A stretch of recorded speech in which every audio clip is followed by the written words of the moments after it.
Thank you for tuning into Eastern Romance Tales. Please like, share, and follow to support my work. It truly motivates me to bring you more stories. Chapter 20, Bringing Upon Oneself. When setting foot in Tan Lan, the climate here was humid and wet, in the air like covered a layer of moisture, making people have a sticky, uncomfortable feeling. The amount of people at the airport was packed. She went the VIP lane so everything was smooth without any hindrance. The driver was already standing waiting at the airport door. As soon as he saw her, he immediately bent down and bowed respectfully. "Miss Nghi, give the luggage to me." After handing over the luggage, Nghi Tu Duan lowered herself, stepped into the car. From the back of the car came a dull thud when the car trunk closed. The driver finished arranging the luggage, then got in the car, looking into the rearview mirror, asked, "Why did you come so early this time? The stone market only opens the day after tomorrow." Previous times she always came exactly on the opening day, went straight into the market to choose goods, bought satisfactory materials, then immediately returned to the country, never lingered. But this time she pulled along a large suitcase, clearly having the intention to stay for a period of time. Come to Tan Lan how many times already, but still haven't had the chance to admire the scenery here. She turned her head to look out the window, her voice indifferent, not carrying any trace of expectation. "Consider it a trip." She said that, considering it also was her persuading herself. But the way she hastily left Hojong made even herself unable to deceive her own heart. She knew she was not noble at all. Zhou Can Wu always regarded her as a benefactor, yet she developed thoughts she shouldn't have with him, exactly as he once said on the rooftop in Hong Kong that night, too casual. Indeed, it was like that. Perhaps only when leaving him, she could make those chaotic and vague feelings in her heart become a little more sober. When leaving Hojong, it was Tan Du who drove her to the airport. That day she didn't meet Zhou Can Wu. She should have naturally felt relieved. Yet, until the moment she boarded the plane, she was startled to realize that, it turned out the feeling of loss was greater than the feeling of relief. The car took her to the pre-booked hotel. All along the way there were people in charge of transporting luggage and arranging check-in procedures. Upon entering the room, Nghi Tu Duan originally intended to tidy up briefly then go out for a stroll, but when standing by the window looking up at the clear blue sky outside, she again had no interest at all in stepping out the door. Finally, she stayed in the hotel, taking work to paralyze herself. After reporting her safety to Tri, she turned on Do Not Disturb mode, quietly immersed herself in her own world. Not until midnight did she turn her phone back on. As soon as she opened WeChat, she saw more than 10 messages pop up. She skimmed her eyes through, most of it was work. After answering them all one by one, she stood up to shower, preparing to rest. 2 days passed. Nghi Tu Duan still used work to calm herself. And reality proved, this method was quite effective, as long as Zhou Can Wu didn't appear in front of her. On the first day of the market session, she, as usual, came to the stone market to find materials she liked. But this year, it seemed beautiful stones were not many. She went to several stalls but still hadn't chosen any piece truly to her liking. As she was about to leave the market, she stopped in front of a small stall. This stall didn't display many stones, but right from the first glance, she was attracted by one piece. She used a flashlight to illuminate it. The cement-colored outer shell of the stone revealed a crystal-clear green light. She examined it carefully for a moment, then felt it was very suitable. It was just a pity that the piece was a bit small. She asked the shop owner, "Is there any bigger piece?" The shop owner was lazily leaning on a chair behind the counter, playing on his phone. Hearing the question, he only absent-mindedly glanced at her once, then pointed his hand towards the inside of the shop, gesturing for her to just go in and look. Nghi Tu Duan clicked her tongue, not saying anything more. She went around the front counter to go inside. Owners of other stalls tried their best to pull customers into their own stalls, but this owner was completely opposite, neither inviting nor introducing, just comfortably playing games. Inside the shop was quite crowded with customers. Nghi Tu Duan only managed to squeeze in after much effort, but on the shelf almost only remained a few discarded pieces that others didn't even bother to look at. Even so, she still patiently searched. She picked up a strangely shaped piece to shine a light on it. The shell was quite thick, making it difficult to see anything clearly through it. But through the part that had opened a window, which was where a part of the shell was cut to reveal the inside, the color was surprisingly very rich. If the entire piece all had such a green color, its value could reach up to tens of millions. It was just a pity that this piece was surprisingly left behind by others. Customers of the stone market session were mostly keen-eyed people. Good merchandise usually didn't remain until this time. She examined it carefully for a moment, then placed the stone back onto the shelf. Just as she turned to leave, the corner of her eye already saw another hand reach out to pick up that stone, accompanied by a clear and crisp male voice that was somewhat tired. Why was this piece left behind? Zhou Can Wu held the stone with one hand, his gaze still fixed tightly on that window part which had a very beautiful color. He wasn't knowledgeable about stones, but just by looking he knew this was a beautiful color. It was high-grade merchandise. Nghi Tu Duan immediately held her breath, mechanically turned her head back, her mind tangled like a ball of yarn. The person who opened this stone's window eye. A master, coincidentally opening exactly the most valuable part. It looks attractive, but as soon as it's cut out, it will change in quality. You might think it's all jade green, but in reality, it's just an optical illusion. He listened attentively to her explanation, slightly curved the corner of his lips, and put the stone back in its original spot.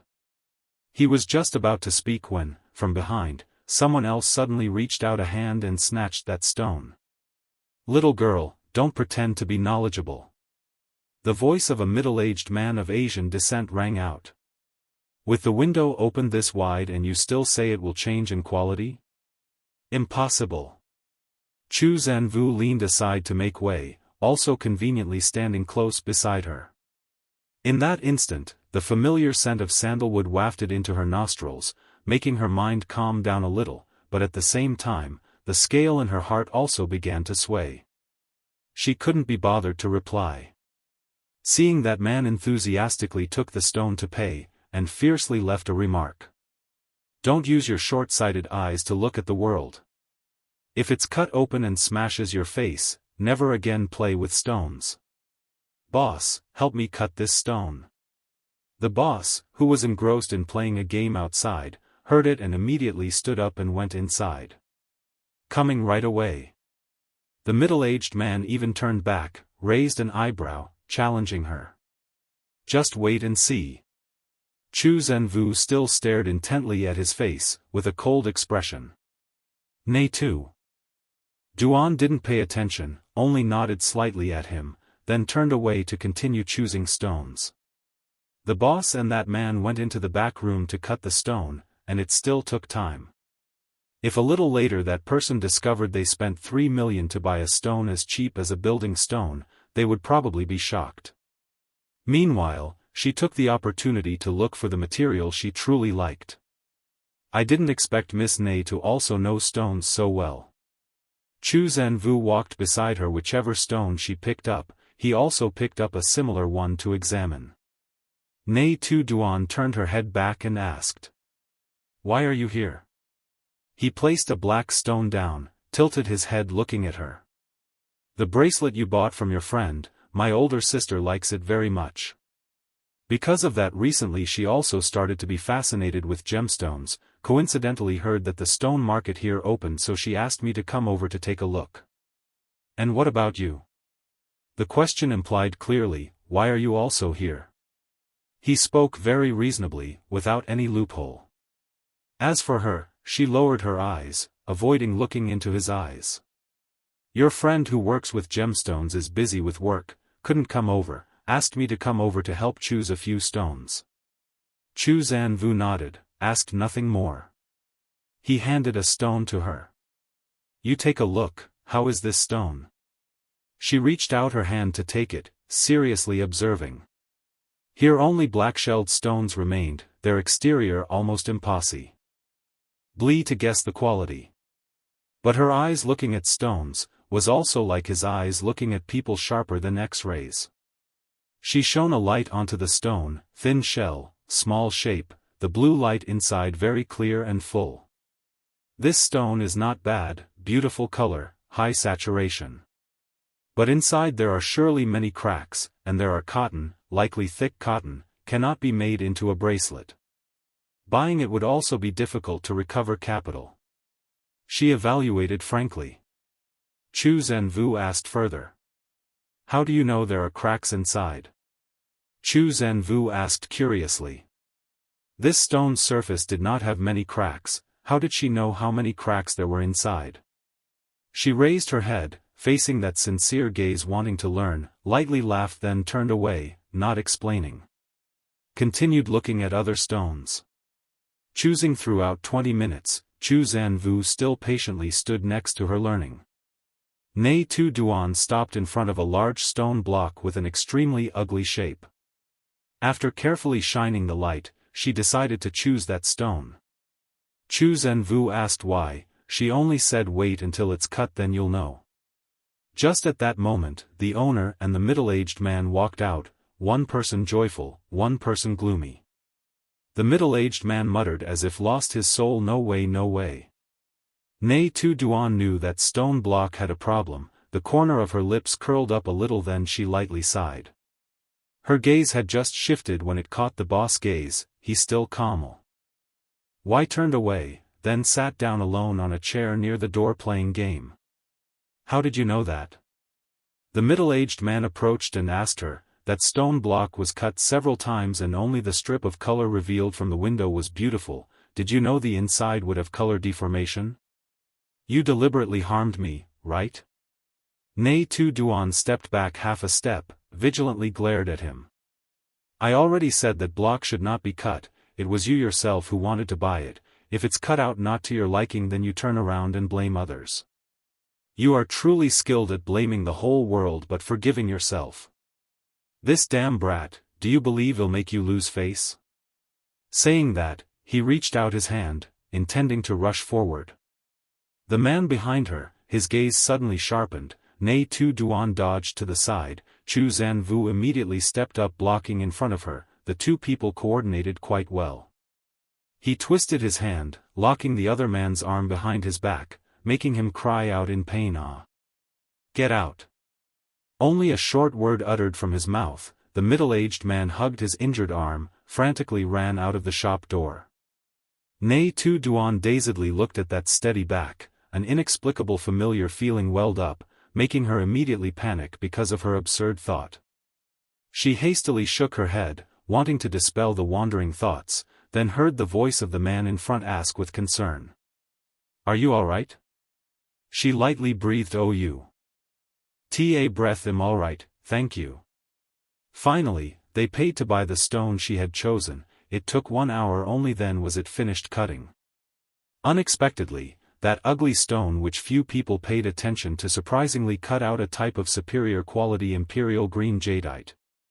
Zhou Can Wu while looking at Nghi Tu Duan negotiating with the boss, also couldn't help but look over at that dazzling green stone, not knowing what he was thinking. Finished the handover procedures, Nghi Tu Duan was about to leave. Zhou Can Wu walked with her. Didn't you also come to buy stones? Why aren't you continuing to look? Nghi Tu Duan turned her head and asked. It was unclear how long he had been here, and coming alone, left empty-handed, easily made others think a lot. Zhou Can Wu calmly replied anyway, there are still 2 more days, right? No rush, we'll slowly look.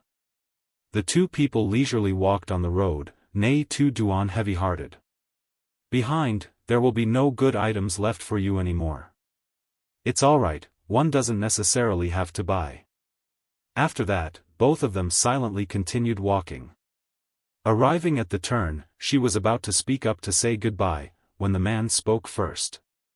Let's go eat a meal together.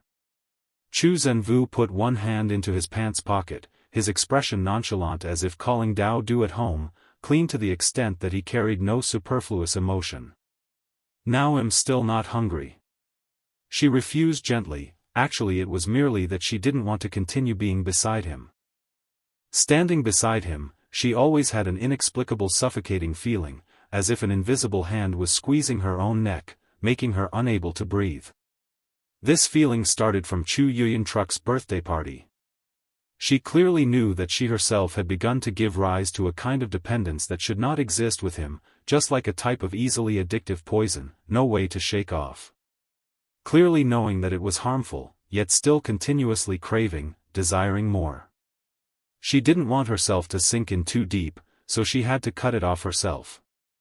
However, he still stubbornly lifted her chin up, forcibly pouring that poison into her mouth. "It's all right, arriving at the eating place, you will surely be hungry then. But if Miss Ney is truly not hungry?" The man spoke in a light voice, not realizing the other person's unusual mood. And also sharply asked, "Or, are you trying to avoid me?" Nghi Tu Duan's heart slightly paused, she tried to compose her emotions, and replied. "What I mean is, last time I said to invite you to eat rice, but in the end I let you pay. This time, let me invite, and after this, I won't owe you anything anymore." Chu Zhenvu. He slightly curled his lips, this remark sounded as if she was wanting to cut off relations. But he still happily agreed. The two people caught a taxi to the restaurant. Nghi Tu Duan was a picky eater, her palate was also very hard to please, the food here didn't suit her, so for the past few days in Tanlan she had almost not eaten a single meal to her fill. But the restaurant tonight was by Chu Zhenvu chosen. He seemed to understand clearly everything in the world, whatever good thing all could be by him found. This was the meal made Nghi Tu Duan most satisfied since when arrived Tanlan. She also got as wished, paid money this meal, Chu Zhenvu not at all prevented. Thought after the meal was could separate, who knew that man again said must go for a walk digestion, she had no choice but continued go with. Both together strolled by the beach in a foreign land, the night breeze humid swept past their faces, together with waves rippling undulating. "These 2 days you not been there, Dao do misses you very much." The man's voice blended with the sound of the wind echoed into her ear, both stopped steps, by her ear only remained the sound of waves hitting the shore, that statement as if was swept along by the tide, both real both dream. Nghi Tu Duan not dared to turn back look at him, only bowed head looked at her own toes. "Nghi Tu Duan." He called her name. First time she heard him call her name in the moment awake. Hearing the call, she by reflex raised her head. But when met his gaze, she again by instinct wanted to evade, but he spoke out one sentence similar to a command made her not dared to move any more. "Not allowed to evade me." Two people just like that silently faced each other, for a long time, around them only remained the sound of water receding. Until when a telephone ring sounded, broke the scene tranquil. It was Min Deep called to Nghi Tu Duan. She hurriedly picked up the phone, heart beat rapidly, tried hard to stabilize again, soft voice sounded in the phone. "Hello?" Although night not too silent, but Chu Zhenvu still heard clearly two words ambiguous from the other end of the line, "baby." Nghi Tu Duan not a bit polite reprimanded him. "Second young master, please have self-respect." But she spoke Mandarin, voice sweet as if was acting spoiled. Chu Zhenvu suddenly felt suffocated, as if there was something blocking at his chest. He could not clearly hear what Min Deep was saying on the phone, but he clearly heard every reply of Nghi Tu Duan. "Why must I remember you? Return tomorrow. I know, no need for you to instruct. If there's nothing, then I'm hanging up now." The call ended very quickly, like a bland dish in daily life, but Chu Zhenvu could not discern any taste. He saw, even though Nghi Tu Duan's attitude was indifferent, every sentence all had a reply, it looked just like an ordinary couple talking. He did not like it at all. Waiting until she put the phone back into her pocket, was about to speak up, the person in front had already spoken first. "Nghi Tu Duan." She did not reply, just blankly raised her head, the person opposite side then continued speaking without a gap. You truly make one detest you. Clearly in her heart thinking of Min deep, yet still asked him if he wanted to try. Clearly already someone else's treasure. Yet still let others come close. However, he outwardly said he hated, but in his heart still happy because he again got to be closer to her a little bit more. Nghi Tu Duan did not understand what is it. He turned his face away, looked out at the pitch-black endless ocean. Offshore was a row of yachts anchored, swaying with each layer of wave. What did you do again to make me annoyed already? She had just received a call, that's all. How did she become the person he hated already? For some reason, she again remembered the meal in Hong Kong last time. He also just went to pay then returned. His complexion had already changed. She did not know what she herself had done to anger him, just like that groundlessly became the person he despised. Nghi Tu Duan's temper was not of a gentle type either, several consecutive times was bothered because of this matter. She also could not restrain herself anymore. Who needs you to like me? She glared, furiously turned her head and left. She was already sufficiently tired because of the tangled, hard-to-resolve emotions, now adding that unreasonable detestable phrase, made all the terrible emotions in her heart like burst forth. The next afternoon, Nghi Tu Duan took a flight to return to Hong Kong, at home focused on studying the script. 3 days later, she again flew to Kin Chau to participate in the program's filming. The evening before, the program crew arranged a party, considered as getting acquainted first. At this gathering, she met the new male lead of the film, who was Zhou Tuan. It was said he came from a modeling background, handsome face, height 1m85, in the male celebrity circle also not overly outstanding. His personality was not the introverted type, moreover, he was originally also an actor active in the domestic entertainment industry, so he was very familiar with everyone around, quickly integrated with the program crew.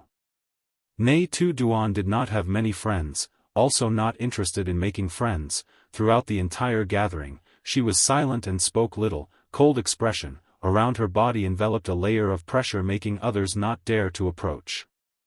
Only she did not expect, at that evening's gathering, again appeared a familiar face. At that time, everyone had already filled the table. The program director's phone rang. He said he had to go outside to pick someone up.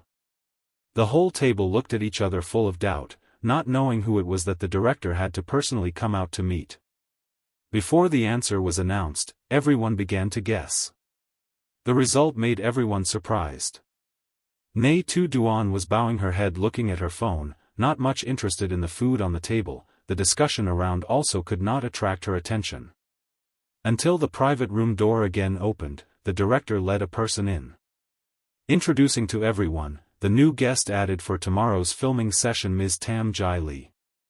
After the introduction, Tam Jai Li very obediently and proactively greeted, "Hello everyone, I am Tam Jai Li." Her gaze swept around once, quickly caught Nghi Tu Duan sitting in the corner. She slightly raised her chin, with a somewhat provocative look. At this moment, Nghi Tu Duan indifferently lifted her head, her appearance not very patient. To Nghi Tu Duan's right was Zhou Tuan, between the two a quite reasonable distance was maintained. The director arranged for Tam Jai Li to sit on Zhou Tuan's other side, even though the new film had not yet started shooting, but the scene at this moment was like a Shura battlefield. After sitting down, Tam Jai Li proactively started a conversation with Zhou Tuan. "Teacher Chuang, long time no see, the last time we met at Tin Thien Hoi, do you still remember?" I remember. Zhou Tuan politely replied, "But for you to call me teacher truly makes me not dare to accept it. I even entered the profession later than you, logically speaking, you are the senior. In the entertainment industry, order is usually not counted by age, but by debut time and popularity." The two chatted, the meal was considered harmonious. Only Nghi Tu Duan still remained silent in the corner. Whatever anyone asked, she answered. Zhou Tuan turned to look at her several times, but she still kept her head down looking at her phone. She was too engrossed in her own world, completely did not realize there was someone always silently watching her. Chuang Tuan silently looked sideways at her face. The corners of his lips unconsciously curved up. The next day, the program officially began filming. This was a competitive television program. This season's theme was 4 great classical novels. Each guest must play a corresponding role. According to the investor's request, Chuang Tuan successfully drew the role of Jia Baoyu. Tam Jai Li smoothly became Lin Daiyu. From this episode, the two began to be paired up as a couple. As for Nghi Tu Duan, she received a role from another work, Sun Ernyang, also known as Mother Yiksha. The remaining guests also received roles from different works. When Nghi Tu Duan saw the role card in her hand, she finally understood why Tam Jai Li was arranged into the program at the last minute. The company wanted her and Chuang Tuan to increase interaction on the program to generate buzz later, but did not expect a Tam Jai Li to. But in midway, someone was secretly controlling everything. Nghi Tu Duan, in the capacity of Sun Ernyang, was completely unrelated to that couple. She, on the contrary, felt relieved. The filming process began. The guests divided into teams based on their roles. Each team must complete tasks arranged by the program to win. Because there were 9 guests in total, Nghi Tu Duan was finally squeezed into Chuang Tuan and Tam Jai Li's team. Thus, Dream of the Red Chamber and Water Margin clashed loudly, making Nghi Tu Duan almost couldn't help but laugh. This filming episode lasted from morning till night. Nghi Tu Duan displayed a very serious working attitude. Right from the first challenge, she wholeheartedly performed the task. While others were still trying to create a couple feel, she was already the first person to complete the challenge. Just like that, she overcame obstacles and defeated opponents all the way. Although she spoke little, she was very diligent playing the game. Because she was too focused, she did not notice at all that someone was always quietly approaching her. In the first challenge, Tam Jai Li continuously clung to Chuang Tuan, trying to create as many shared frames as possible. Perhaps Nghi Tu Duan didn't realize, but she clearly saw Chuang Tuan, although he responded politely to her, was paying attention to Nghi Tu Duan most of the time. Nghi Tu Duan, come and see this. Wow, how did you find it again? You're so good. Can you do it? Or should I help? By the final challenge, it was a killer-type game. Female physical strength was somewhat weaker. Tam Jai Li and Nghi Tu Duan were successively eliminated. But the program cleverly arranged the situation, giving Chuang Tuan a bottle of resurrection potion, allowing him to choose one person from the team to resurrect. Chuang Tuan did not hesitate at all, choosing to resurrect Nghi Tu Duan. At this moment, the program crew also felt something was amiss. The director directly turned off the camera, pulled him outside to talk, reminding him that the person who should be resurrected was Tam Jia Li. But Chuang Tuan also was a stubborn person. He shook head, refused. This is a competition, not romance drama film. Nghi Tu Duan very has competing spirit. Most the rounds all by she solved puzzles. Jai Lu although also excellent, but compared then I see Nghi Tu Duan is person teammate reliable more. If resurrect her, she take care of solve puzzles, I take care of distract, we completely have opportunity win. Director saw he stubborn like that, also not convenient say more anything. Seeing he not willing to compromise, director decisively decided cancel reward revival. Facing with the interference from capitalist circles, Chuang Tuan also could not resist, finally had to alone complete challenge. Most the programs television in industry all have scripts, this program also no exception, more or less has arrangement.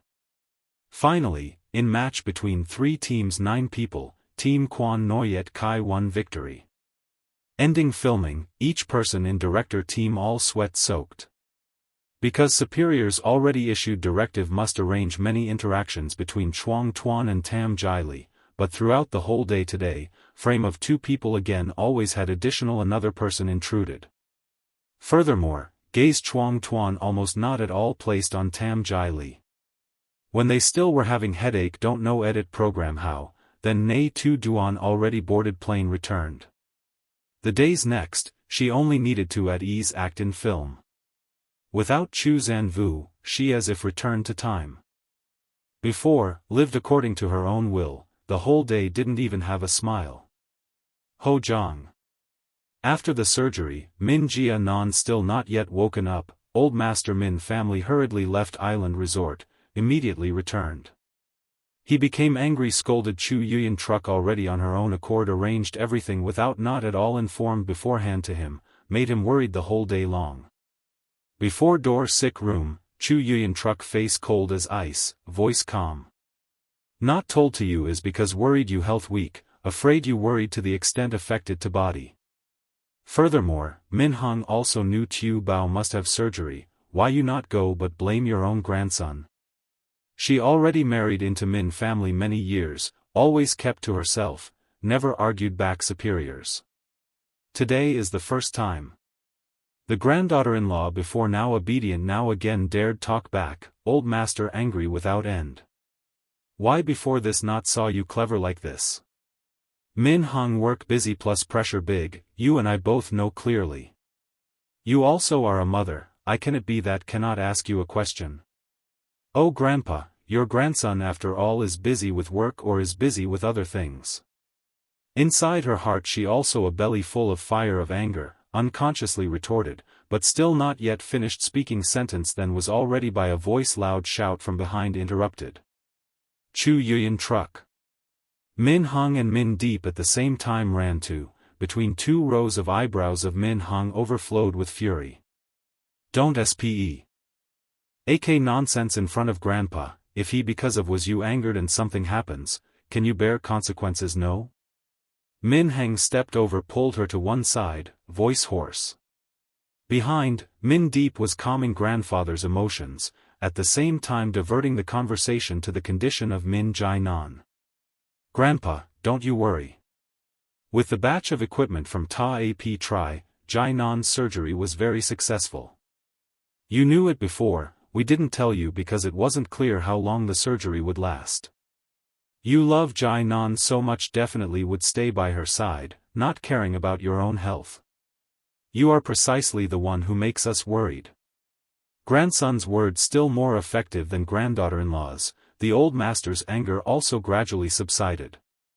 Now am angry is angry at that wicked woman, already said, nature is hard to change, just married in a few years already couldn't hide it anymore. Later handing over the Min family to her, am not at ease at all. He glared following the back of Chu Yuyan Truck, angrily said. Min Deep furrowed his brows grandfather. Matters related to Chu Yuyan Truck, he also didn't feel convenient to advise anything, after all he was just a brother-in-law. But he also didn't want grandfather to hold prejudice against her. So he opened his mouth. Before sister-in-law married into our family, you already knew her personality. At that time you agreed to let eldest brother marry her, wasn't it also acknowledging her already? Moreover, he also has endured for the Min family many years. This little rascal. Grandfather heard him defending Chu Yuyan Truck, immediately tapped his cane on his leg, how can you speak up for an outsider? She decided to marry into our family, then it's also her voluntarily suffering, now the wish is fulfilled, yet doesn't want to fulfill responsibility. Could it be that the Chu family is truly the overlord of this entire Hojang? Two factions of people argued in front of the hospital room door, until Zhou Can Wu appeared. Only then did the chaotic situation cease. The man with a handsome cold face, an elegant suit could not hide the sharp cold aura emanating from him. Behind him was a long line of bodyguards, the hospital corridor immediately was covered with a layer of strong pressure. Min old master. He respectfully bowed his head greeting the elder. After the surgery, Jai Di needs to recuperate, you being here also cannot help anything, the arduous long journey to get here already arduous enough. How about you go back to rest for a while, wait for Jia Nan to recover, then she will personally come visit you. What do you think? It sounded like a proper question, but carried with it pressure that could not be refused. The feeling was not like asking for an opinion, but rather like giving an order. This young man, indeed now has become the true overlord of Hojang. In front of him, the old master also only dared to be angry but dared not resist. Finally leaning on his cane, left the hospital in unwillingness.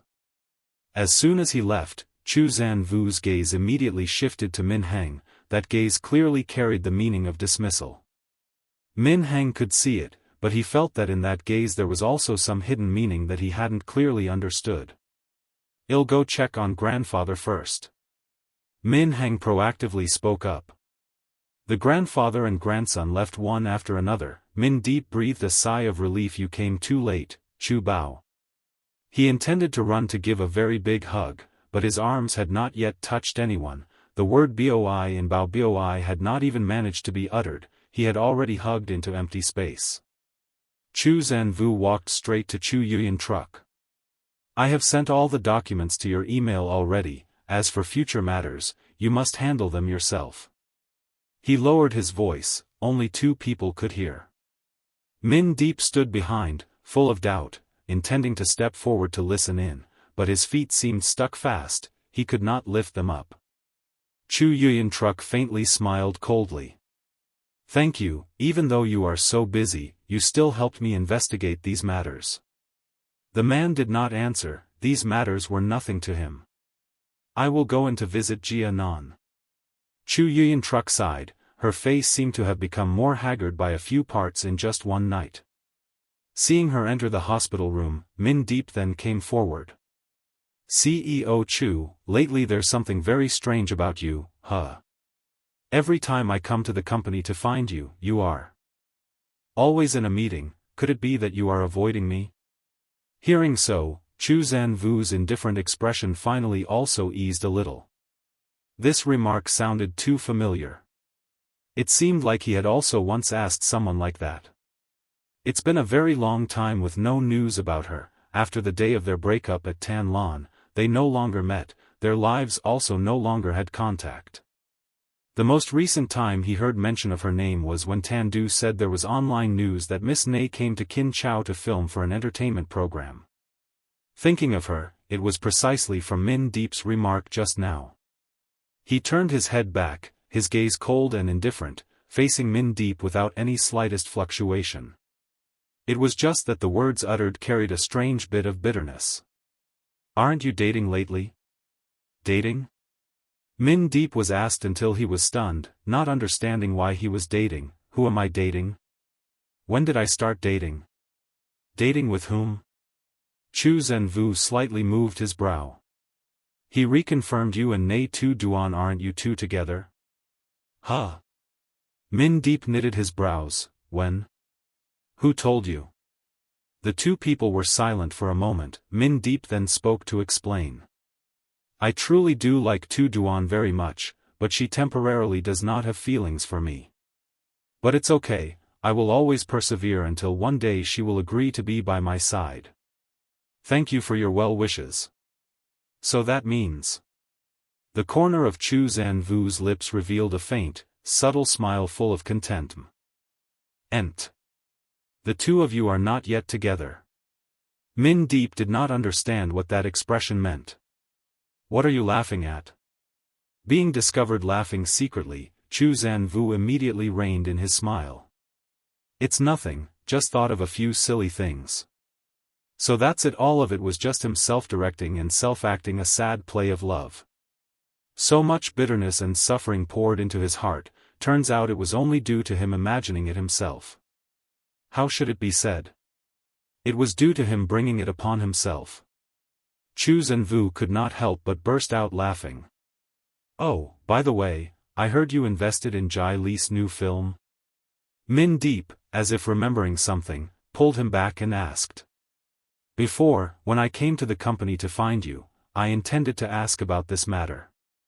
Before now, you never touched the entertainment industry. Why now suddenly could it be that you truly have feelings for Jai Li?" He, as if discovering an earth-shattering secret, gaped his mouth open. Being reminded, Chu Zanvu then remembered. A few days ago, the film crew had sent an invitation card to attend the celebratory party before the commencement ceremony.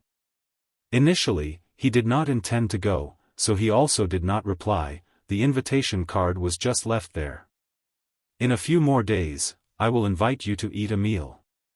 Zhou Can Wu patted his shoulder, unexpectedly saying a sentence unrelated. Having said that, he then left, leaving Min Deep and a whole line of bodyguards standing guard in front of the hospital room door. Min Deep scratched his head. What on earth? Could it be that they are really dating? But if so, then why invite me to a meal? Zhou Can Wu left the hospital. Tan Du hadn't even had time to ask when he spoke up. Where is the invitation card from the Quan Noyet Kai film crew? Tan Du thought for a moment, then replied. It's at the company office. Back then, you said there was no need to mind it, so I put it away. That day, Zhou Can Wu returned from Tan Lan and immediately poured his full heart into work, also not saying anything about arranging for Miss Ney. Tan Du was certain that something had happened between the two of them in Tan Lan. Afterwards, the production team sent the invitation.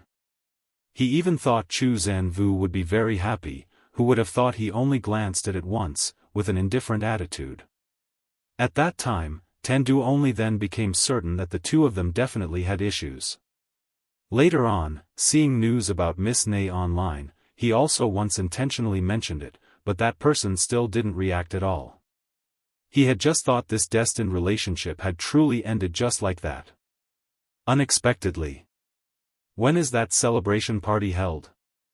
Zhou Can Wu asked. Tonight, at Chow Min Restaurant. You're listening to Eastern Romance Tales. If you're enjoying the story, please like, share, and subscribe to help me create more videos for you. Chapter 21. From now on, don't sulk anymore. The director of Quan Noyet Kai, Phuong Lam, had specially sent invitation cards for the celebration party to the two main investors. Ta Ap Tri said he would have to arrange his time depending on his work, not certain he could attend, but had also already sent a congratulatory flower basket. As for the other person, there was completely no response, unclear if he would come or not. That's right, a person like Zhou Can Wu, with work piling up all day, how could he have time to attend the celebration party of a film crew? A meal, compared to a meeting worth tens of billions, how important or unimportant it was, his heart naturally knew. Therefore, Director Phuong also didn't expect those two important figures would truly come to attend. Around a little past 5 in the afternoon, the entire crew and cast of the film had gathered at the banquet hall of Chow Min Restaurant. A small stage was temporarily set up, behind it was a dazzling red banner that was somewhat ugly, clearly and bluntly written with one-line celebration party for the film crew Quan Noyet Kai. The main actors, the director, and the producer sat at the same table. Even though he didn't know whether those two would come or not, Director Phuong still intentionally left 2 seats empty. After the director went up to express his thoughts, the party only then officially began. Just as he was about to sit down, Director Phuong heard a stir from the banquet room door. 2 uniformed waiters pushed the door open, everyone's gaze immediately focused on that door. Action. Silhouetted against the light, a tall figure stepped in. The noise in the banquet room in an instant became completely silent. Excuse me, I'm late. Ta Ap Tri smiled as he walked in, heading straight towards Nghi Tu Duan's table. Director Phuong quickly stood up to welcome him. Mr. Ta, you've arrived at just the right time, we've reserved seats, please this way. 2 empty seats were located to the director's right. Phuong Lam led him there, but unexpectedly, he stopped midway, standing between Nghi Tu Duan and Chuang Tuan spots. May I sit here? Ta Ap Tri said, then slightly bent down to ask Chuang Tuan, could we switch seats? The entire table fell silent, that somewhat impolite suggestion, yet when it came from his mouth, it didn't make anyone feel uncomfortable. Chuang Tuan nodded, of course. He stood up to give his seat, the server quickly swapped the bowl and chopsticks, and the two of them sat down one after another. The highest status person in the entire banquet room was this very one, no one dared to offend him. And switching seats wasn't an excessive request either, Chuang Tuan naturally had no complaints. The party proceeded quite comfortably, because that renowned Mr. Ta didn't show any aloofness at all. On the contrary, he seemed friendly. Especially when they saw him occasionally pick up food for Nghi Tu Duan, pour water for her, each gesture exuded a refined demeanor.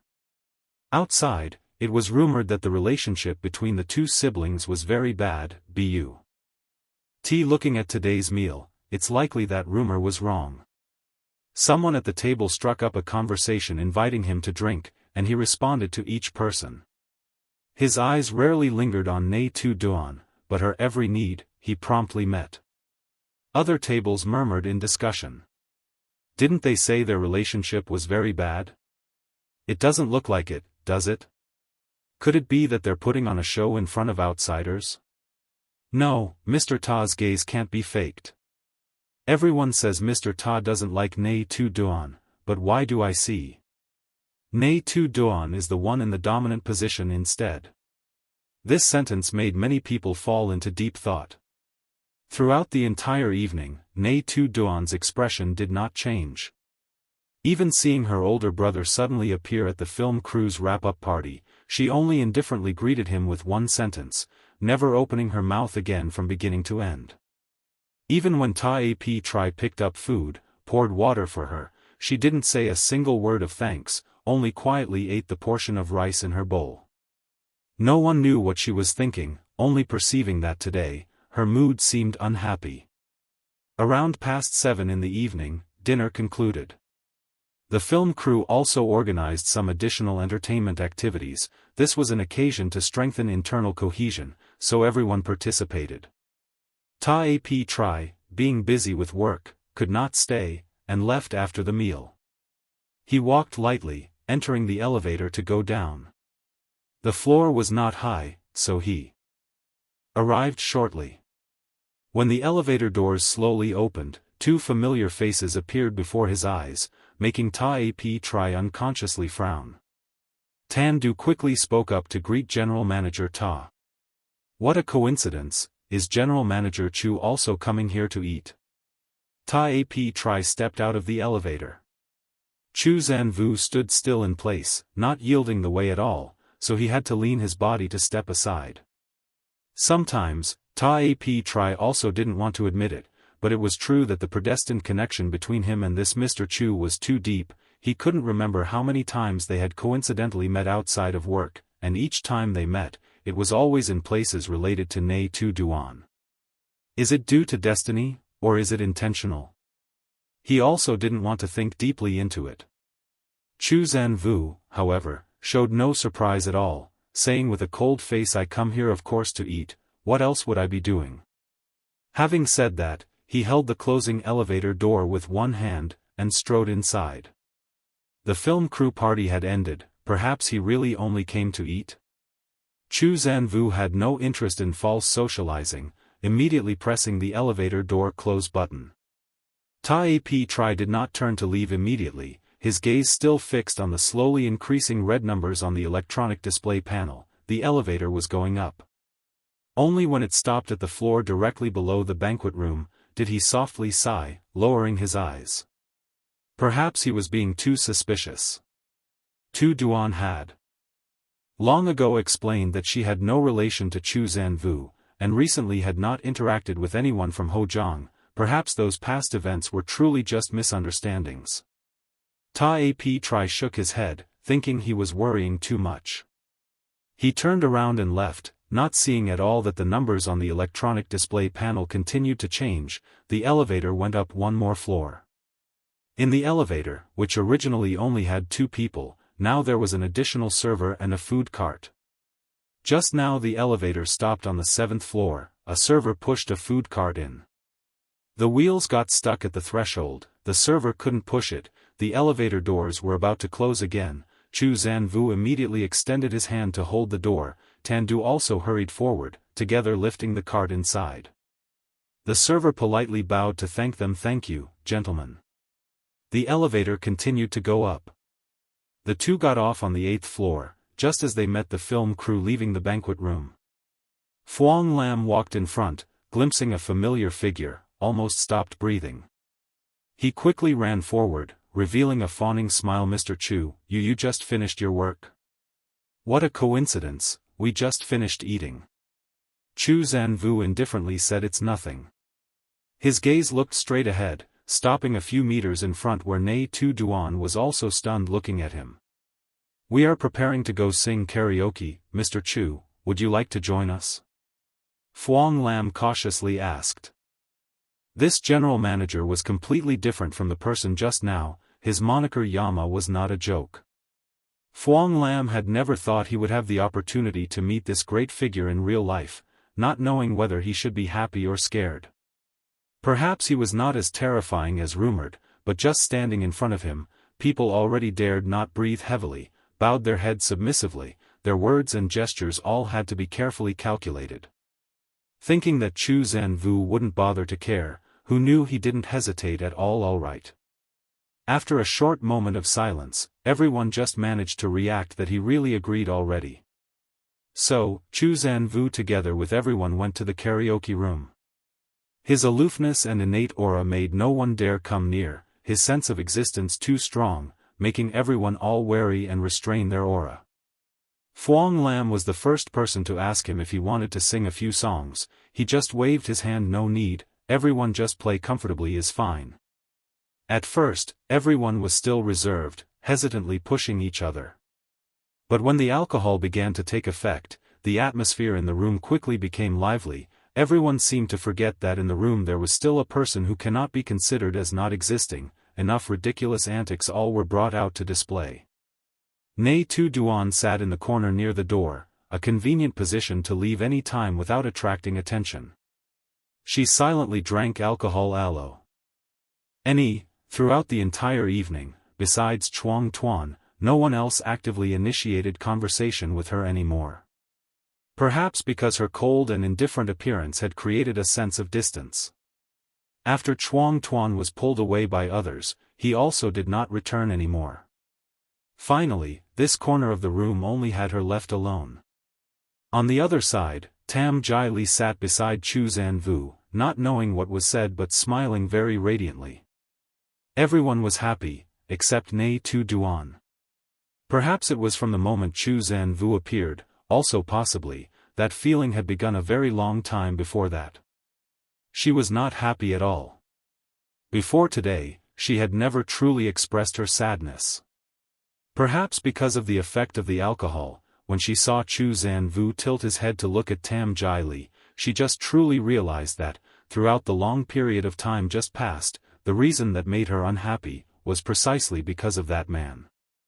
Because of his erratic changes, because of his unreasonable and baseless aversion, it made her sad for a very long time.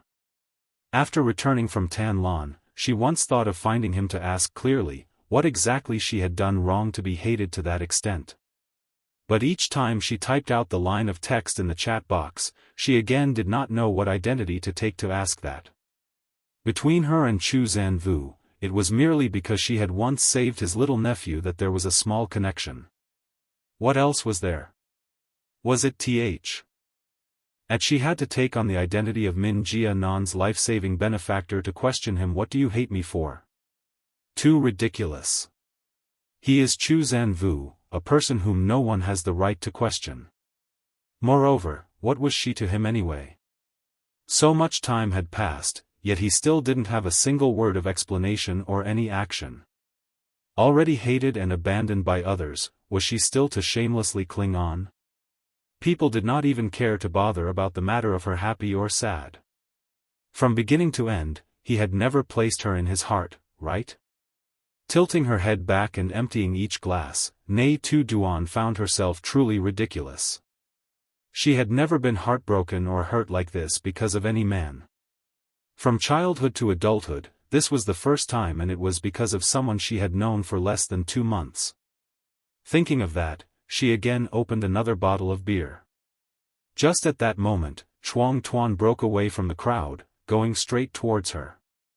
Why are you sitting drinking alone like this? He stepped closer, sat down on the inner side beside her, reached out and took the bottle opener she had just used, opened a bottle for himself, lightly clinked glasses with her, then took a sip. Mood not good? Chuang Tuan asked, while taking out a pack of cigarettes from his pocket, pulled out 2 cigarettes, and handed one to her. Nghi Tu Duan lowered her eyes, looking at the cigarette in his hand. Clearly she did not smoke, but for some reason this time she did not refuse. Zhou Tuan took out his lighter, first helped her light the cigarette, then lit his own. "You don't look like someone who knows how to smoke." Her fingers clamped onto the cigarette, she only took 1 puff then exhaled, the smoke had not yet had time to reach her lungs. "I truly don't know how to smoke."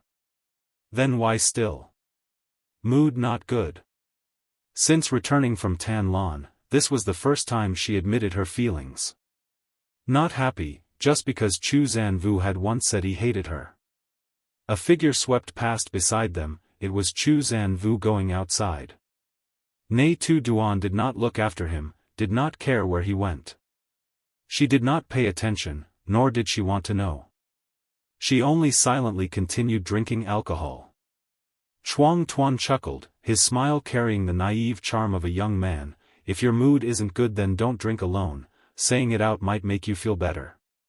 She shook her head, then took another puff. Trying to draw the smoke deeper into her lungs, but not unexpectedly, she choked and coughed dryly for a spell. Her throat was sore and burning, but it could not overcome the lump in her throat. The person beside her looked at her, his eyes sparkling, saying nothing to stop her, only silently watching, as if enjoying a beautiful yet sad short film. The room door was pushed open again, Chu Zanvu returned. Nghi Tu Duan was just about to bring the cigarette to her lips, that man walked past, casually pulled the cigarette from her hand, his face expert. Scienceless, sat down in his old spot. She was stunned for a few seconds, until she looked up, she saw him taking a puff of the cigarette, calmly conversing with the person next to him. At the same time witnessing that scene, there was also Zhou Tuan, the one sitting next to her. Everyone in the room was engrossed in playing, no one paid attention to them. Only Zhou Tuan saw everything from beginning to end. That man was at this moment smoking precisely the cigarette he had given to Nghi Tu Duan. It seemed he accidentally discovered something not ordinary. Zhou Tuan quietly finished smoking the cigarette, thinking of that possibility, suddenly let out a soft laugh. He felt his own speculation was a little scary. Finished smoking the cigarette, Zhou Tuan stood up and left. Nghi Tu Duan once again became a lonely person. Only this time, she did not linger long. She did not understand what Chu Zanvu's recent action meant. Her heart was in turmoil, and the room was noisy and stuffy, making it impossible for one to think clearly, so she stood up and left, intending to go outside to breathe some air. Having walked just 2 steps, her phone vibrated twice. There was a message. It was Chu Zanvu, "Wait for me downstairs." Nghi Tu Duan paused, actually she really wanted to ignore it, turn her head and leave. But alcohol made the desire in her heart magnified to the extreme, she clearly knew what she truly wanted at this moment. Wanted to reconcile with Chu Zanvu. She did not reply, just quietly walked towards the elevator. As soon as she looked up, she saw Tandu standing and waiting there, as if he had waited for her for a long time. "Miss Nghi, long time no see." Chu Zanvu came down very quickly, almost riding the same elevator with them. Tandu stood beside the car, waited for Chu Zanvu to get into the car, then only got into the driver's seat. "Sir, to do man villa?" Chu Zanvu took off his jacket, which carried the smell of alcohol and cigarettes, turned to look at Nghi Tu Duan. She was intently looking at him, her gaze not avoiding him at all. "Not happy?"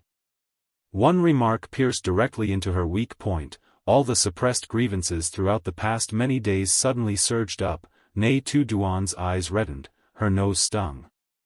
She did not say anything, just quietly nodded her head.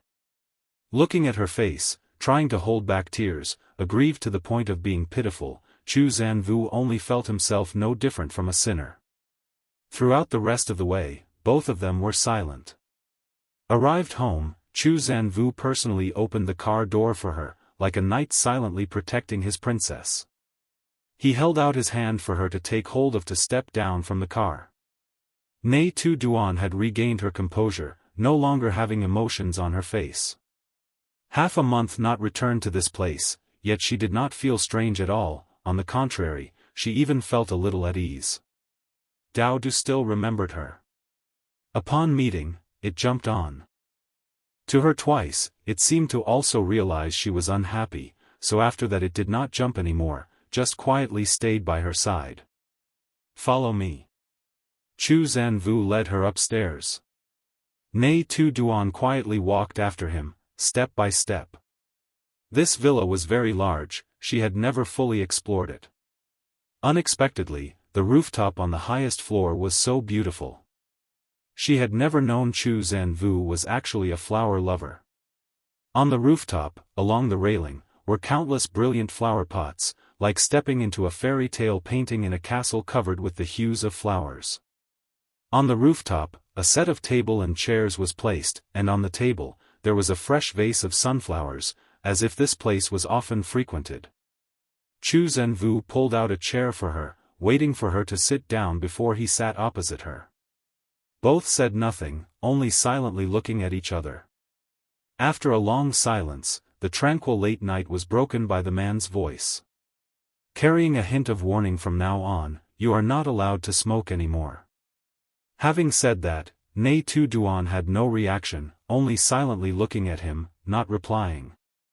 Perhaps he also understood the reason that made her smoke finally, he just helplessly sighed, forget it. From now on, don't sulk anymore. That remark was like an early spring rain after one refreshing night, flowers and grass competed to sprout and bloom. Nghi Tu Duan's eyes seemed to brighten in an instant, sparkling with tears. I'm sorry. She softly uttered the two words. She looked as if she was sulking for no reason, yet for some reason, she was extremely lovable. Chu Zanvu burst out laughing, then meekly opened his mouth. I'm truly sorry.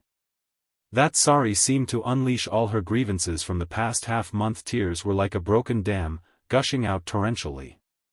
The last time she cried so loudly without restraint was when she was 5 years old, when her parents passed away. This was also the first time that man had witnessed such a scene. For a moment, he was at a loss, standing up and going to her side, wanting to comfort her but not knowing what to do. His big hand gently placed on her head, almost without force, lightly stroking. Taking the opportunity, she buried her face into his chest, covering her miserable appearance. But she did not cry for long. She merely released all the suppressed emotions in her heart, then stubbornly wiped away her tears, pushed him away, stood up, and walked out.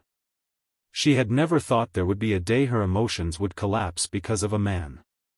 Looking at the brilliant flowers before her eyes, perhaps it was due to the dominating circumstances that she only then realized she herself was also just a small, soft girl. Chu Zanvu stood next to her, tilting his head to look at her. How much have you drunk already? Hearing that, Nghi Tu Duan shook her head. She herself didn't know how much she had drunk, only that she wasn't drunk yet. But the head was truly a little dizzy. Chu Zanvu. She ed intently at the flowers in front of her, the gentle fragrance spreading in her nasal cavity, seeming even stronger in the deep night. I hate you. Yes. Hearing him reply blandly without the slightest fluctuation, Nghi Tu Duan sulkily turned her head, questioning. Why aren't you sad at all? Chu Zanvu looked straight into her eyes, his voice clear. Because I know you don't hate me at all. The world suddenly grew strangely quiet. Nghi Tu Duan felt her heart as if it had just been hit hard, then again as if a balloon had sprung up. That statement made her unable to refute. Indeed, she did not hate him, nor could she hate him. Then why did you hate me before? She still unwillingly asked further. This question had haunted her for the past half-month. She truly didn't understand what exactly Chu Zanvu hated about her. Although she knew she herself was inherently not an easygoing person, arrogant, unapproachable, and those who hated her were also not few, but she didn't believe Chu Zanvu was also like those people. Therefore, she very much wanted to ask clearly. The man looked into the pitch-black night, pursed his lips and said. I have never hated you. Thinking about how he himself had misunderstood the relationship between her and Min Deep, only to torment himself in a jar of vinegar for the entire half-month, he only felt he himself was truly foolish. Don't hate now, so what about later? Chu Zanvu replied. Later, I also will not. He replied decisively, Asu. Redly. Nghi Tu Duan was momentarily dazed, feeling as if she and he had known each other for a very long time. She did not say anything more. The misunderstanding between them, by reaching this point, was considered to have vanished with the night wind. Both of them returned inside the house. Nghi Tu Duan still slept in the room from last time. Half a month passed, everything in the room had not changed at all, cleaned neatly, sleepwear was still neatly folded, toiletries were still the previous set, even the clothes in the wardrobe were more than before. As if throughout the past half-month they had never been angry or sulked, as if she had always lived here. And this conflict seemed also to be a catalyst for their relationship. Nghi Tu Duan no longer felt embarrassed when intimate with him, because she had realized one thing. One thing that she could not confide to anyone. The next morning, when Nghi Tu Duan woke up, Chu Zanvu was sitting eating breakfast downstairs. She sat opposite him, her rarely good mood brightening completely, the corner of her mouth curved up, and she directly reached out to take bread from his plate. Why haven't you gone to work yet? The man drank a sip of milk, saw the smile at the corner of her lips, and could not help but gently smile. Today off. Huh? Nghi Tu Duan, while chewing bread, pulled out her phone to check the calendar. It's not the weekend, is it? Neglecting work. He was half joking, half serious. Nghi Tu Duan pulled the piece of bread from her mouth, and pouted. You're so humorous. The entire Chu group belonged to him, wasn't whether he rested or not entirely up to him to decide. Chu Zanvu did not continue the conversation, changing the topic. When do you start filming? The day after tomorrow. I've already bought the high-speed train ticket for tomorrow. Where will you stay over there? The hotel arranged by the film crew. For an artist like Nghi Tu Duan, travel and accommodation were usually handled by the company, but currently she was going through procedures to terminate her contract with Fong Pham Entertainment, so the company did not arrange anything at all. The hotel arranged by the film crew surely could not compare to staying at home, and a movie filmed for several months. During those several months she would have to stay in a small, unsafe room. Chu Zanyu said nothing further, drank all the remaining milk in the glass, then stood up to prepare breakfast for Do Dao. Nia Siyun sat by the table, eating and gazing at him, the corners of her lips could not suppress a smile. A moment later, after eating full, she stood up and went to Do Dao's side. Chu Zanyu also turned around, looking straight at her. The living arrangements and travel will be arranged by Qin Rui. You do not need to follow the group. Tomorrow you yourself choose 2 bodyguards to accompany you. After leaving Hong Kong and Hujiang, many things will no longer be convenient. I can only help you this much. Nia Si. Yun gazed at him blankly, her heart pounded rapidly. Previously the company once said it would arrange bodyguards for her, but said it repeatedly countless times, never once was it carried out. However, these words spoken from Chu Zanye's mouth made her feel utterly at ease, as if everything had long been properly arranged by him. She did not need to worry about anything. Perhaps last night was due to the alcohol making her mind hazy, making her feel unclear-headed. But at this moment, standing in front of Chu Zanyu, hearing him speak every word, clearly feeling everything, her mind was clearer than ever before. She once again was certain of one thing. She liked Chu Zanyu. Chapter 22. Liking him. Qin Rui's work efficiency was very high. The tasks Chu Zanyu entrusted, he always prioritized handling first. The matter of bodyguards and accommodation mentioned yesterday, when Nia Siyun woke up, had already been properly arranged. Waking up early in the morning, Chu Zanyu had gone to work, but when Nia Siyun went downstairs, she coincidentally met Qin Rui, and in the living room still stood a row of men wearing black suits. Everyone was over 1.8 meters tall, muscles vaguely visible under their suit jackets. Everyone's face was cold and stern. Looking at them, they were no different from those famous in name, empty in reality bodyguards out there. But Qin Rui said, "These people were all trained from a foreign club, have followed the mister for many years now, absolutely. Why trustworthy? Miss Nya, just choose a few people to take with you, ensuring your safety." Perhaps she would doubt if it were other people, but these were all Chu Zanyes people. She did not hesitate even a little. "Hello Miss Nya." A row of bodyguards greeted in unison, voices resounding. An imposing aura startled Nya Siyun. About 10+ people, she did not know who to choose. Finally she randomly chose 2 people who looked appealing next to her. "Choose these 2 people." Nya Siyun stood in front of 2 tall and sturdy men, like a small, weak deer, making people unable to help but want to protect her.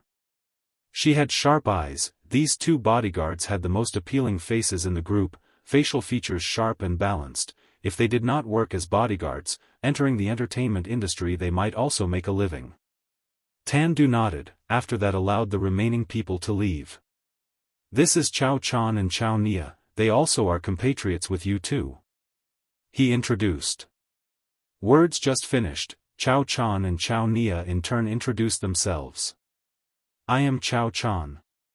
I am Chao Nia.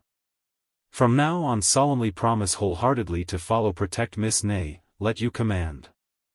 2 people loudly swore loyalty, caused Nghi Tu Duan stunned. This sentence, no matter how it sounded, also resembled movie dialogue, not ordinary bodyguard type. If not knew they were Chu Zhanvu's people, she truly would feel uneasy. She shyly chuckled softly. "No need to speak loudly like that. Understow. Odi, Miss Ney." Suddenly she felt a bit hesitant. If take these 2 people out, would be laughed at by people as not like a smart person? Originally she intended this afternoon to take them out, stroll around once to get acquainted, but now thinking again, Nghi Tu Duan felt a bit hesitant. Chu Corporation recently quite busy. Chu Zhanvu had worked overtime throughout 2 consecutive weeks. Tonight originally still had a big meeting, but thinking of the matter that at home still had 1 person tomorrow already had to leave, he decisively moved the meeting to the next day. 6 o'clock in the afternoon, he on time left the office. Tan Du had messaged to inform waiting ready downstairs from early. He went straight down to the basement parking lot, tiredly opened the car door. Hitting the eyes was that fair, pure face caused his eyebrows originally tightly furrowed immediately relaxed right away. "Why did you come down here?" He bent down, sat into the car, gaze not leaving the face beside. Nghi Tu Duan smiled, from behind her back took out a small box, brought 2 in front of him. "Thank you for taking care of me throughout the past time. This afternoon I specially went to the store, chose a gift for you, see if you like it or not." "Like it?" Chu Zhanvu slightly curved his lips, received it, tiredness and worries in his eyes in an instant disappeared. Tan Du sat in the front driver's seat, secretly looked through the rearview mirror, also couldn't help but smile. "Yo! You haven't even opened it yet." Nghi Tu Duan was slightly displeased, helplessness clearly visible in her eyes. Hearing her complain, he immediately cooperated and opened the gift. The tiny exquisite black velvet box, its lid gently opened, a gentle agarwood scent diffused, inside was a string of agarwood bracelets silently lying there. Chu Xianvu's heart suddenly tightened, the sea still as a sheet, then immediately afterwards, violent big waves surged. He had been playing with bracelets for many years, it was just a small hobby, but no one had ever paid attention. Every year on his birthday or any joyful occasion, the gifts he received were all expensive luxury brands. Everyone used money to show their sincerity, but to him, those gifts were no different from fleeting drizzle. This was the first gift Nghi Tu Duan gave him, and also the gift he loved most in over 20 years. He could see she had truly researched very thoroughly, choosing the Nha Trang white agarwood from Vietnam, with its deep subdued color, pure lasting fragrance, both its appearance and quality belonging to the top tier among all types of wood. "I see that besides drinking tea, you only often play with bracelets. But the tea in your room, both glass cabinets are full of renowned products already, I couldn't think of anything to give. Suddenly I remembered often seeing you wear bracelets. How is it, I didn't choose badly, did I? She looked at him full of anticipation. This afternoon she had researched for a very long time, not knowing which type was good, which one to choose to be worthy of Chu Xianvu's temperament. But thinking of his arm, its prominent veins, its muscles, wearing anything on it would look good. But she still wanted to choose the best item to give him. Yes. He looked at her intently, his lips lightly pursed into a line, his eyes full of tenderness. The atmosphere between them began to grow warm. Nghi Tu Duan seemed to sense something, and hurriedly turned her face away. She looked out the window. "I'm leaving tomorrow. Before I go, let me treat you to a meal." Chu Xianvu put away the gift box, carefully placing it in a safe spot. "Giving gifts again and inviting me to eat again, are you trying to break up with me decisively? What are you saying?"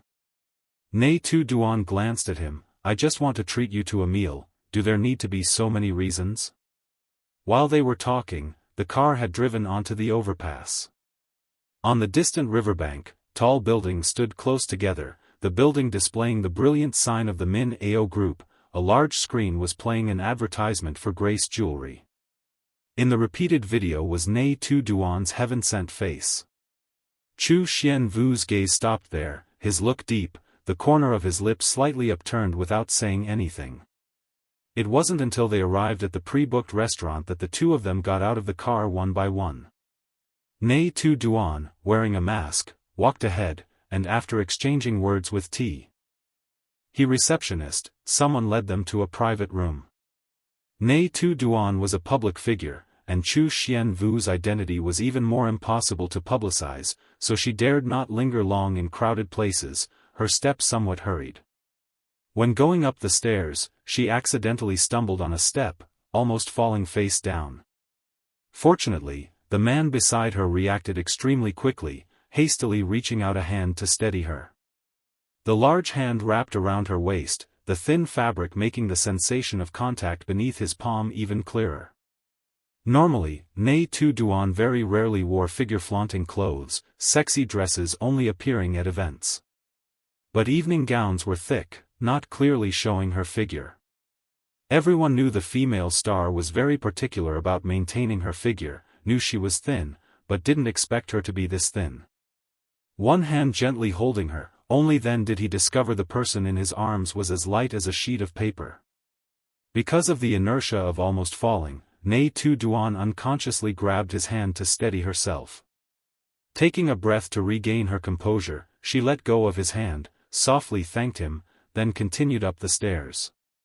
Chu Xianvu stood rooted to the spot, lowered his eyes to look at his palm, lightly curved his fingers, mimicking the feeling from just now. Truly very thin. That waist, not even as much as his single fist.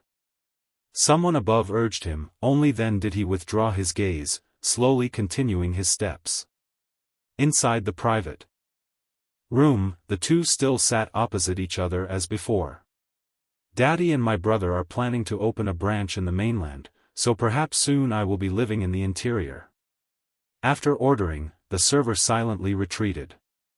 Nghi Tu Duan looked for something to say. After speaking, she again found herself a little strange. Before, she wasn't afraid of silence, her face rarely had a smile, always cold and solitary. But ever since meeting Chu Xianvu, she seemed no longer accustomed to quietness. This man was originally not the type to talk a lot, yet she really liked listening to his voice, always carrying a sense of calmness and steadfastness, truly making others feel at ease. Chu Xianvu stared at her, the corner of his lips seemed to hold a vague smile.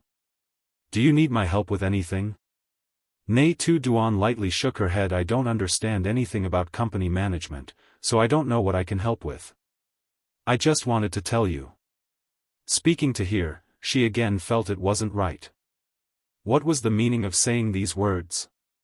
Was it to tell him that from now on she would live on the mainland, so she could meet him more often? If that were the case, why not directly tell him that she liked him? Thinking this, she felt herself increasingly strange.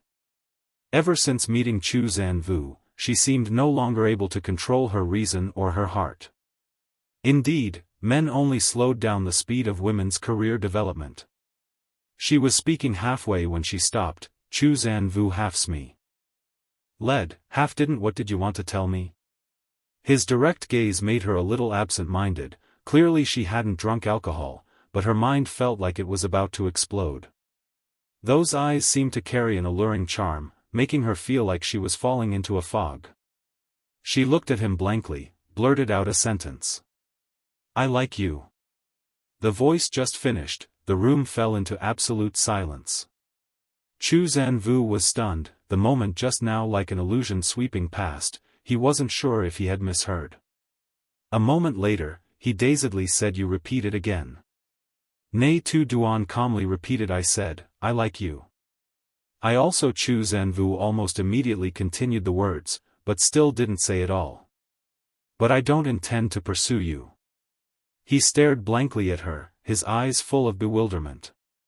She lightly smiled, propping her chin. I don't need to know what you think, and I don't intend to be with you. I just don't want to keep hiding it anymore. Before I wasn't clear what I myself thought, suffering from insomnia for a long time, but now I'm clear. Every word was Chinese, yet Chu Zanvu felt like he didn't understand anything at all. He was so angry he burst out laughing. Can I know the reason? Why like him, but still not want to be with him? Nghi Tu Duan frankly said, because romance is not in my plan. Chu Zanvu felt like a flame flared up in his heart. For a moment he didn't know what to say.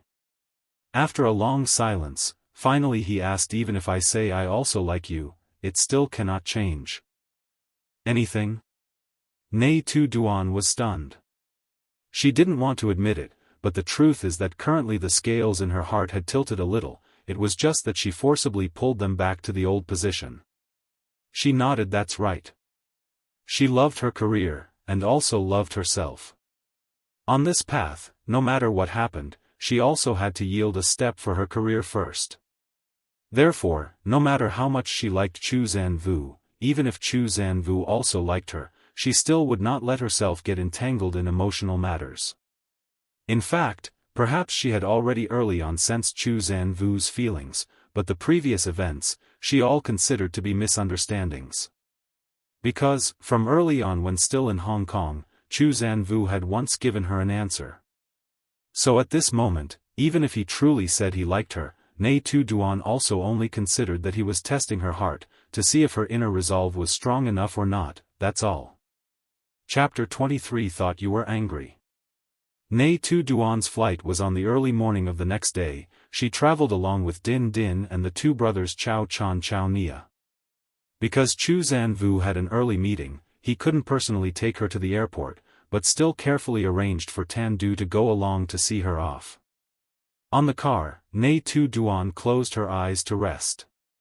Last night she tossed and turned, unable to sleep, unsure if it was because she hadn't filmed in a long time and felt anxious. Before, every time she joined a crew, she had never been so nervous. This time, she inexplicably felt many more concerns in her heart. Before dinner ended yesterday, Chu Zanvu said he would help her resolve the contract dispute with her former company. At that moment, she wanted to say something, but in the end, she only smiled and thanked him. The matter with Fong Pham Entertainment was also almost resolved. She had incurred a slight financial loss, but to her, that contract penalty was not worth anything. Before boarding the plane, she received a WeChat message from Chu Zanvu. Report when you arrive safely. Holding her plane ticket, with a U-shaped neck pillow around her neck, her face was almost completely covered by her mask and pillow. Her long, slender fingers glided across the screen, sending back one word. Okay. Sister Tu Duan, let's board the plane. Din Din called from behind her. The gate to the first-class cabin wasn't crowded, so they weren't in a hurry. The two brothers, Chao Chan and Chao Nia, walked behind, whispering to each other that this was the first time they had sat in first class. Din Din turned her head back. Then you guys are ruined for life. Chao Chan asked back, puzzled. What do you mean by that? Din Din shook her head, her face full of pride because Sister Tu Duan books first class for us every time we go somewhere. Once you've traveled first class many times, you won't want to go back to economy class anymore. Everyone returned to their seats one by one. Nghi Tu Duan fastened her seat belt and quietly closed her eyes, falling into a deep sleep. The remaining 3 people continued to chatter lively. Chao Chan asked, "Does Sister Tu Duan book first class for everyone?" Din Din replied, "Of course. Her generosity is well known in the industry, so many people envy our team." Chao Nia secretly took a photo of Nghi Tu Duan sleeping, then sent it to Chu Zhanwu to report the situation. "Sir, Miss Nghi has safely boarded the plane and is currently resting." At that moment, Chu Zhanwu was on his way to the new conference room. Upon receiving the message, he silenced his phone and took the stack of documents from Tan Du without turning his head. "Where is Ta Ap Tri?" Tan Du followed closely behind General Manager Ta. "Still hasn't replied. It's unclear if he has arrived yet." "No need to wait any longer, let's begin." "Yes." No one in the group dared to be late in front of Chu Zhanwu, except for Ta Ap Tri. It was unknown how many times he had been late. Chu Zhanwu was known for his lack of patience, and no one dared to challenge his authority as Ta Ap Tri had. The announcement that the plane was preparing to land sounded, and Nghi Tu Duan woke up just in time from her drowsy sleep. She turned on her phone as soon as there was signal, immediately texting Chu Zhanwu, reporting that she had arrived safely. From the airport to the hotel, there was a private car for pickup and drop-off. Although she had a nap on the plane, it wasn't enough. She intended to sleep another room at the hotel to feel comfortable, because starting tomorrow would be a long string of sleepless days. The film crew schedule was already set. Tomorrow at 4:30 a.m. she had to wake up for makeup. The opening day already had a full day of filming. Her scenes were much fewer than the female leads. The hotel was near the film set, but that area did not have beautiful night views to admire. While checking in, they unexpectedly met an acquaintance, Tam Jai Li. She carried a large pile of luggage, standing and directing staff to arrange it. When Nghi Tu Duan walked into the lobby, Tam Jai Li just turned her head and immediately caught sight of her. Her gaze behind the sunglasses froze for a second, then she reluctantly spoke to greet. "What a coincidence, Miss Nghi is also at this hotel?" From head to toe, Tam Jai Li was dressed in designer brands, her face meticulously made up, clearly the standard look of a star when going out. In comparison, Nghi Tu Duan wore a hoodie with jeans, her bare face hidden under a mask, looking surprisingly simple. Even so, others could still easily recognize her. Nghi Tu Duan said indifferently, "You and I debuted at the same time. I am not qualified enough to be your senior." At this moment, Tam Jai Li was the female lead, while she was only the second female supporting role. Although their fame did not differ much, her status in the crew was still one rank lower. That address Miss Nghi somehow sounded like sarcasm. Tam Jia Lu took off her sunglasses, her lipstick-painted lips curved up proudly. "Then I'll call you by your name from now on. As long as you're happy." Nghi Tu Duan did not bother to reply further, turned and walked to the reception desk. Din Din stayed close beside her, whispered softly, "Sister Tu Duan, Tam Jai Li is the cousin of young Master Min II, aren't you afraid of offending the Min family by treating her like that?" Behind them, Tam Jai Li glared at Nghi Tu Duan's retreating back, angrily stomped her foot, then followed her luggage upstairs. "It's fine, I haven't offended just this one person." Under her mask, she smiled, feeling Tam Jai Li's expression just now was truly interesting. She always found Tam Jai Li to have a silly yet adorable quality, exactly like a naive wealthy young lady. Each time she got angry, it didn't make people dislike her at all. On the contrary, one would want to tease her even more. Later they would still have to be together for a few months. If they didn't get acquainted early, how could they cooperate happily? After finishing the procedures, everyone returned to their rooms to rest. Nghi Tu Duan opened her phone and saw a message from Chu Zhanwu. "Just finished a meeting, have you arrived at the hotel yet?" After she finished tidying up her belongings, took off her slippers, leaned back onto the lounge chair next to the large window, leisurely replied. Yes. I even met Tam Jai Li. The message had just been sent. She saw Chu Zhanvu's name appear on the screen as typing a message, then disappear again, and there was still no reply for a long time. Finally, he sent a rather awkward message. I didn't arrange for her to stay there. Nghi Tu Duan stared intently at the message next to that pitch-black avatar, then suddenly burst out laughing. She didn't reply, went to take a bath, then planned to continue sleeping. On the other side, Chu Zhanvu waited and waited but saw no response. Feeling restless in his heart, he hastily sent another message. If you feel uncomfortable, I will tell her to move to another hotel. At that time, Nghi Tu Duan was humming softly while bathing. By the time she leisurely came out and opened her phone, she saw a series of unread messages. Tam Jai Li's accommodation was arranged by the Min family. I remember I already explained, she and I have no relationship. At most, she's only considered a younger sister. No, that's not right, not even siblings are counted. On the day at the KTV, I didn't actively sit next to her. I have already contacted Min Deek, telling him to move her to another hotel. What are you doing? Her expression immediately darkened when she saw the messages displayed on the screen. She hastily called him. The other end of the line answered very quickly. What were you doing just now? I just finished bathing. At this moment, Nghi Tu Duan's hair was still wet, and her drowsiness had completely disappeared because she was startled. Did you really call Min Deep to change out? LS for Tam Jai Li? Yes. I thought you were angry. Why should I be angry? She placed the phone on the glass table, turned on the speakerphone, her hand holding a towel to dry her hair. At this moment, it seemed that Chu Zhanvu was on the road, a bit of noise still mixed in with his voice. Didn't you say you liked me? Because you said you liked me, I was afraid you'd be jealous, afraid you'd be angry. Such a simple reason, could it be that she didn't understand? Nghi Tu Duan, for a moment, didn't know how to reply. She only chuckled softly, and helplessly said, I'm not angry, and you don't need to tell her to change hotels. I find Tam Jai Li quite cute, moreover. He has already seen her as a younger sister, then I also will do likewise, see her as a younger sister and treat.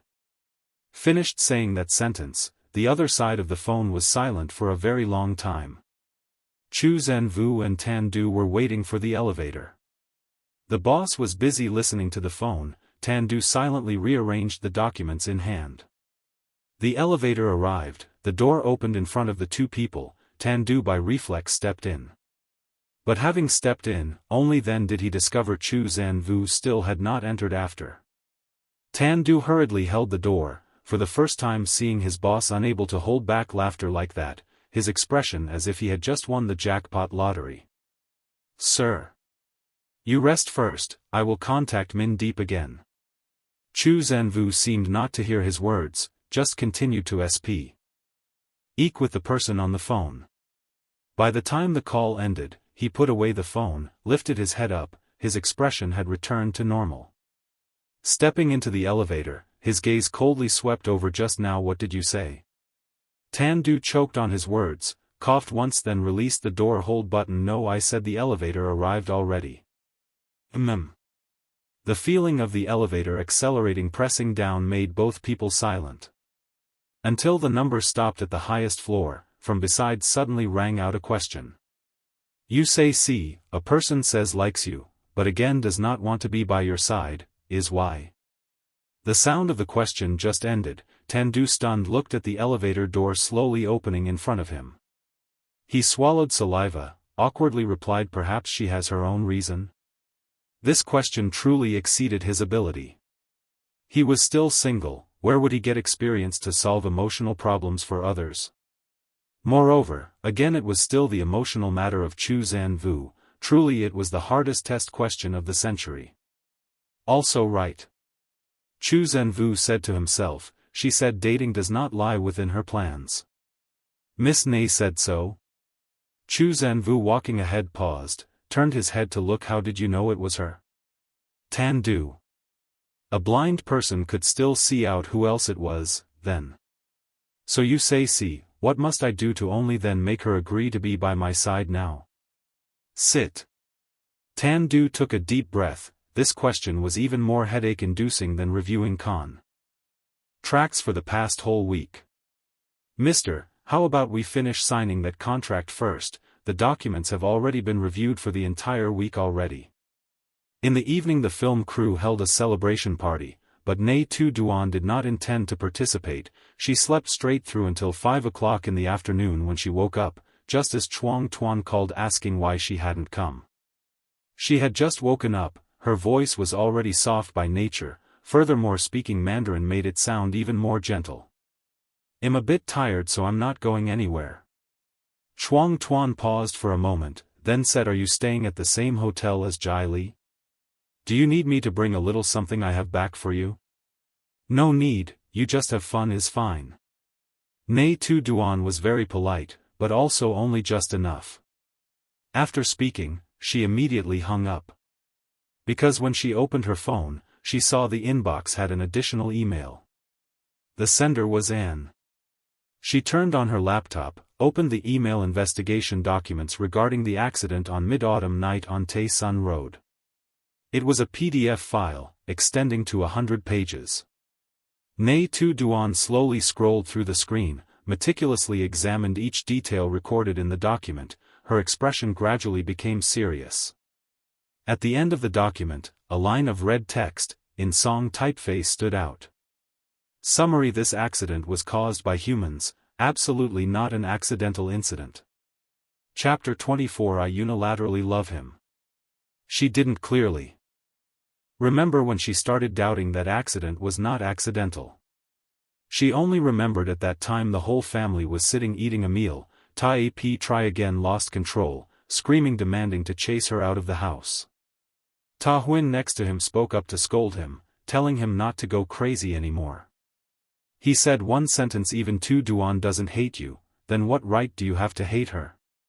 At that time she didn't understand what the meaning of that sentence was, only felt that something was very wrong. Why did she have to hate Tai Pi Tri? The accident from that year had been concluded to be accidental. For the deceased, they could only mourn, but didn't know where to start talking about hatred from. And so in her heart began to sprout a seed of doubt.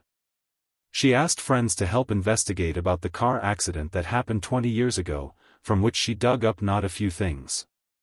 And it was precisely then, she only knew that it turned out Ta Huin had already known her from 20 years ago. Documents recorded that 20 years ago, Ta Group had once had a business cooperation with her parents. The content and specific details of that cooperation could not be verified, but it could be certain that Ta Huin not only knew her parents, but had also once been a very close business partner in business. However, for all the years in the Ta family, she had never heard Ta Huin mention anything related to her biological parents, as if intentionally avoiding it. Her mind was as if crushed bit by machinery when she finished reading that part of the document, a headache to the point of wanting to explode. She did not want to continue pursuing the connection between Ta Huin and that accident anymore. Slamming the laptop shut, the phone placed on the tea table rang again. It was Chuang Tuan. She furrowed her brows and answered the phone. Tu Duan, you still haven't eaten anything, right? I'll bring some food back for you, okay? Which room are you in? She was stunned for a few seconds, still hadn't had time to fully digest the meaning of that sentence, when the other end of the line continued to speak. I have a few things I want to tell you. Are you free now? Just say it over the phone. Meeting in person is not very convenient. Having debuted for so many years, she rejected every rumor that came knocking on her door. As for privately meeting male artists, she always absolutely avoided it. Chuang Tuan seemed to have predicted she would refuse to meet, then lightly smiled. Then I'll just bring the food to you, don't worry, it's just bringing things, I won't stay long. If I'm hungry then I will go find something to eat myself. Her voice was cold and showed no respect, moreover perhaps because her mood was not good, so her words were also full of the smell of gunpowder. "If there's a matter, speak immediately, otherwise I'm hanging up now." "Whoa, wait a minute. I'm saying it right now." Zhou Tuan met someone as cold as Nghi Tu Duan for the first time, but was not angry, only smiled wryly and helplessly. "The other day at the party in Hozhang, I saw you and Zhou Wu. I didn't mean to be curious, just wanted to know, what kind of relationship are the two of you ultimately?" This question was truly tactless. Nghi Tu Duan did not understand why he was curious about the relationship between her and Zhou Wu, but still replied friend. She answered decisively, without the slightest hesitation. Zhou Tuan was surprised. Only friends? He didn't quite believe it. That night in the karaoke room, he saw with his own eyes Nghi Tu Duan sadly drinking herself drunk, Zhou Wu actively taking the cigarette from her hand, then both of them leaving together. To say they are ordinary friends, it's truly hard to make people believe. "What relationship do you want us to be?" Nghi Tu Duan began to lose patience, feeling he was truly long-winded. "If there's something you want to say, then just say it straight out. To be a man yet beat around the bush like that is truly annoying." Hearing her displeasure, Zhou Tuan hurriedly explained, "Don't be angry, I didn't mean to offend you." Nghi Tu Duan furrowed her brows even tighter, slowly breathed out a breath, and spoke a sentence that she thought would make him satisfied. "So let me tell you this, he and I have the type of relationship where I have unrequited feelings for him, that's all. Any other questions?" "Huh?" Zhou Tuan was dumbfounded again. This sentence, it didn't seem right. The scene that night, in no way resembled Nghi Tu Duan having unrequited feelings. But he didn't dare to ask any more, fearing he would make her angry and get his number blocked. "It's nothing, I wasn't intentionally prying, I just wanted to confirm something. Sorry for bothering you, get some rest soon."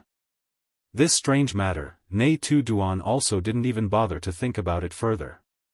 In her head, she was still processing the mass of information she had just read. The more she thought, the more her head hurt. Her stomach also started to get hungry, so she ordered dinner via the hotel's internal phone. She had just woken up not long ago, so it was highly likely she would suffer from insomnia again tonight. She was still thinking whether she should take a little melatonin after eating. After finishing her meal, Nghi Tu Duan hesitated, about to call Din Din to buy medicine for her, when a phone call came in. It was Zhou Wu. She smiled, answering the call, and lazily sprawled out on the sofa. "How come I haven't seen you text all day?" The man's voice was a little echoing, as if he was in a garage or somewhere similar. The next second, the sound of a car unlocking rang out through the phone.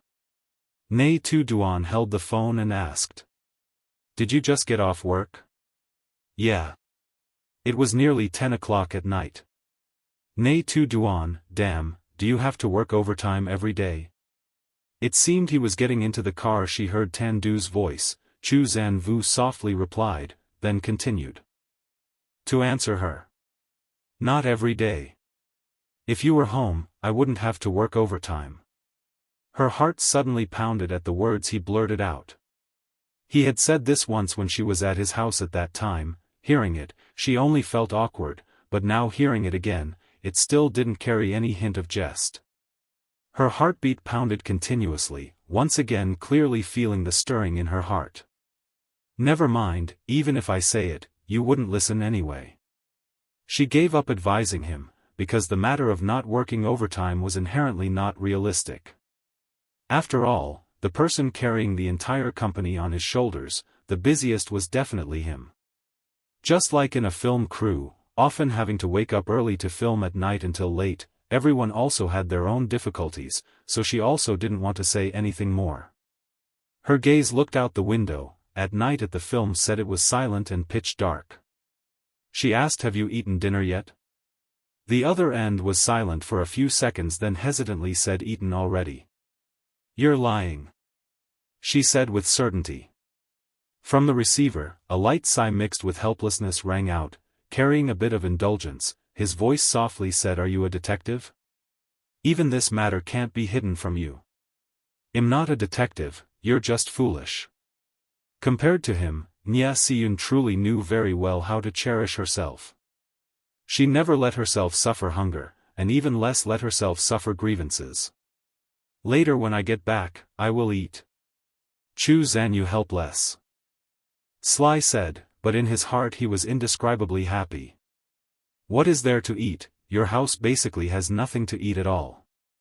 Her voice gently admonished, carrying tender concern, take advantage of the time before you get home, find something to eat temporarily outside. Don't take your own life lightly, okay? He gently replied. Qin Rui, who was driving in front, looked at him through the rearview mirror, saw the happy smile at the corner of Chu Zanyu's mouth, and involuntarily also smiled along. You still haven't slept yet? Tomorrow don't you have to wake up early? Chu Zanyu changed the topic, his gaze looking out the window glass. At this hour, the restaurants had all closed, only supermarkets and convenience stores remained. At the intersection, there was a large supermarket. He signaled to Qin Rui to park the car by the roadside, then he got out of the car alone and entered the supermarket. Nghi Tu Duan replied, I just woke up, now I can't fall back asleep. I'm thinking if I should take a little melatonin or not. Taking too much medicine is not good. Chu Zanyu weaved among the shelves, took a few quick meals and put them into the basket, then went towards the vegetable and fruit section. I know. Nghi Tu Duan replied weakly, suddenly hearing the other end of the line become noisy, and melodious music also rang out. She asked, where are you? Supermarket. He replied. You're listening to me, you know how to cherish your life now. Nghi Tu Duan burst out laughing, hearing him tell King to someone else. He asked if there was fresh produce, they replied there was only that much left, fresh produce would only be available early tomorrow morning. He softly thanked them then continued to go to another area. Chairman Chu is preparing to go home to cook himself? She teased. Unexpectedly, Chu Zanwu was so obedient, as soon as it was said, he immediately acted. Is there any way without needing to cook and still be full? Chu Zanwu conversely asked her back. Nghi Tu Duan did not answer, only softly smiled. Separated by several hundred kilometers, she could still go grocery shopping with him over the phone. The thrilling feeling was truly very magical, she truly enjoyed that sweet moment, then also greedily wished for a little more. Arriving home, the first thing Chu Zanwu did was to enter the kitchen to prepare dinner for himself. The next morning, when the cleaning lady arrived, she unexpectedly discovered quite a lot of additional food in the refrigerator, asked him, he only said from now on, prepare 3 meals every day, bring lunch and dinner to the company. After speaking, he also added a sentence, you've worked hard. The lady looked at him, surprised and speechless, but seeing him starting to pay attention to his diet, in her heart she also felt somewhat comforted.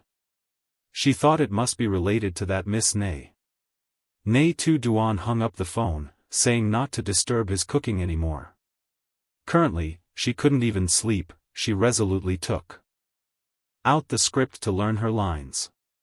People are inherently sensitive to reading words. She had only read for a short while and already started to feel sleepy, sent Chu Zanwu a message saying she was going to sleep, then climbed into bed, sleeping straight through until morning. 4:30 a.m., Nghi Tu Duan woke up on time. Luckily she had enough sleep so she did not feel tired at all. The most troublesome part of filming historical dramas was precisely the actress' hair. Nghi Tu Duan did not wear a wig, all her hairstyles used real hair, which took even more time. The first day of styling already took 2 hours. Exiting the room, she coincidentally met the female lead Tam Jai Li, who had also just finished her makeup. Both wore masks, walking with staff by their side. Each person took one elevator downstairs. Down in the hotel lobby there were quite a few paparazzi and fans waiting. The two met again in the grand hall. Nghi Tu Duan stopped her steps, yielding for Tam Jai Li to go to the car first. At the hotel entrance, a very large crowd of people gathered, secretly taking photos. The scene was no different from a real-life fan meeting. Such scenes in Hon Diem were already too familiar. Chao Chan and Chao Nia, one in front, one behind, protected Nghi Tu Duan as she got into the car. She and Tam Jai Li successively left the hotel, going to the filming location to participate in the commencement ceremony. Most people in the crew had already arrived. The commencement ceremony ritual officially began. The leaders and guests successively gave speeches. It wasn't until 11 o'clock that they proceeded with the good luck prayer ceremony. Chuang Tuan gave Nghi Tu Duan an incense stick. She indifferently received it, but when he came closer she quietly took a step back. As if sensing her rejection, Chuang Tuan did not proactively approach her anymore.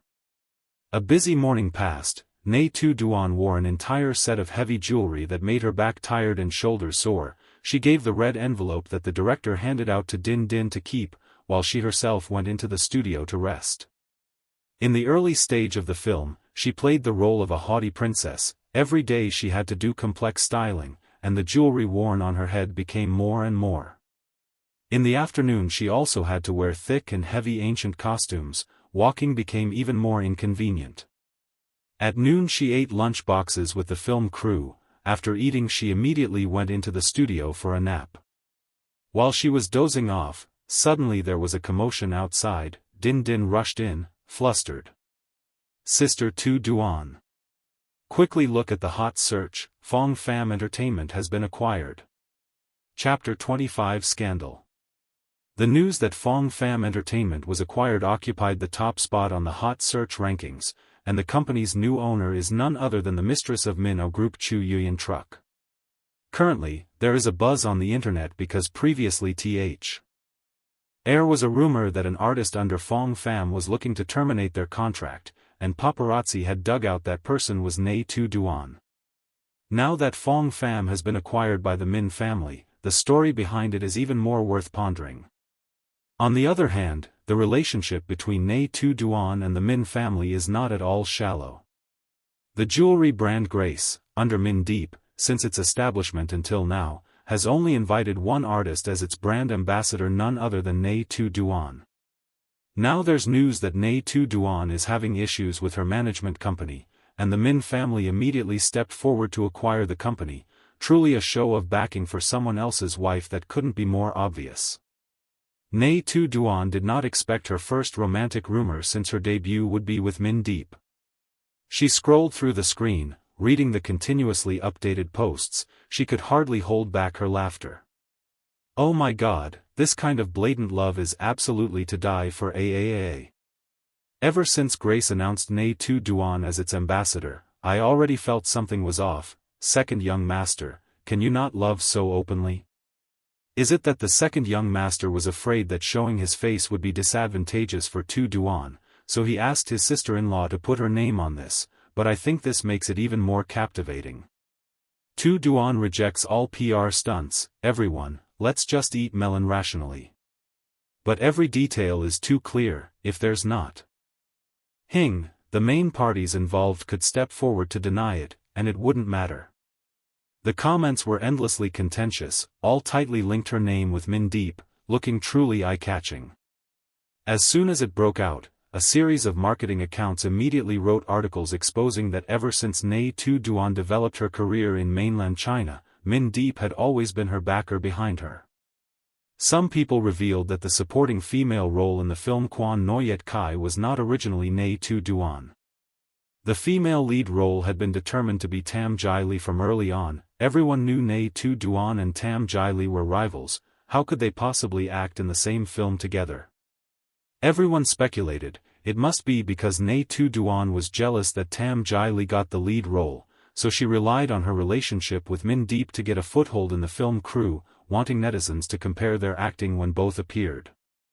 Min Deep, moreover, is Tam Jai Li's cousin. Connecting the dots, this is entirely a moral tragedy of the type the brother seduced by a fox spirit, together bullying his biological sister.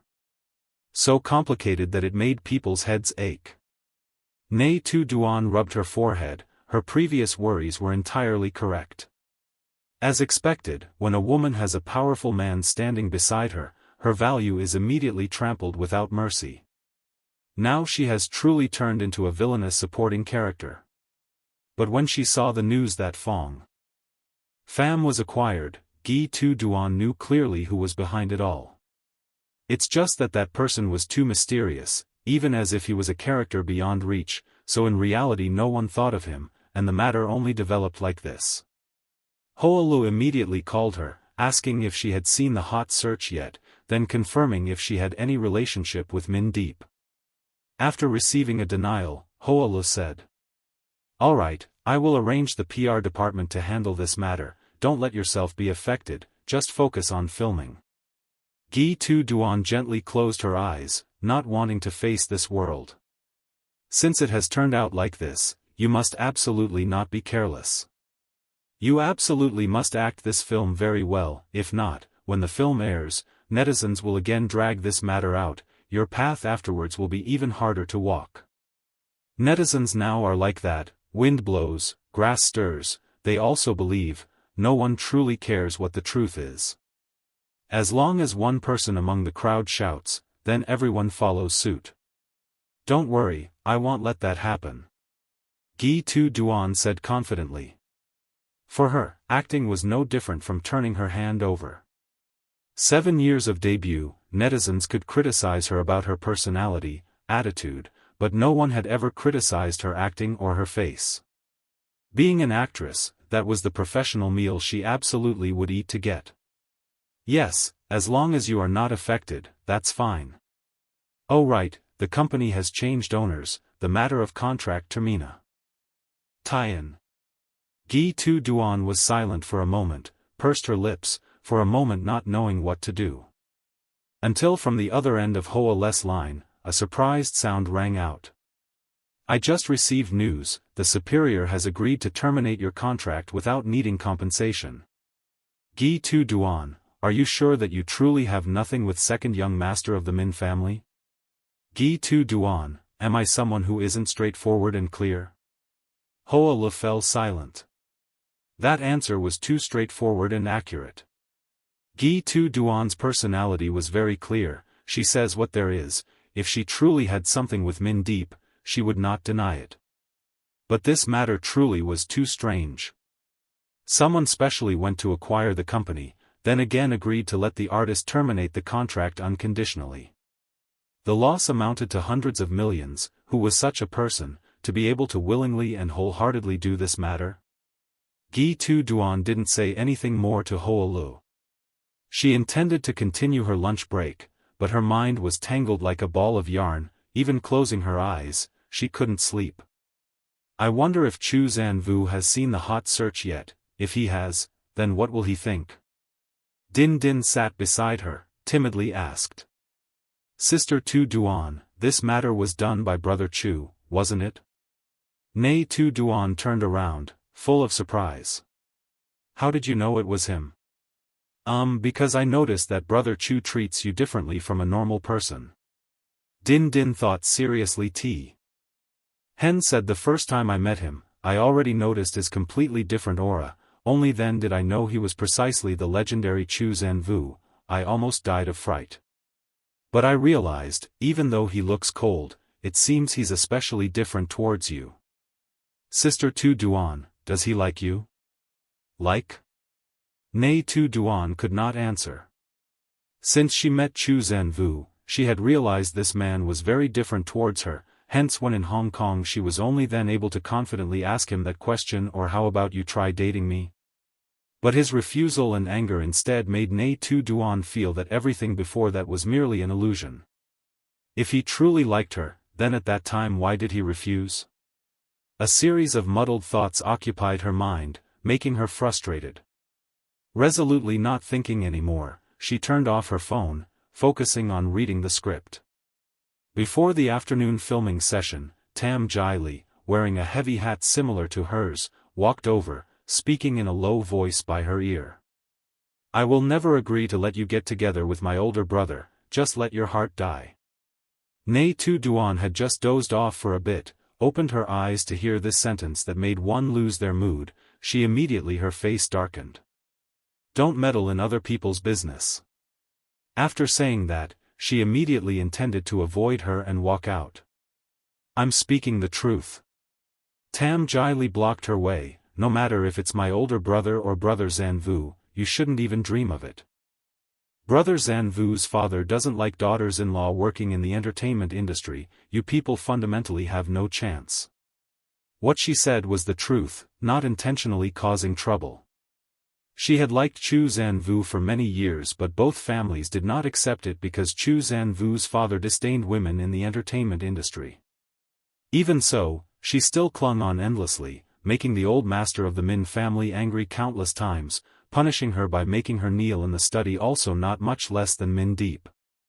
This situation was exactly like in those cheesy idol dramas, where the supporting female character comes to confront the main female character, but in Tam Jai Li's eyes, there shone a naive hostility. That silly look both made people laugh and found it endearing. Nghi Tu Duan helplessly smiled, as if coaxing a child. All right, I know. Is there anything else you want to say? Tam Jai Li saw that she didn't pay any attention to her words, immediately got angry. You! Nghi Tu Duan, I hate you. She angrily hugged the heavy dress and walked away, leaving Nghi Tu Duan alone standing in place speechless. For some reason, even though their contact wasn't much, even though Tam Jai Li's studio regularly bought articles to suppress her, Nghi Tu Duan still couldn't bring herself to hate her. In the afternoon, when it was time to film, Tam Jai Li deliberately avoided her. When the two of them acted a scene together, the first scene ngd several times in a row. Everyone could see the two people's states were not compatible. The director decisively called a temporary stop, calling Tam Jai Li out to talk privately. Nghi Tu Duan returned to the resting area. The makeup artist quickly came up to do touch-ups. Din Din handed her a cup of water, and said softly, "Sister Tu Duan, I feel like the next few months surely won't be easy. Let's just take it one step at a time." Nghi Tu Duan closed her eyes, letting the makeup artist apply powder. She didn't move, holding a straw to drink water. "Since when did you become so good-tempered?" Din Din pouted, unable to understand. Before, when encountering this kind of confrontational actress, you would always show a clear attitude and then just walk away. The makeup artist finished applying powder and left. Nghi Tu Duan opened her eyes and looked at her. "I don't know, but it also feels interesting. How many people are there on set? If she does that, won't it just make the rumors spread faster?" Din Din's worry was because of the news on the hot search. The online buzz wouldn't die down. Now Tam Jai Li acted with that kind of attitude. If anyone saw it, who knows how many more stories would erupt. Nghi Tu Duan had been in the profession for many years, always worked seriously, never got involved in any rumors or scandals.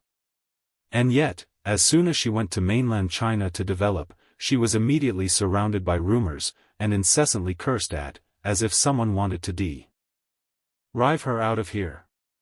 Actually, the current situation was also hard to say whether it was good or bad, both troublesome and also relieved.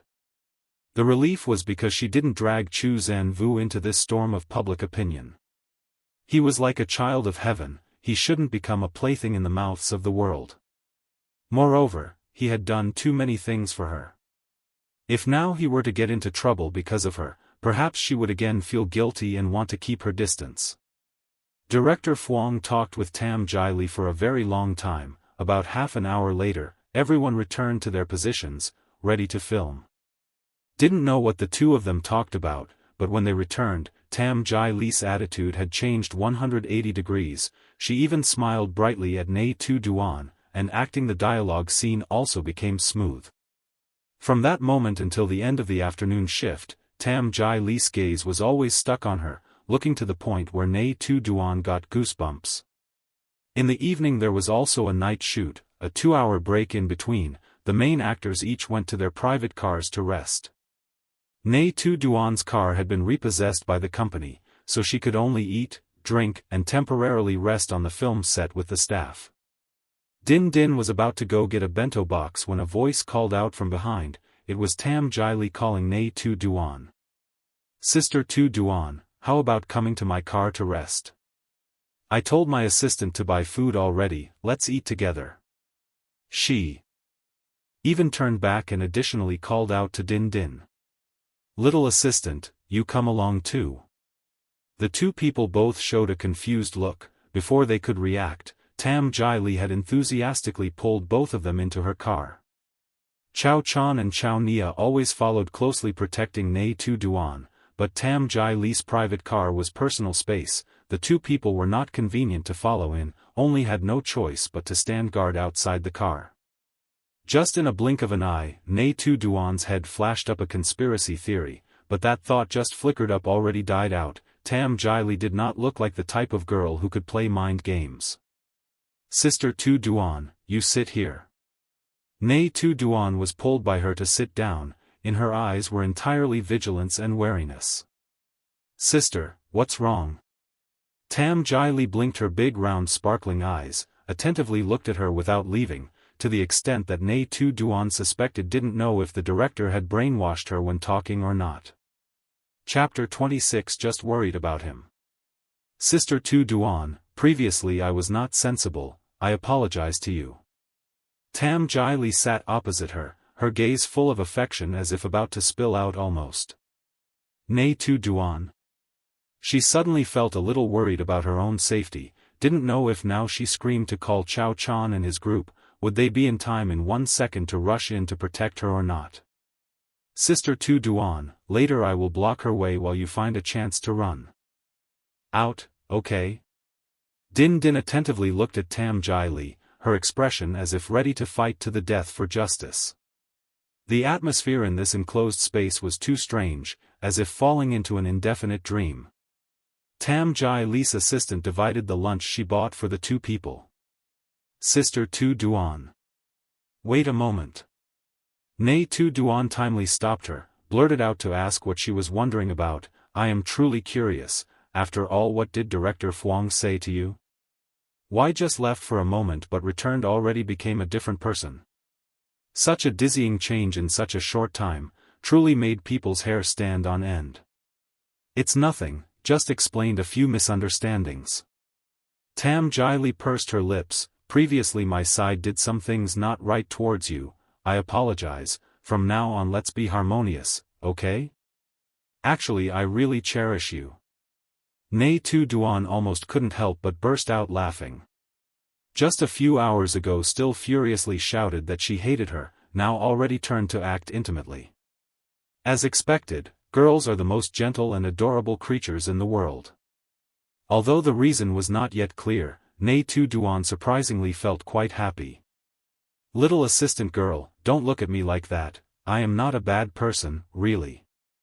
Seeing Din Din looking at her full of caution, Tam Jai Li smiled docilely, humbly.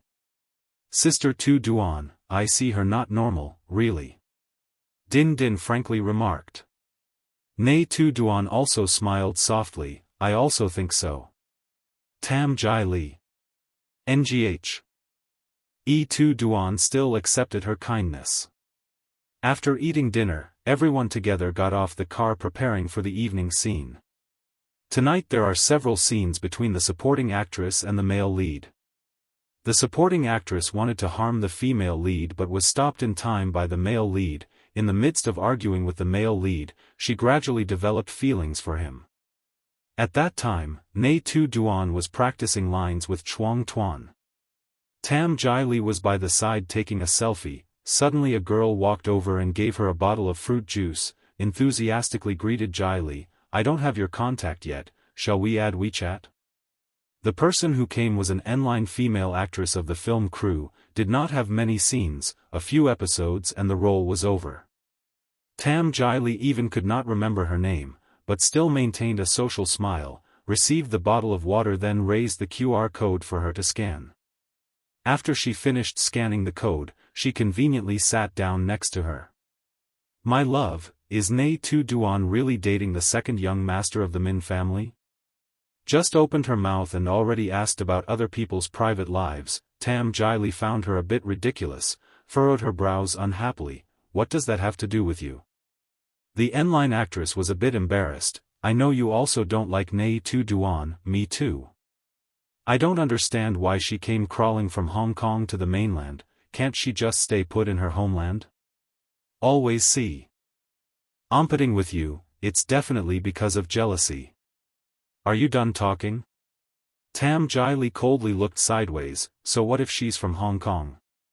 What position of yours did she snatch? Enough meddling, what kind of person are you to dare to speak ill of others behind their back? Coward. Finally she gave a cold snort, stood up and left. The N-line actress was stunned on the spot, did not expect her to react like that. Didn't they say Tam Jai Li disliked Nghi Tu Duan? Why does the situation not resemble the rumors at all? Tam Jai Li, while muttering, walked to where Nghi Tu Duan was having her makeup touched up.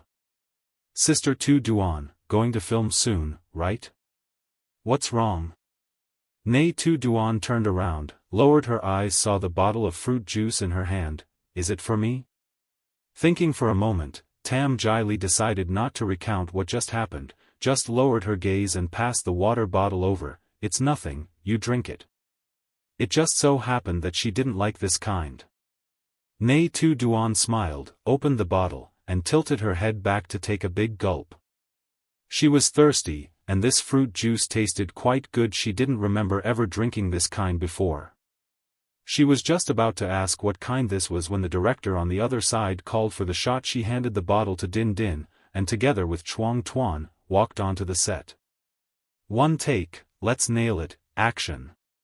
Filming officially began, the two main actors quickly got into character. The director sat behind the monitor, watching. Everything went quite smoothly. Gradually, Nghi Tu Duan felt her face getting hot, her body also started to feel itchy, but because they were still filming, she tried not to show anything. Until the director called cut. Tu Duan, why is your neck so red? Call the makeup artist over to take a look. Leaving the camera, she finally couldn't help but pull up her collar and scratch. The makeup artist was about to touch up her makeup when she was pushed away, and Nghi Tu Duan irritably called out. Din Din. Din Din anxiously ran over. Tu Duan, what's wrong? Nghi Tu Duan leaned on her, feeling as if her throat was being constricted. She couldn't breathe. She tried to swallow her saliva, and with difficulty choked out, it seems I'm having an allergic reaction. At this moment, she finally understood what she had just drunk. Mango juice. She was allergic to mangoes, and she was more severely allergic than ordinary people. Since the time of her childhood greed that led to her being hospitalized, she hadn't dared to touch any mango-related food, to the point that she had forgotten what it tasted like. Immediately after the incident was discovered, the director immediately called for a stop to filming, and had someone take Nghi Tu Duan to the hospital. She passed out immediately after getting into the car. When she opened her eyes again, she was lying on a hospital bed, her hand receiving an 4 drip.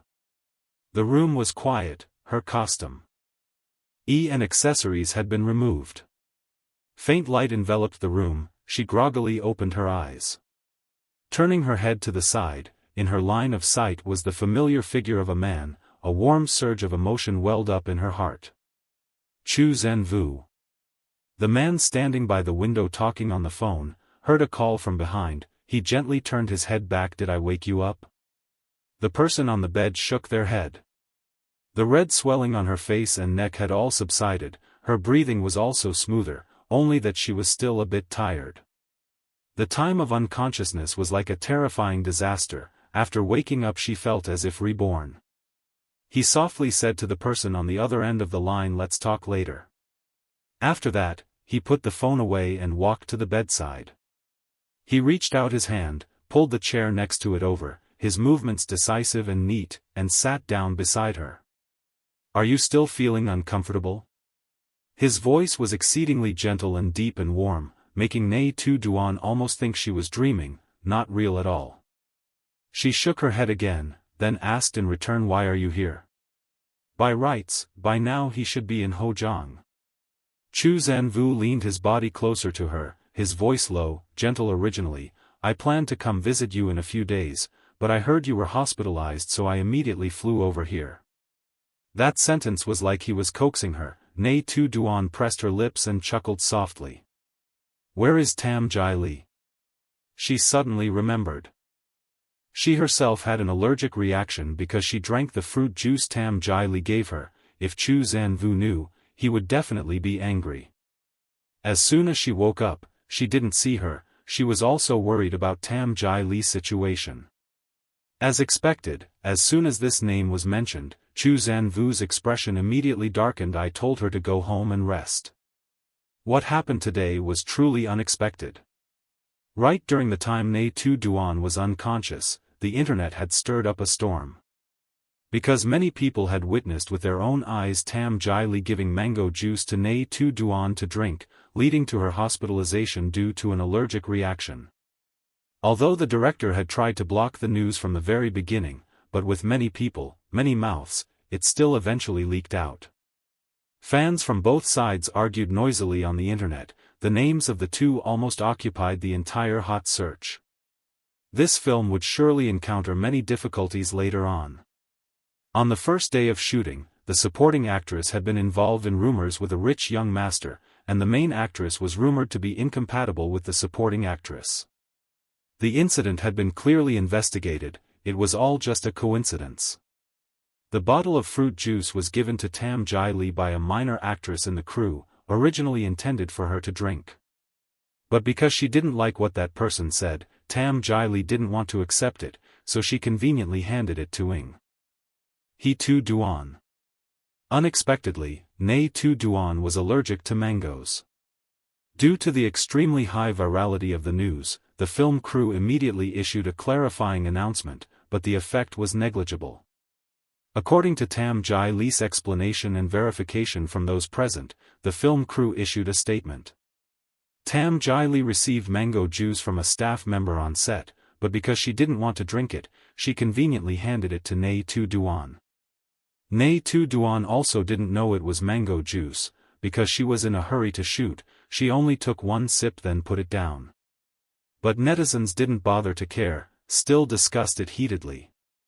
Morning just had a rumor about Nghi Tu Duan and the second young master of the Min family. Afternoon Tam Jai Li already poisoned her. Could it be indirectly confirming the relationship of the two people is real?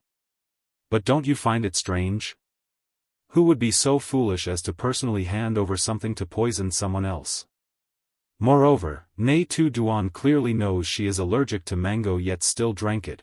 Maybe Tam Jai Li did not know that, just wanted to make amends, merely was exploited by others. The above analysis is very reasonable. Tam Jai Li does not look like the scheming type. Compared, Nghi Tu Duan looks like she is more calculating. Conspiracy theories are too scary. Don't you see the film crew already stated clearly that Nghi Tu Duan didn't know the bottle contained mango? Moreover, that juice was given to Tam Jai Li by a crew member. Both are innocent. Your malicious speculation is truly scary. What if Tam Jai Li herself wanted to harm someone, then the film crew deliberately fabricated the crew member giving water story to cover up? Because no one saw anyone giving water, only saw Tam Jai Li handing water to Nghi Tu Duan. Fans from both sides debated fiercely, no different than a great war of the century. Nghi Tu Duan completely knew nothing about this war, only saw Zhou Can Wu's expression was gloomy, then wanted to explain a few words on behalf of Tam Jai Li. Actually, this matter cannot blame her, she also didn't know I was allergic. Moreover, she herself also did not realize that was mango juice. Indeed, don't blame her. Zhou Can Wu said coldly, making Nghi Tu Duan pause a bit, then heard him explain further. It was an actress in your crew who gave that bottle of water to her.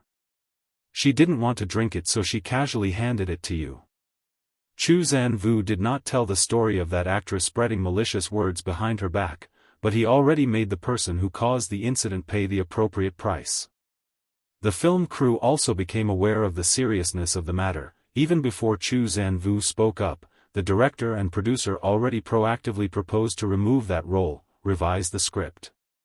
In addition, that person from now on will be blacklisted by the entire industry. After this, no matter which path they take, it will be hard to regain their standing. Nghi Tu Duan was silent, did not want to mention this matter again. She changed the topic, asked Zhou Can Wu, when are you going back? I just arrived, want to drive me away already? Chu Zanvu looked at her, lips slightly curved, eyes full of doting affection. I just worry you will miss too much work, return and then have to work overtime all day long. Nghi Tu Duan had never spoken such gentle words. The word gentle originally didn't fit at all with her personality and appearance. She had never openly expressed feelings of concern to anyone, even with Ta Ap Tri she only expressed it indirectly. Since knowing Chu Zanvu, she seemed to have turned into a different person. Hearing that, the smile on the man's face became deeper, he slightly bowed his head, in his eyes still sparkled unconcealable joy. Chapter 27 had liked her for many years. The last few bags of 4 fluid were finally infused. The nurse advised that tomorrow morning there must be one more checkup, confirm no more issues then can process discharge. Chu Zanvu said he would stay at the hospital to care for her. Nghi Tu Duan just intended to open her mouth to advise him to return to the hotel to rest, then the phone on the bedside rang. She couldn't reach it. It was Chu Zanvu who reached out to take it for her. All movements happened very synchronously. She hurriedly received her phone, while Chu Zanvu called someone to arrange a folding bed to stay overnight. The caller was Ta Ap Tri. As soon as she answered the call, already heard his voice full of worry. Tu Duan, I just finished work and already saw news saying you were hospitalized because of allergies. Are you okay? I'm okay. Why are you just getting off work now? She just looked at the clock. At this time it was already almost dawn. Lately I'm internally testing some new products for the branch, so I'm a bit busy. You're fine, that's good. Tomorrow I'll make time to come visit you, send me the address, okay? His voice carried a hint of fatigue. Tomorrow I'm being discharged from the hospital already. Today I've already slowed down the filming progress, therefore, after being discharged, I'll surely immediately return to the film crew. You don't need to bother with this trip. You are my younger sister, what is there to bother with or not bother with? His voice was decisive, giving no room for refusal. Nghi Tu Duan didn't say anything more. The corner of her lips softly curved into a happy smile. This was the sentence that she had once most longed to hear from her brother's mouth, kept thinking she would never have the chance in her whole life, never expected today she would actually hear it. She pulled the blanket to cover half her face, hiding her smile, only revealing her eyes curved like a crescent moon.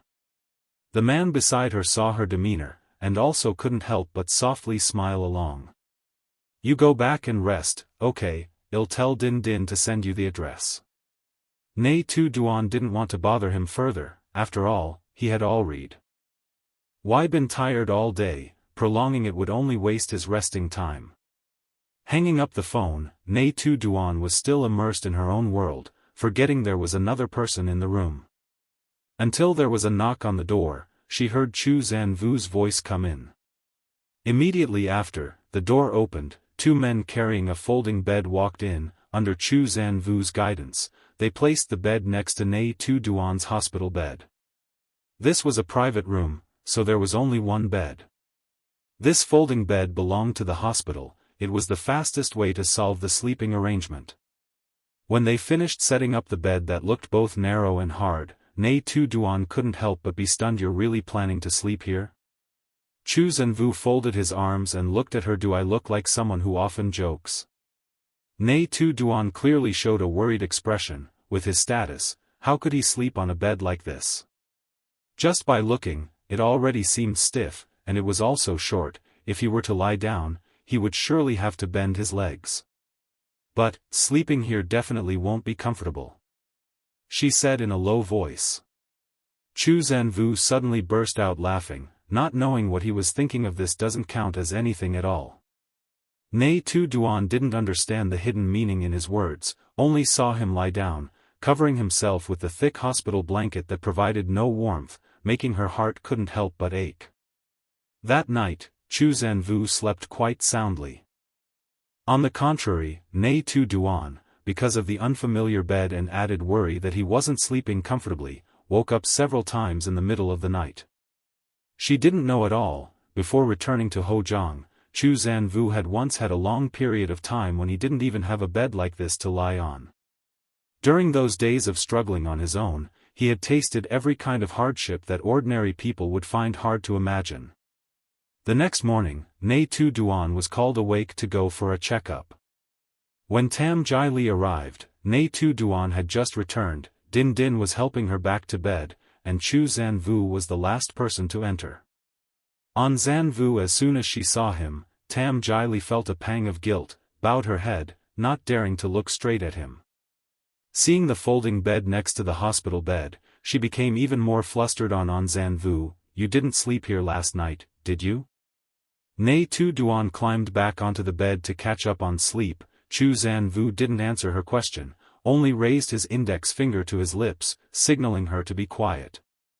She turned her head to look at Nghi Tu Duan sleeping soundly. Her heart was filled with 100 tangled thoughts. She walked to Chu Zanvu's side, lowering her voice. "Zanvu, I have something I want to say to you." Having said that, she walked ahead out of the hospital room. Chu Zanvu's face was ice cold, showing no emotion at all, nor did he refuse, turning around to follow her out. The two walked a little further. When they had distanced themselves, Tam Jai Li immediately asked Zanvu, "Is it that you like her?" Her heart trembled. She had actually realized that long ago, it was just that she didn't dare to believe it. That man who was indifferent and cold to everyone, yet truly had his heart moved by a woman. She truly liked Chu Zanvu very much. To see the man she liked being gentle with another woman, to say she wasn't heartbroken was false. What made her even more heartbroken was Chu Zanvu's gaze when he looked at her, straightforward and not avoiding, firmly saying, "Yes." Tam Jai Li's body stiffened. Before that, she had kept thinking she would hear a denial. Who would have thought it would be such a decisive admission? She also didn't know how to describe her mood at this moment. If she still hated Nghi Tu Duan at present, perhaps it would be a little easier. Her chest felt as if weighed down by a rock, she couldn't breathe, and tears immediately filled her eye sockets. Struggling to keep calm, she took a deep breath, suppressing a sob in her throat. "Why? I have liked you for all these years. Could it be that I never once moved you, even once?" They had known each other for 13 years, Tam Jai Li had liked him from first sight. Over the years, she had always actively expressed her feelings. Besides Chu Yuyan Truck, no one else supported her at all. She had many times wanted to give up, but every time she met him again, she couldn't control her own heart. It was too painful. Actually, she had also gradually accepted the fact that Chu Zanvu was a cold man. But he actually liked Nghi Tu Duan. Chu Zanvu shook his head. "I understand your feelings, because I also liked her for many years already." One statement made the defensive wall in Tam Jai Li's heart completely collapse. Unexpectedly, those words could actually be uttered from Chu Zanvu's mouth. He said he liked Nghi Tu Duan for many years already. Since when? Tam Jai Li couldn't believe it, continuously shook her head, large drops of tears fell down her cheeks. A sound was heard from behind. Chu Zanvu took a handkerchief out from his jacket pocket and gave it to her to wipe her tears, then turned around, shielding her behind his back. Fuang Lam led the production director and the actors from the film crew to arrive. As soon as they saw Chu Zanvu, everyone was astonished. The director hurriedly ran over. "Mr. Chu, why are you here?" Tam Jai Li was still sobbing behind Chu Zanvu's back. Director Fuang acted as if he didn't see. "Such a big incident happening in the film crew, as an investor, should I not come to see?" Chu Zanvu put his 2 hands into his pockets, his face stern, his voice carrying a hint of displeasure. Everyone held their breath, not daring to breathe heavily, not expecting this incident to be so serious as to make Chu Zanvu personally appear. Fuang Lam at this moment was also extremely tense, continuously bowing his head in agreement. "Should sh. Fooled. Then we will go visit Tu Duan first, sir." He cautiously stepped back 1 step, wanting to leave private space for the 2 people.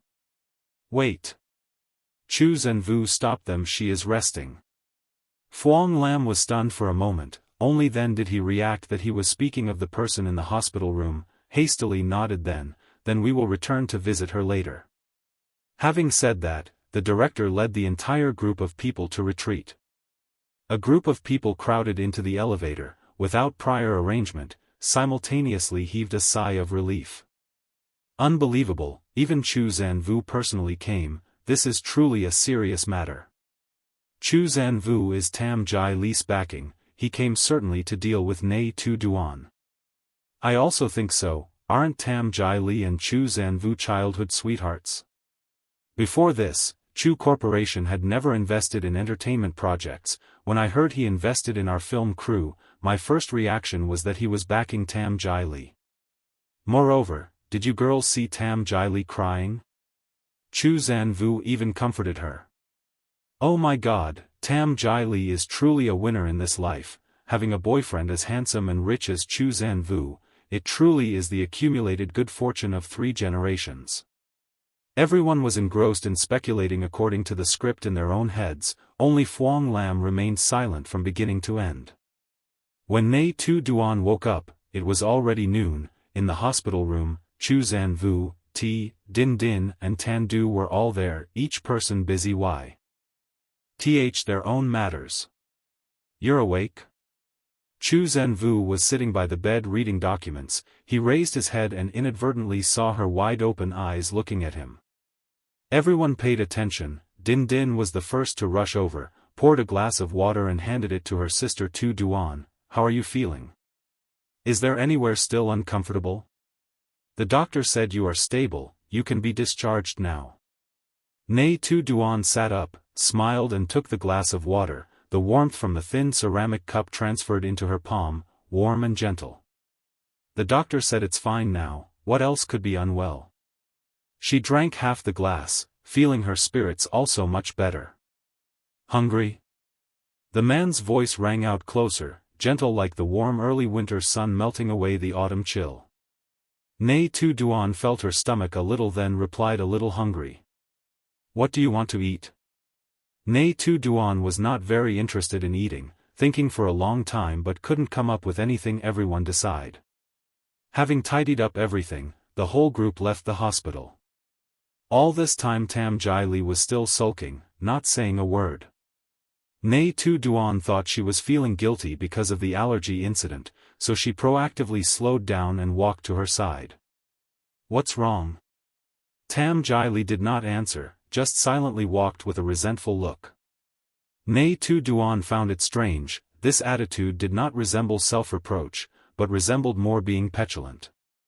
She followed, softly asking didn't we say we would try to get along? Who cares to get along with you? Tam Jai Li mumbled petulantly. Nghi Tu Duan burst out laughing, finally confirming that this young lady was sulking without reason. She was not good at coaxing people, and for a moment couldn't think of any way. Oh dear, she suddenly clutched her stomach, pretending to be uncomfortable. Everyone in front also turned their heads. Tam Jai Li was the first to reach out to support her. What's wrong, sis? Seeing she fell for the trick, Nghi Tu Duan burst out laughing and stood up straight. Is your anger gone, young lady? Zhou Can Wu, seeing she was coaxing Tam Jai Li, quietly retracted his gaze, and signaled to Tan Du to lead Din Din to find a place to eat first. The two of them fell behind. Tam Jai Li wanted to run but was pulled back by Nghi Tu Duan. What exactly is wrong? Nghi Tu Duan tilted her head, her voice carrying a bit of gentleness. Could it be that all the words you said to me yesterday were false? Of course not.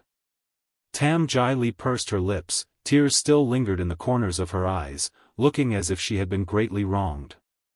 That glass of fruit juice. I didn't mean to harm you. Nghi Tu Duan nodded. I know. She was still angry, yet still tried to explain her innocence. The more she looked, the more adorable she found her. That day, Director Fuang said, the night we had dinner at Hojiang, it was you who swapped the bottle of chili pepper they intended to prank me with. When re-audioing the script, the vocal coach criticized my poor dialogue delivery, and you also secretly defended me.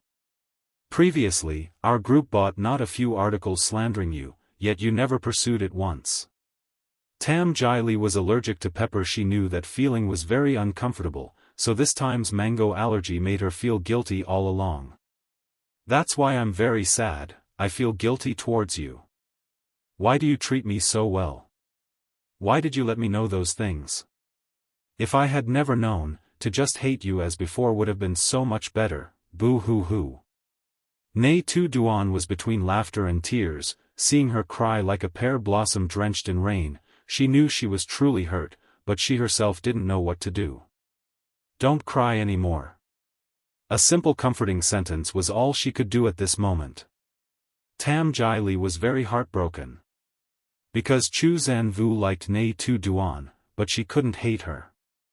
Clearly she was a very easy person to hate, yet she secretly did so many things that moved people. If she had kept hiding them, then she could have hated her innocently. But now she couldn't do it anymore. All the thoughts in her heart were set out completely. Shenjili could no longer suppress it, and rushed into Nghi Xian's arms, bursting into tears. I hate you. Nghi Xian smiled helplessly. I know. Chapter 28. So, does he like it? After crying in Nghi Xian's arms, Shenjili's eyes were red-rimmed, and she choked out, but I still have to remind you, Zanvu's father will not agree to the two of you being together. You should give up sooner. Chu Zanvu is the only son of the Chu family. His father Chu Zhongqiao is a typical businessman, always placing the family clan's interests first. Even his own son's happiness he did not care much about. As long as it was something not beneficial to the family clan, he would eradicate it completely without a bit of hesitation. Shenjili was also not very clear about the Chu family's family structure. She only heard Chu Yanzhu say that their father was very strict, and moreover also did not approve of Chu Zanvu associating with girls in the entertainment industry. But, I don't oppose you and my older brother being together anymore. The two of you are quite compatible. She spoke while giggling, unable to hold back a pop sound as a snot bubble burst, immediately making her so embarrassed she wanted to burrow into the ground. Nghi Xian could not help but burst into laughter. She angrily pointed at Nghi Xian. You must not laugh.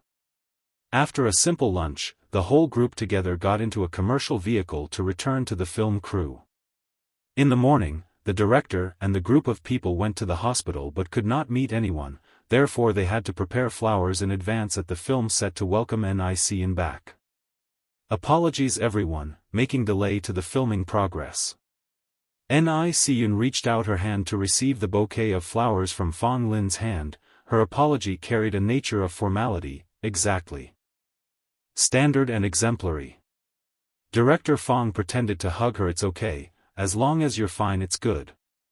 You and Jilly go do makeup, the new shooting schedule has already been sent to the two of you. Yes. The man behind was exceedingly prominent. As soon as he appeared everyone on the set all held their breath, movements in their hands also became quite cautious. After Nghi Xian and Shenjili left, Fang Lin always stayed closely beside Chu Zanvu, enthusiastically introducing the members of the film crew. The man's face was without any expression. It was unknown how many words he managed to hear.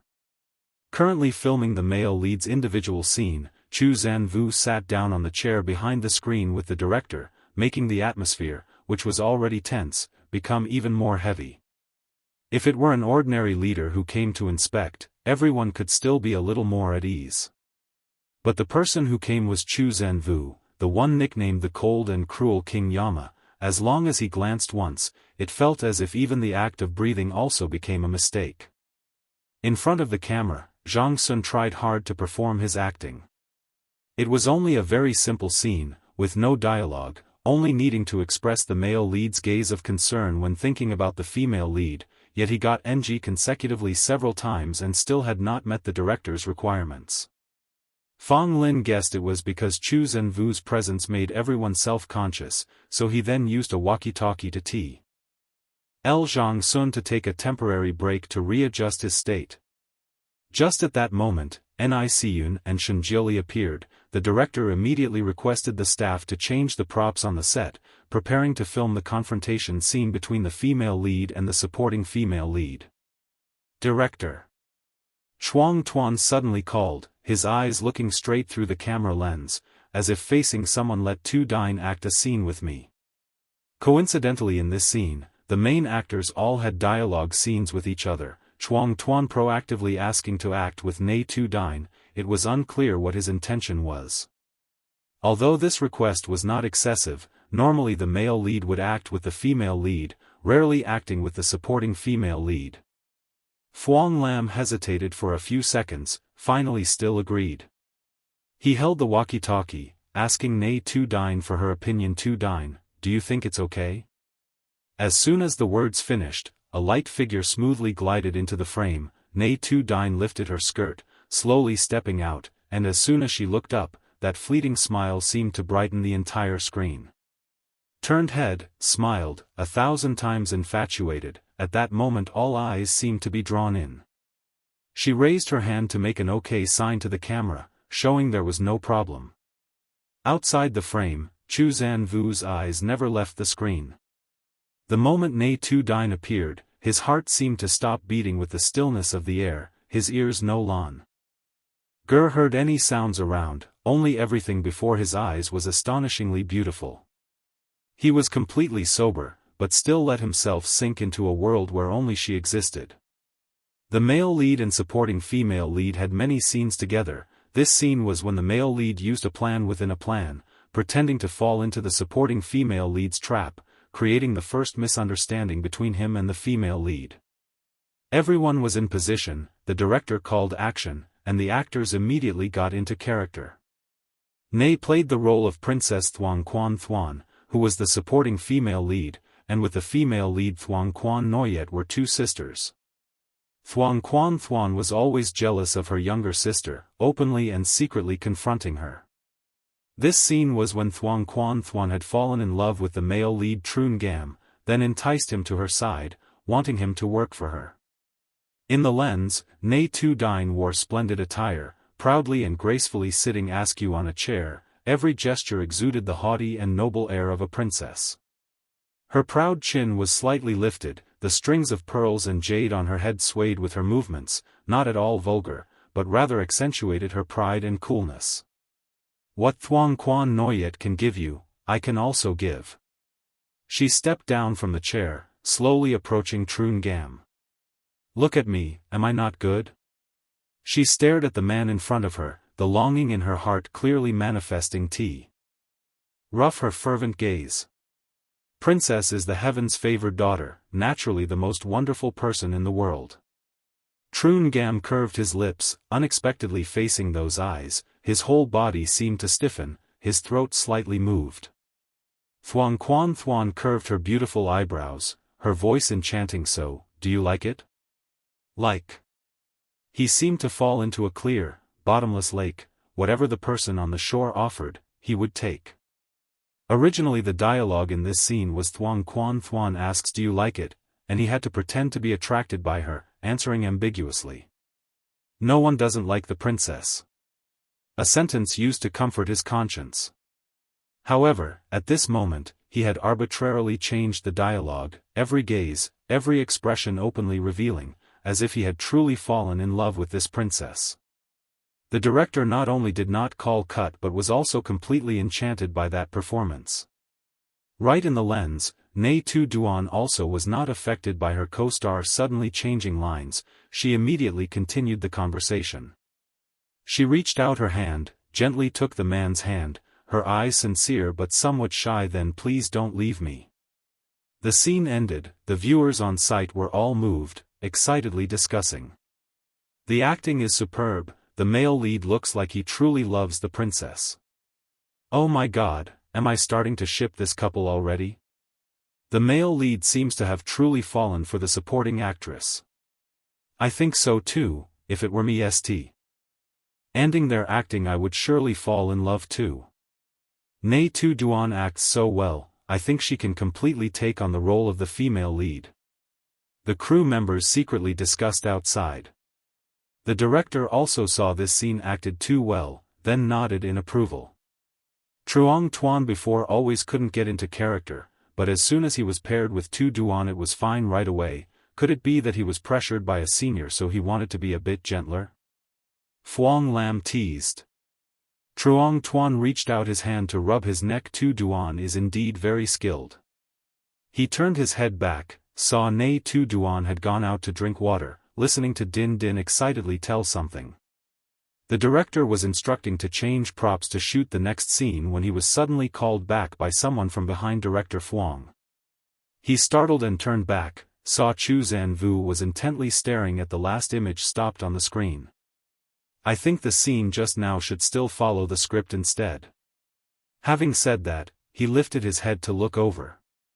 Fuang Lam immediately broke out in a sweat on his back, realizing this big shot seemed unhappy, then hastily echoed.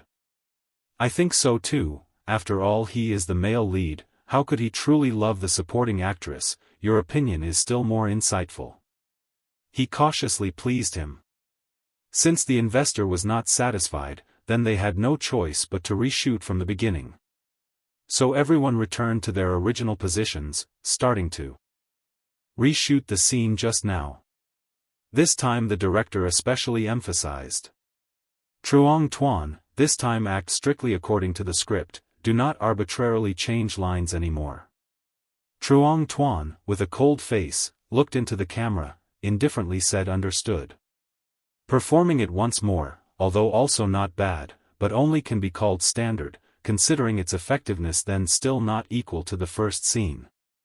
Fuang Lam after shouting cut also did not say anything immediately, but turned towards to ask Chu Zanvu. Mr. Chu, both takes are quite good, which segment do you think should be used to be more suitable? He offered the question, actually wanting to probe his intention to salvage. Acting most important is emotion and moving power. If only act according to script word by word, then it's no different than telling stories according to pictures, dry and lacking vitality. Chu Zanvu cast a cold glance. You are the director, you decide. That statement implicitly agreed, allowing to use the first segment. Finished speaking, he stood up to leave. Fuang Lam intended to see him off, then was stopped by him raising his hand. Waiting for this god to depart already, the director only then breathed a sigh of relief. Actually, in Chu Zanvu's heart, he also acknowledged the first acted scene was very good. Luckily he was not to the extent domineering as the rumors. Leaving the film set, Chu Zanvu sent a message to Nghi Tu Duan, saying that he had already returned to Hozhang. Nghi Tu Duan received the message, then had a bit of surprise, intended to ask why left so fast. He again actively explained. Your older brother is surely about to arrive already, I think he does not want to see me there. Nghi Tu Duan stared at the message, was somewhat dumbfounded, did not expect he would think for her like that. Although slightly moved, but in her heart still felt regret, only had to message back one sentence. Arrive safely, remember to report safe arrival. Not long after Chu Zanvu departed, the film set staff then informed the director that Ta Ap Tri had already arrived at the film set. Fuang Lam's heart, which had just relaxed, was strung up once more. What day is it today? Why have two prominent figures all come to the film set? He mumbled, face scrunched up, hurriedly stood up and went outside to welcome. Ta Ap Tri had just arrived, standing right outside the film set. Mr. Ta, why did you come without informing us beforehand so we could send people out to welcome you? Fuang Lam hurriedly stepped up, offering a smile full of enthusiasm but somewhat stiff. Ta Ap Tri did not stop his steps. I heard something happened at the film set, temporarily decided to come take a look. His voice was cold, not at all happy, the meaning then was already too clear. Just now Nghi Tu Duan was allergic and had to be hospitalized. In the capacity of her older brother and also the film's investor, he came precisely to question for wrongdoing. His footsteps were steady, his aura even fiercer than Chu Zanvu. Fuang Lam shivered in fear, quietly following behind, feeling that this big boss was even harder to please than the person just now. Just then, it was Nghi Tu Duan's scene. The director was about to change the set for her and her older brother to meet for a bit when Ta Ap Tri proactively suggested, just keep filming as planned, don't mind me. Alright. Indeed, All were from the boss class, their style exactly the same. Nghi Tu Duan walked onto the set. From afar she caught Tai Tri's gaze, she smiled and gently nodded. The two greeted each other in silence and then immediately caught up with the film crew's progress. Tai Tri sat in exactly the spot Chu Zanvu had just sat, also in that posture, keeping his eyes on everything through the monitoring screen. This was the last scene this afternoon. Nghi Tu Duan's acting was steady, this scene was smooth and perfect, finished in one take. As soon as the director called cut, he immediately announced for everyone to pack up and finish work. Tai Tri, however, stopped him. Tonight I'm treating the entire crew to a meal, please trouble you to help arrange it. Chapter 29 Family members don't need to apologize. The fact that Tai Tri said he would invite the entire film crew to eat made Fuang Lam break out in a cold sweat. He came alone. As soon as he arrived he had arranged a hongmen feast, fearing it was to use the matter concerning Nghi Tu Duan to deter others. All the while, his heart was restless and uneasy, only fearing someone in the crew might make a slip of the tongue and anger this big boss. Everyone had already gathered at the restaurant. Fuang Lam was like sitting on a pile of fire.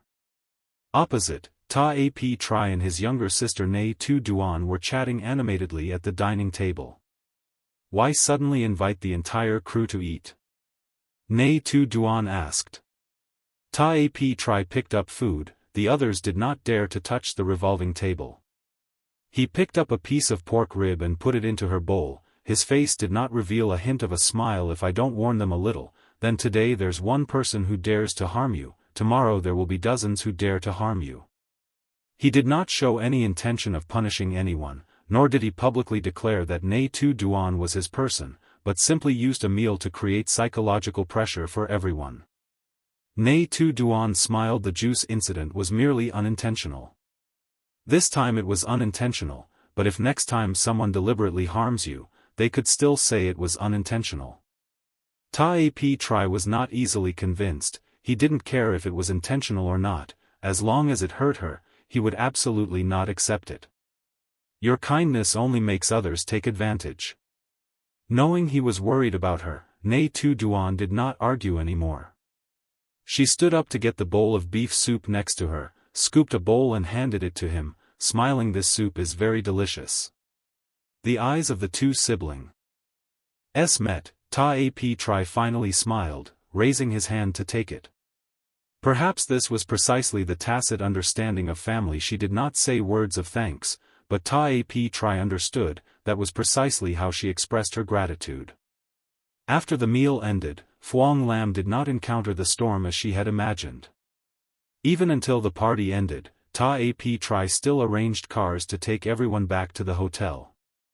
At this moment, Fuang Lam only then understood why some people could stand firm amidst the turbulent business arena, while some people, even if born already standing on the peak, also could not endure the cold wind of towering heights. Tai Tri booked a room right next to Nghi Tu Duan's, saying he would only stay one night then leave. At midnight, Nghi Tu Duan messaged him, saying she wanted to go out to drink something. She wore a mask, opened the door and stepped out. Outside the door were Chao Chan and Chao Nia standing guard. Seeing she intended to go out, both immediately became alert. Miss Nghi, this late, where do you intend to go? She pulled her jacket close to her body, her voice muffled through the mask. I'm going with my brother, you two don't need to follow. No. Both refused firmly in unison. Protecting Nghi Tu Duan's safety was their duty. Once they had received orders, they had to ensure not to leave her half a step. Nghi Tu Duan wanted to chat privately with Tai Tri, not wanting outsiders to accompany them, but these two were truly difficult to shake off. While she was feeling awkward, the door of the room next door opened, and Tai Tri stepped out. Seeing her with two burly men standing at the door, he raised an eyebrow and asked, bodyguards? Nghi Tu Duan nodded. Must both of them come along? She had not yet had time to answer when these two hurriedly swore with their lives swear to die, we must protect Miss Nghi. The deserted hallway suddenly resounded with such a cheesy oath, making Nghi Tu Duan only want to burrow into the ground. She heard Ta Ap Tri burst out laughing, her heart even more tangled like a ball of yarn. "Is this arranged by Chu Zhenwu?" he asked. Nghi Tu Duan raised her head, stunned when she saw he not only guessed correctly but also asked directly. She was both embarrassed and confused. How do you know? Since the trip to Macau, she had deliberately kept completely hidden the matter between herself and Chu Zhenwu, afraid her elder brother and Ta Ap Tri would know and then again start nagging and reminding. Unexpectedly, Ta Ap Tri knew it all. He did not answer, only turned to say to the two people behind him, "You two, rest tonight, I will report back to your superior." Then he extended his arm and pulled Nghi Tu Duan towards himself. "My younger sister, I know how to protect her myself." Finished speaking, he wrapped his arm over her shoulder, and walked straight out. Chao Zhen immediately messaged Chu Zhenwu. "Sir, Miss Nia has been led away by her elder brother." The other NC. Med to have foreseen this, a new order was very quickly issued. "Secretly follow them will do not disturb them." Understood. The two followed behind, maintaining a distance of about 50 meters. Xie Yiqi turned his head to look back, couldn't help but complain, just like their master, like a lingering ghost that cannot disperse. Nia Siyun raised her hand to scratch her nose, saying nothing. Both of them found a small bar nearby, and walked inside. In the bar, there were not many customers, the space was quiet, the music was melodious, very suitable for heart-to-heart talks. Nia Siyun found a seat and then took off her mask. Xie Yiqi pulled a chair next to her. "Aren't you afraid of being photographed?" She looked up, smiled. "Being with you, what if I'm photographed?" Both of them burst out laughing. That's right, being with her own elder brother, even if photographed, it's fine. Not far behind, Chao Zhen and Chao Yi also just found a table and sat down, their eyes not leaving the bar counter, as if wanting to use their gaze to penetrate those two siblings. A server came to ask what the two wanted to drink. Both of them looked awkward. "Whatever you give us is fine." The answer made the server stunned for a moment, guessing they were newcomers, thereupon proactively suggested, "Then I will bring a set of drinks." Okay. In the bar there were only a few tables of customers, the music was soft, it was a very ideal place for conversation.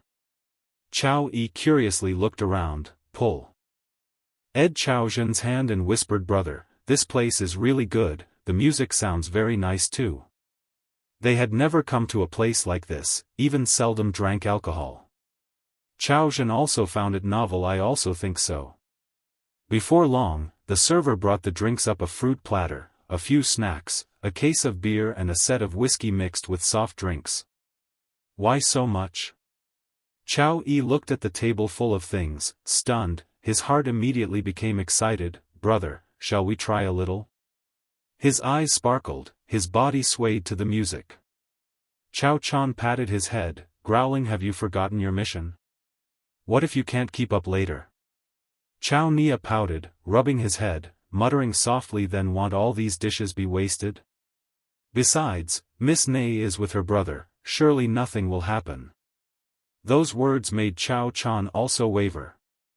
The two hesitated, glancing towards the bar counter, seeing that the siblings had already started drinking.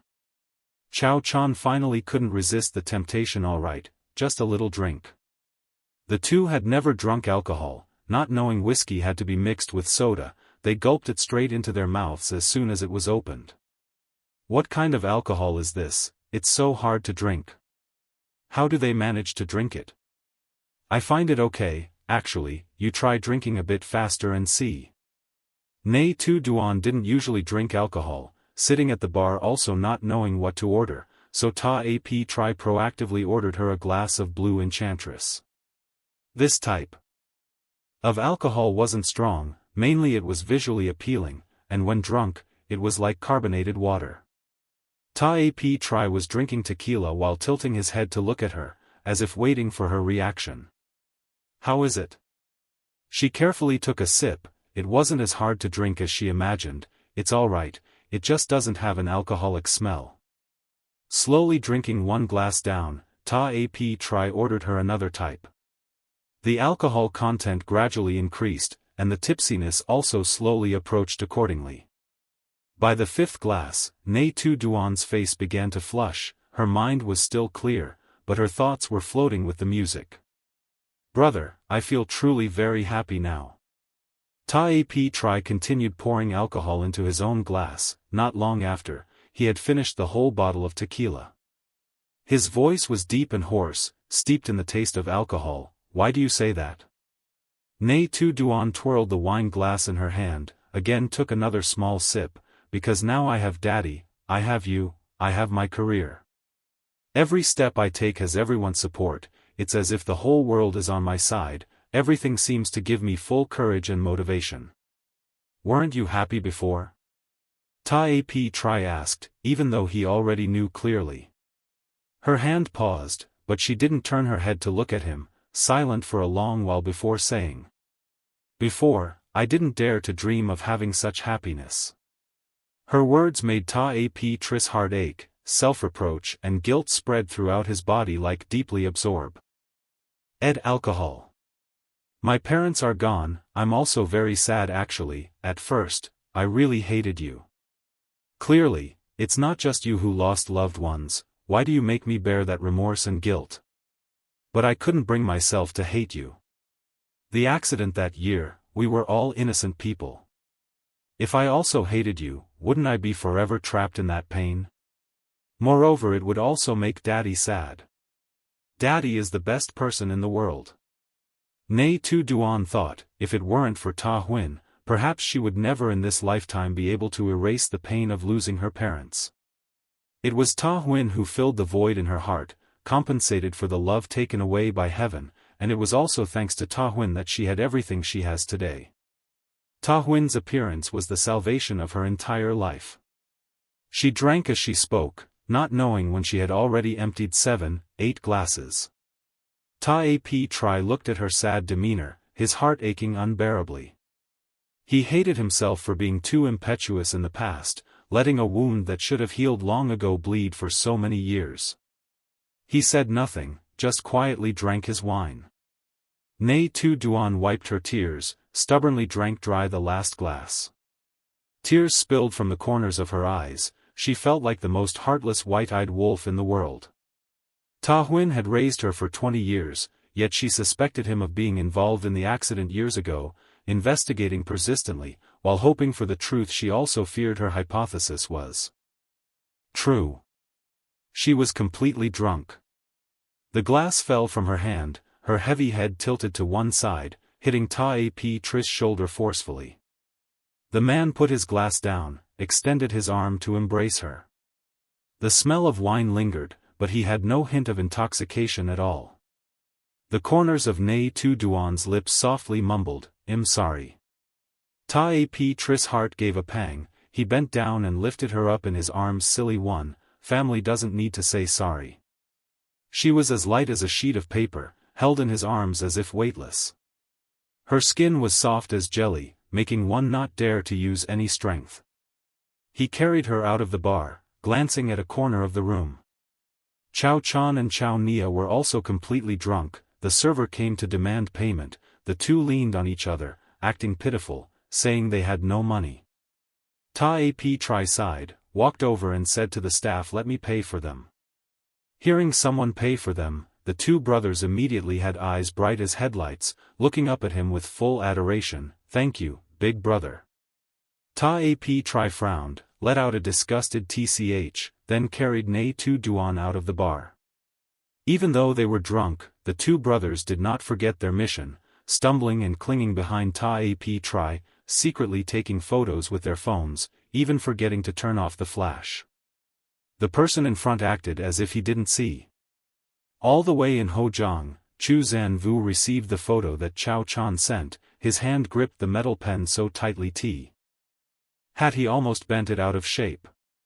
He threw the phone aside, reached out his hand to loosen his tie, but still felt his chest as if being weighed down, extremely vexed and uncomfortable.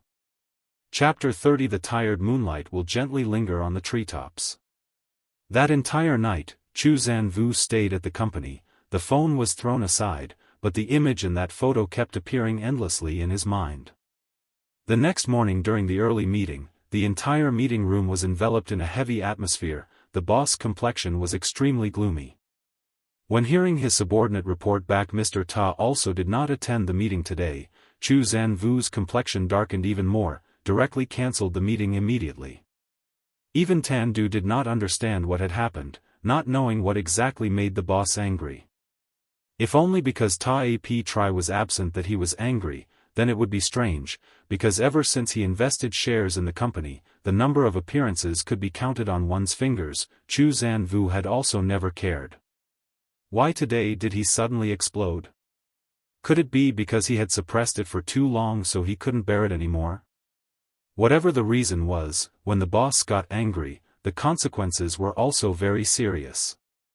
No one among the subordinates dared to breathe loudly. Tan Du, on the other hand, was pressured to the point of sweating.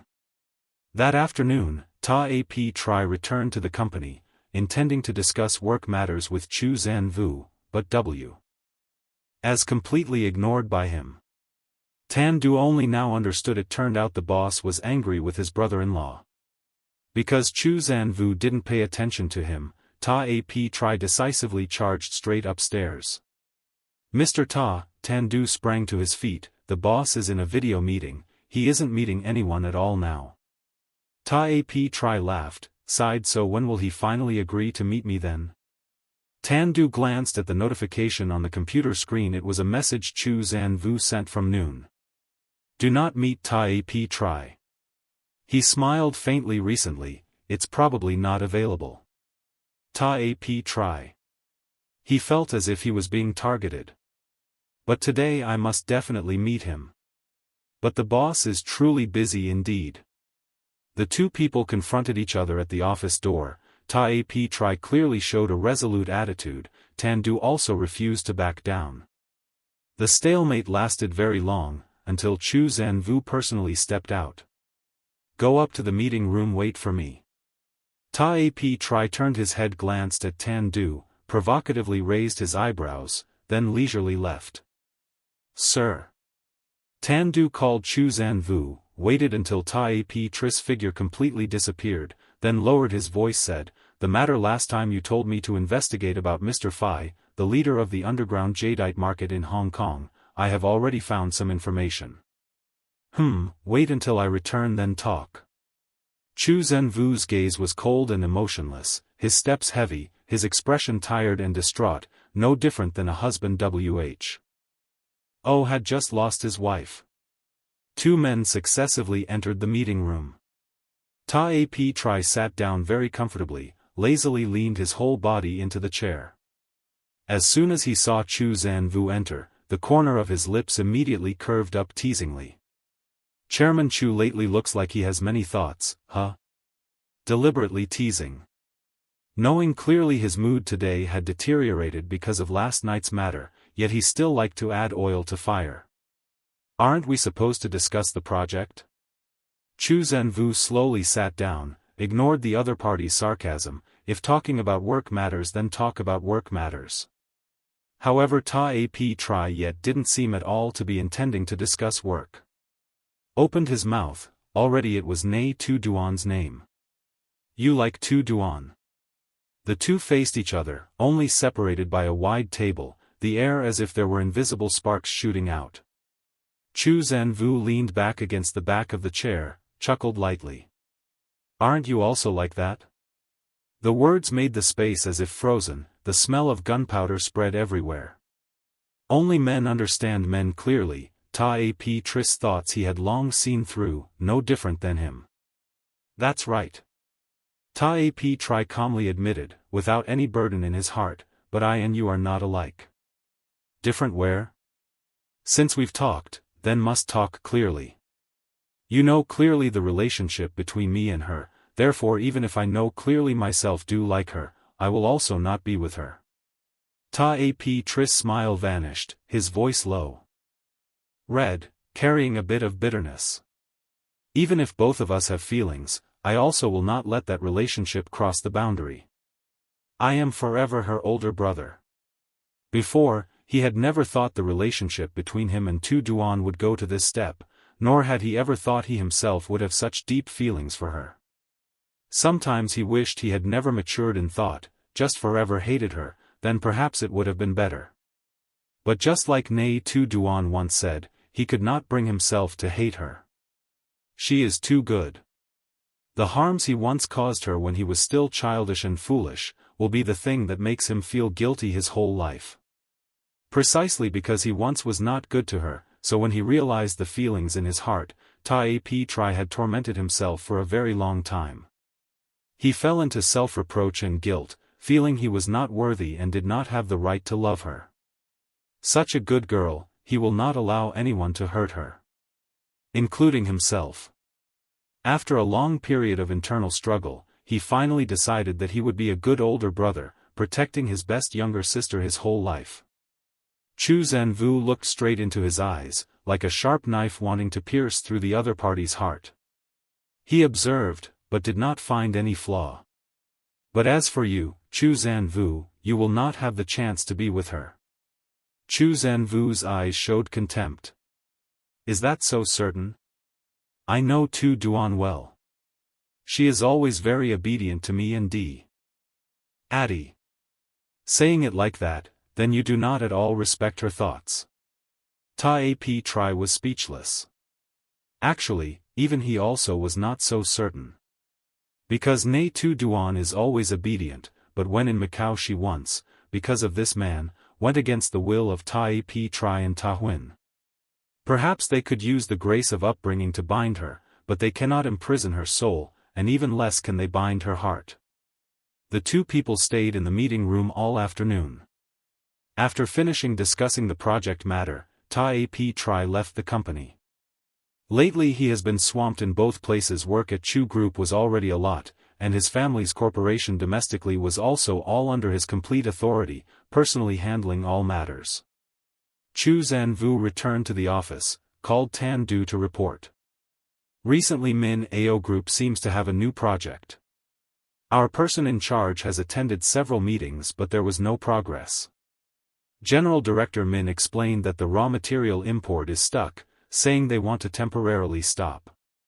Zhou Can Wu nodded. Next time our person in charge meets them again, tell him to message Min Hong that if it's so difficult, it's better to terminate the cooperation immediately. Yes. Tan Du put away the documents. As for information on Boss Phi, I still haven't been able to find much. They keep secrets too tightly. Currently we only know this person named Phi is not their former boss. Disappearing for 20 years, how could it still be the same person? Zhou Can Wu had long anticipated this outcome. Anything else? One more thing, this underground emerald market has only reappeared in the last 2 years, not many people know. Boss Phi does not do business elsewhere, only accepts orders from Hong Kong. Only accepts Hong Kong orders?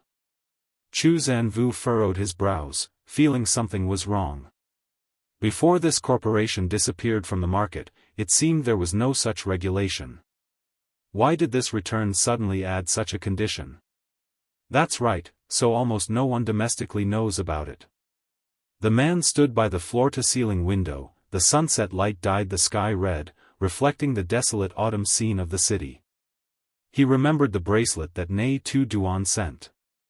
She said her friend is in the jade business. If that friend is Boss Phi, he would surely know what her purpose was for wanting that bracelet. If he doesn't accept orders outside Hong Kong, then how could the product reach the hands of someone domestically? Zhou Can Wu mused, feeling as if he had stepped into a maze, unable to find the exit. He looked towards the horizon, his mind as tangled as spun silk. The film crew had settled into a steady routine. Nghi Tu Duan had a packed schedule every day. From morning to night was already common. During busy times, filming through the night until dawn was also not uncommon.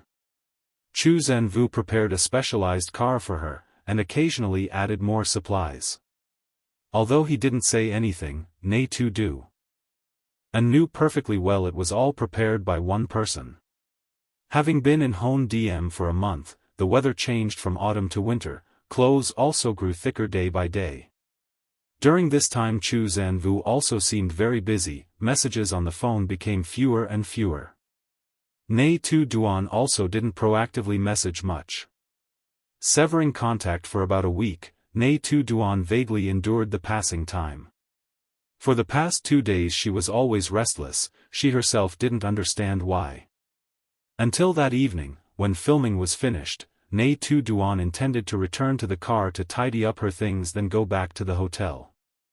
After saying goodbye to Tam Jai Li, she tiredly withdrew her smile, stepping onto the car step.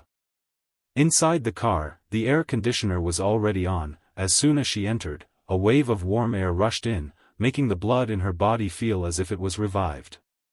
"Why is your face so melancholic?" The man's voice rang out at that very moment. Nghi Tu Duan's serene eyes immediately lit up with a spark. She joyfully exclaimed, "Why did you come here?" She glanced out the door, seeing everyone had almost left, then bent down to close the door. Zhou Can Wu stood up, walked closer, "Because it's cold now." Nghi Tu Duan turned her head, then ran straight into his arms. The moment their eyes met, she suddenly understood the reason for her always unstable mood these past few days. Her brows subtly relaxed. Only when she saw him, did she understand what longing was. The man handed her the hand warmer, gently said in Cantonese, "When the moonlight is tired, it will gently fall upon the treetops." "Those few days we didn't meet, what did you do?" Nghi Tu Duan was dazed, looking deep into his eyes, slowly pondering that sentence. The person with longing sends bright moonlight. When the moon is tired, it also needs a place to shelter. He was saying, "I miss you."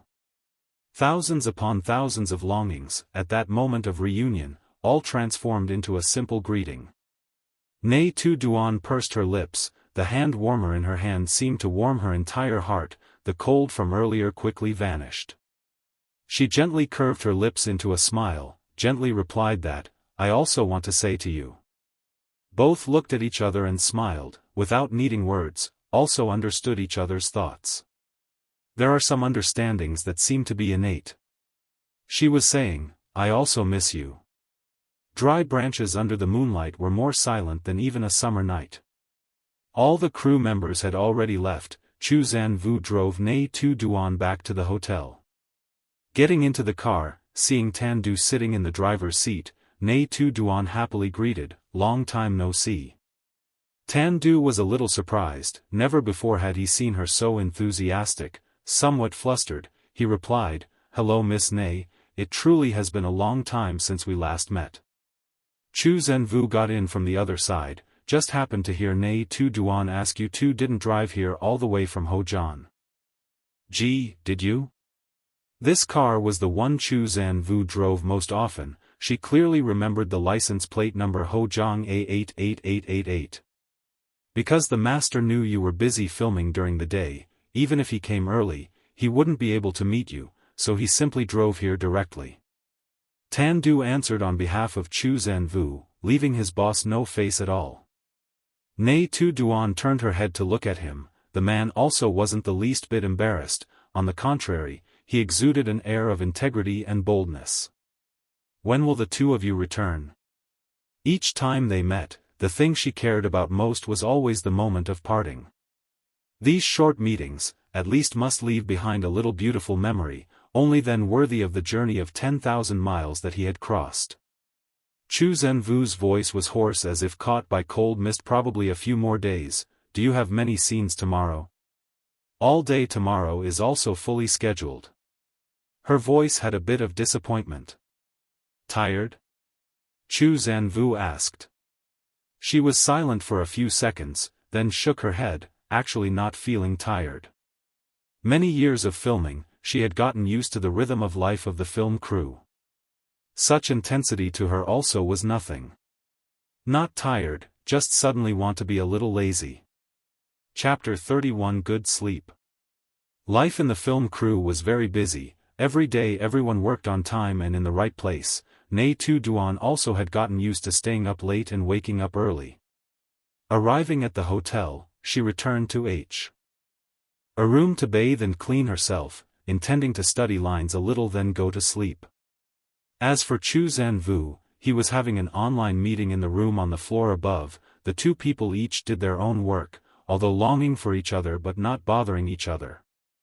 Past 11 o'clock, Zhou Can Wu finished the meeting, messaged to ask if she had slept yet.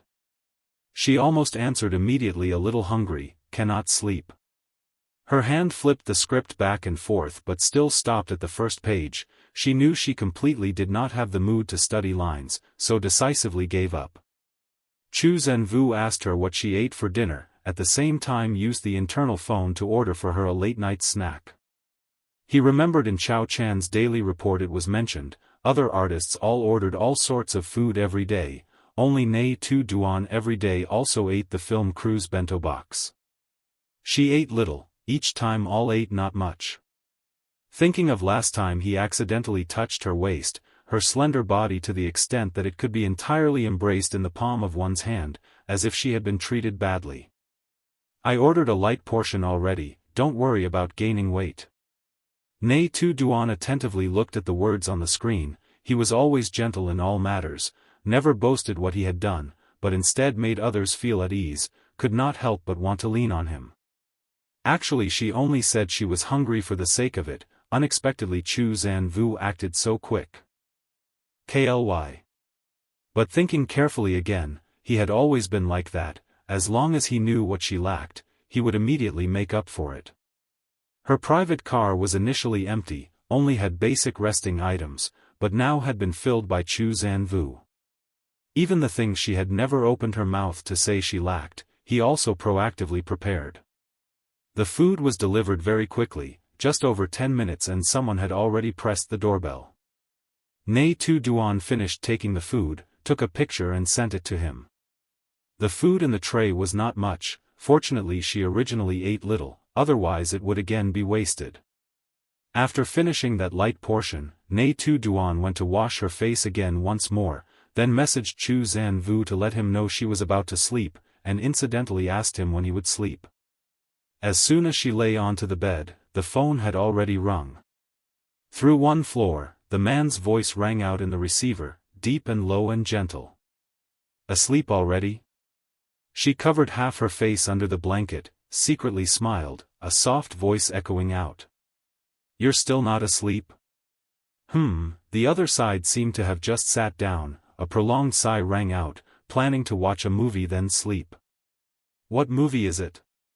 The Case of Zhou Yu. Nghi Tu Duan was silent, said nothing more. This movie was the first one she acted in after her debut. At that time her face was still young and naive, her facial features compared to now had not changed much, only from her gaze and demeanor could it be seen that at that time she was still very pure and innocent.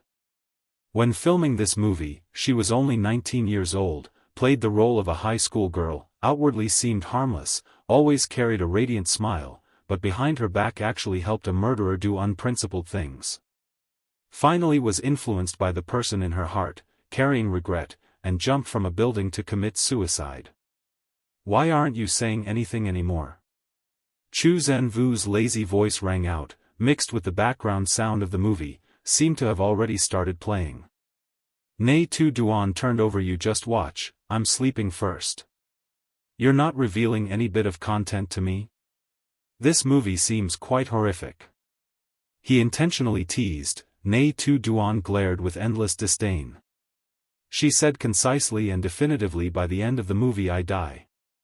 What a tragedy, then I'm not watching anymore. Boring. While his mouth criticized, the phone was still placed by his ear, silently listening to the sound from the floor above. He seemed truly seriously watching the movie. Time passed minute by minute, second by second. Nghi Tu Duan's eyelids began to feel heavy, her consciousness gradually blurred. Finally the phone fell from her hand, she sank into sleep. Zhou Can Wu turned down the TV volume, heard the sound of steady breathing rising from the phone, his lips slightly curved up. He softly said one sentence. Sleep well. Then hung up the phone. He sat alone on the sofa, watching the entire movie, for nearly 2 hours, attentive until the very end. Hong Kong films compared to domestic ones had significantly higher quality. Nghi Tu Duan's face at that time was truly very youthful, every gaze exuded the essence of youth. From when she was still a young girl, she could easily stir his heart. Many years had passed, it was still just like that. The next day, Nghi Tu Duan continued filming with the crew. Zhou Can Wu stayed at the hotel to handle work. During a break, Tam Jiali came to find Nghi Tu Duan to chat. Din Din sat nearby peeling tangerines for the two of them. Sister Tu Duan, are you still in contact with Sister Yuyan Truck lately? Nghi Tu Duan turned her head back slightly surprised. It's been a long time since we last contacted, is something wrong? Hearing this, Tam Jiali let out a sigh. It seems she had an argument with the older brother, her mood hasn't been good lately, she doesn't even reply to my messages. Luckily there's still the younger brother, otherwise, I'd worry something bad would happen to her. Min Deep outwardly looked unserious, but when it came to work, he was quite reliable. He knew Chu Yuyan Truck even earlier than Min Hong knew her. Initially, Chu Yuyan Truck frequently went to bars to drink, and one time was unintentionally saved by Min Deep. At that time, she was so drunk she was unconscious, without even one friend by her side, and was being embraced by a foul-smelling man intending to take her away. Nh Deep, who had just finished drinking and was leaving, saw her being pulled by a pot-bellied man and immediately recognized something was amiss. After that, Chu Yuyan Truck just kept embracing him, unwilling to let go. Min Deep said he wanted to take her home, but she wouldn't listen. Finally, he had no choice but to take her to the hotel he had booked. Perhaps something happened that night. The next morning both of them secretly chose to forget. Min Deep thought he would no longer be entangled with her for his entire life, until one time he came to Zhou Can Wu's house and discovered Chu Yuyan Truck was also there. Zhou Can Wu introduced this as my older sister. It was then that he realized how great a disaster he had caused. From then onwards, Chu Yuyan Truck frequently called him out to drink, and the relationship between the two gradually became hazy and difficult to clearly define. Later, there was a rare occasion Min Hong actively invited Min Deep to take him to a bar to play. That night, he met Chu Yuyan Truck, saying he was moved upon meeting her, and wanted Min Deep to play matchmaker. The outcome could have been foreseen. Chu Yuyan Truck really liked Min Hong. After the two were together, she actively cut off contact with Min Deep, so that she could marry Min Hong. She even promised she would never set foot in a bar again, willing to completely change herself. Chu Yuyan Truck had once truly loved Min Hong, so when she knew he betrayed her, she also truly hated him. All these things were only known by Nghi Tu Duan later, through Zhou Can Wu's narration. That night returning to the hotel, she actively inquired about Chu Yuyan Truck's situation. Hearing Zhou Can Wu recount, she then realized the Sister Yuyan Truck she knew now was in fact no longer her true self. Sister Yuyan Truck and Min Deep once had something? Does Mr. Min know? Nghi Tu Duan held the phone, her voice heavy. In front of her, Zhou Can Wu hid nothing, patiently replied only I know about that matter. Until now, Zhou Can Wu still remembered the feeling when he discovered his own brother had hurt his sister. He also couldn't clearly say who harmed whom in the end. He only remembered that moment. He was so shocked he dared not look straight at those two people, even thinking he was dreaming. So now you tell me, aren't you afraid he'll tell others? Nghi Tu Duan half joked, half seriously. But Zhou Can Wu was very serious. You want? What do you take to guarantee you won't? Before, Chu Yuyan Truck also once trusted Min Hong like that, a person who frequented bars all year round. For a man she was willing to give up everything, even willing to change herself. At that time, how deeply had she loved, to trust that the two of them could go to the end of their lives. Yet the result was being hurt by the very person she trusted most. Zhou Can Wu did not answer her question, but only continued to ask, do you still want to know anything else? Nghi Tu Duan pondered for a moment, her expression on turning serious. So did Min Hong really have an affair? Yes. He did not hesitate at all, a confirmation that almost made Nghi Tu Duan collapse. She only met Min Hong once, in her eyes, he was a polite, dignified person. He and Chu Yuyan had deep feelings, and treated Min Jai Nan very lovingly. They were clearly a happy family, so why did it turn out like this? I personally investigated that matter. A sentence that made Min Hong's image in Nghi Tu Duan's heart completely collapse.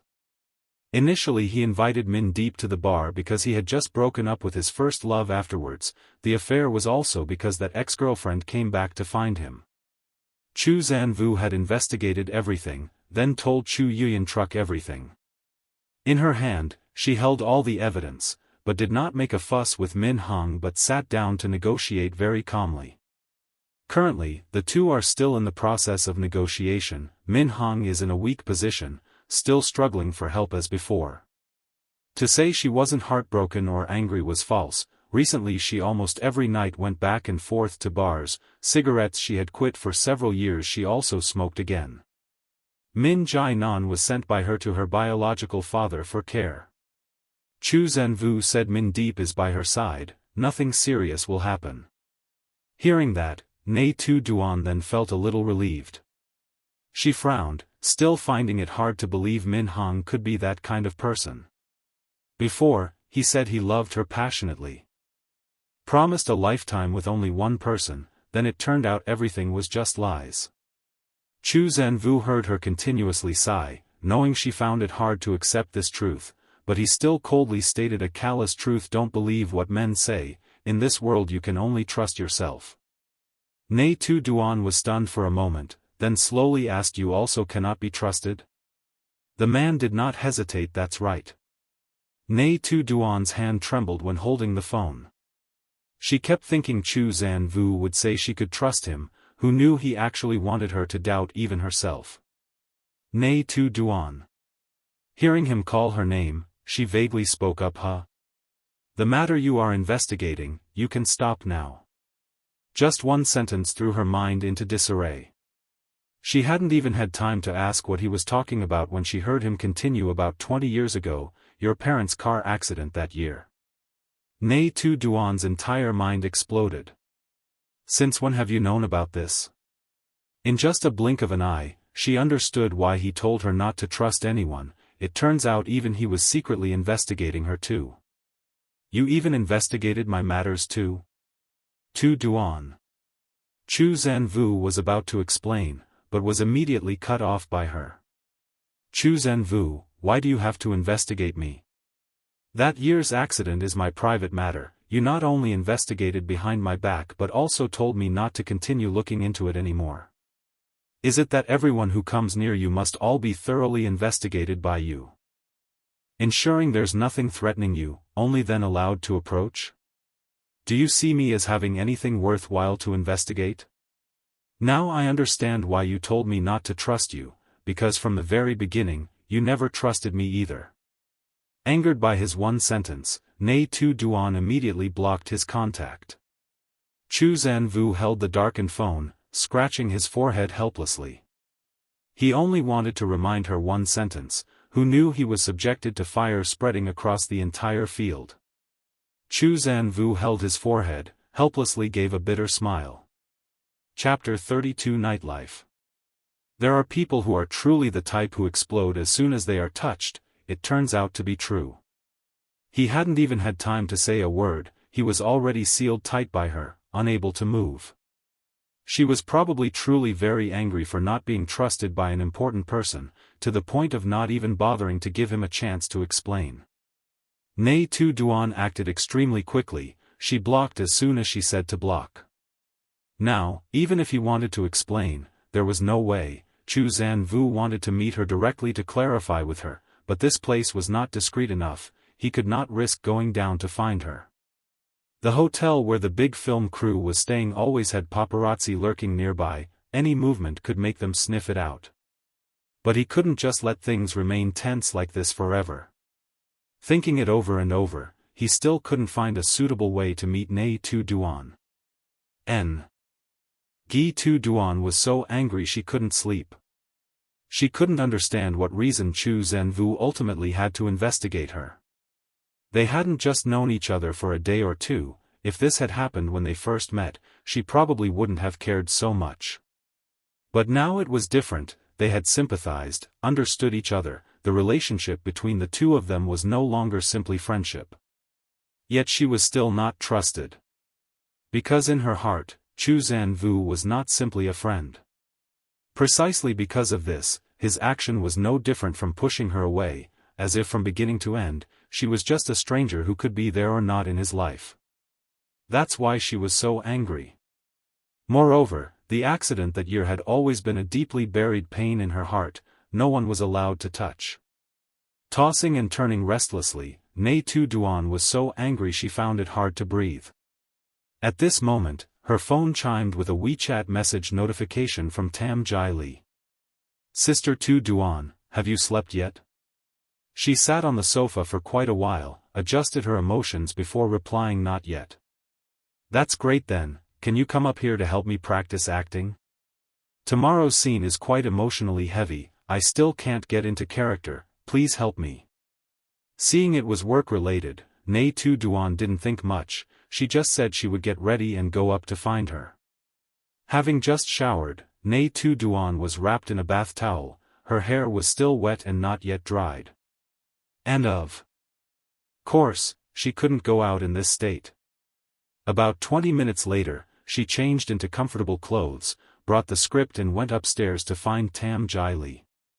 Standing at the door, she pressed the doorbell, and carefully glanced along the corridor once. Zhou Can Wu was also on this floor, but his room door was tightly shut and silent, completely contrary to the chaotic mood in her heart. "You're here."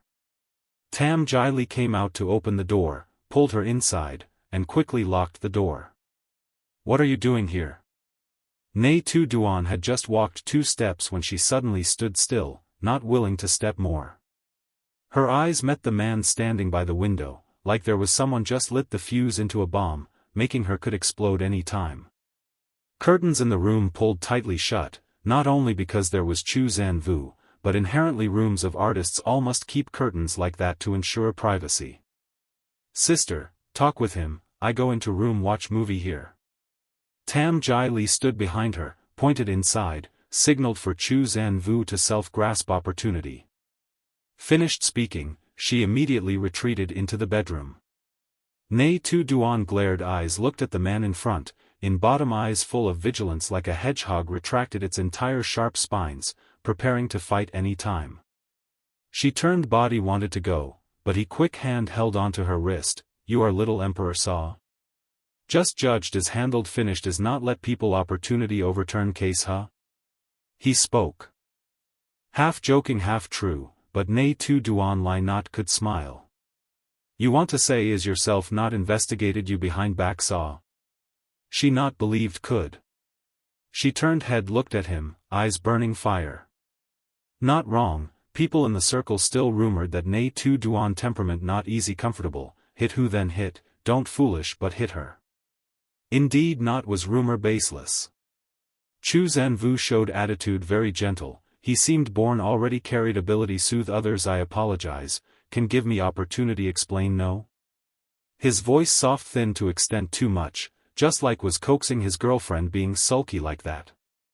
Nghi Tu Duan stood dead still, angry self not have stance, again easily by the gentleness of him made waver. She not said anything, tacitly agreed to let him explain. The man smiled satisfied, put hand gently stroked back some strands hair messy on top head her, slowly said I have a network intelligence quite large, many people seek to me by news from underworld and righteous path.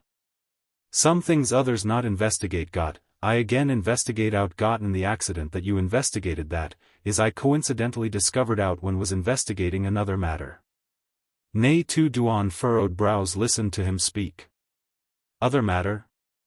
He was investigating what that again related to the accident of parents her. Haze. Zhou Can Wu sighed, this matter said how also felt not good, but he still decided to speak truth with her before there was someone hired me investigate.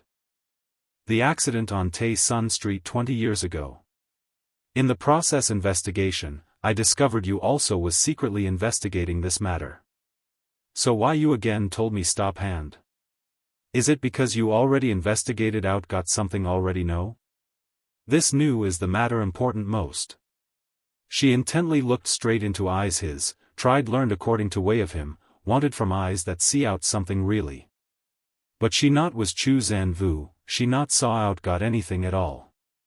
Atmosphere fell into silence. A moment long after, he just spoke up. Little Tu Duan, please hold on to your suspicion to go find the truth, but don't bring along a conclusion then just try to prove that. Nghi Tu Duan froze in place, in her eyes gleamed incredulity. She awkwardly curled her lips. What is your meaning?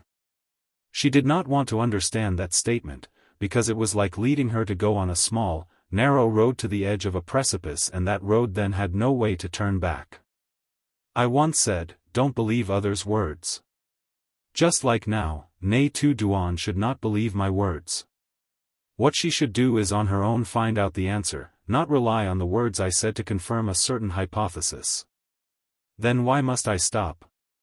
Nghi Tu Duan advanced step by step, tense but also full of expectation waiting for the answer from him. Zhou Can Wu shook his head. The information you received has been tampered with by someone. That is the reason why you investigated throughout all that time still could know. Find out the true situation. You only forever advanced close to it, but eternally could not lift the real mist. Nghi Tu Duan felt her mind gradually became confused, could not process the words he said. She tried her best to think, but still did not understand what it ultimately meant. Someone was hindering her investigation of the real reason of the car accident, but deliberately left behind clues, sowed into her heart suspicions, but she again could not investigate to the end. So, have you found out the truth yet? She did not dare look straight into the eyes of the man in front of her anymore, even did not dare to continue listening to the answer after that. A moment later, his voice rang out, clear and calm. Not yet. He clearly saw the relief evident on Nghi Tu Duan's face, he himself also breathed out a relieved breath along. Whether in his hand had the truth or not, then the only answer still was like that. This result for her was too cruel, Zhou Can Wu did not want her to be hurt. He advised her should stop, also because he feared there would be a day she would personally destroy the happiness that she currently had. I understand. Thank you. Nghi Tu Duan pursed her lips in thought. Now she was very confused, did not know who ultimately was it that was deliberately hindering her investigation. All the information in her hand was all by and provided. She was the person had the ability to edit that information the most, but what was the motive? And was a private detective that she found on the dark net, she completely did not know the true identity of the other party. If N was an acquaintance around her, then who was the person who did not want to let her know the truth? Thinking about it her whole head ached, suddenly remembered something, she continued to ask. So, who is it that asked you to investigate this matter? Zhou Can Wu smiled faintly. That is customer information, must keep secret. She still wanted to ask further. At this moment the doorbell rang, both vigilantly looked towards the door. In their ears Tam Jai Li's voice rang again. The food I ordered is here, have you two finished talking yet? She had finished bathing, wearing a cute fluffy cotton sleepwear, stepping out with the sound of slippers clattering. She walked to the door to take the delivered food.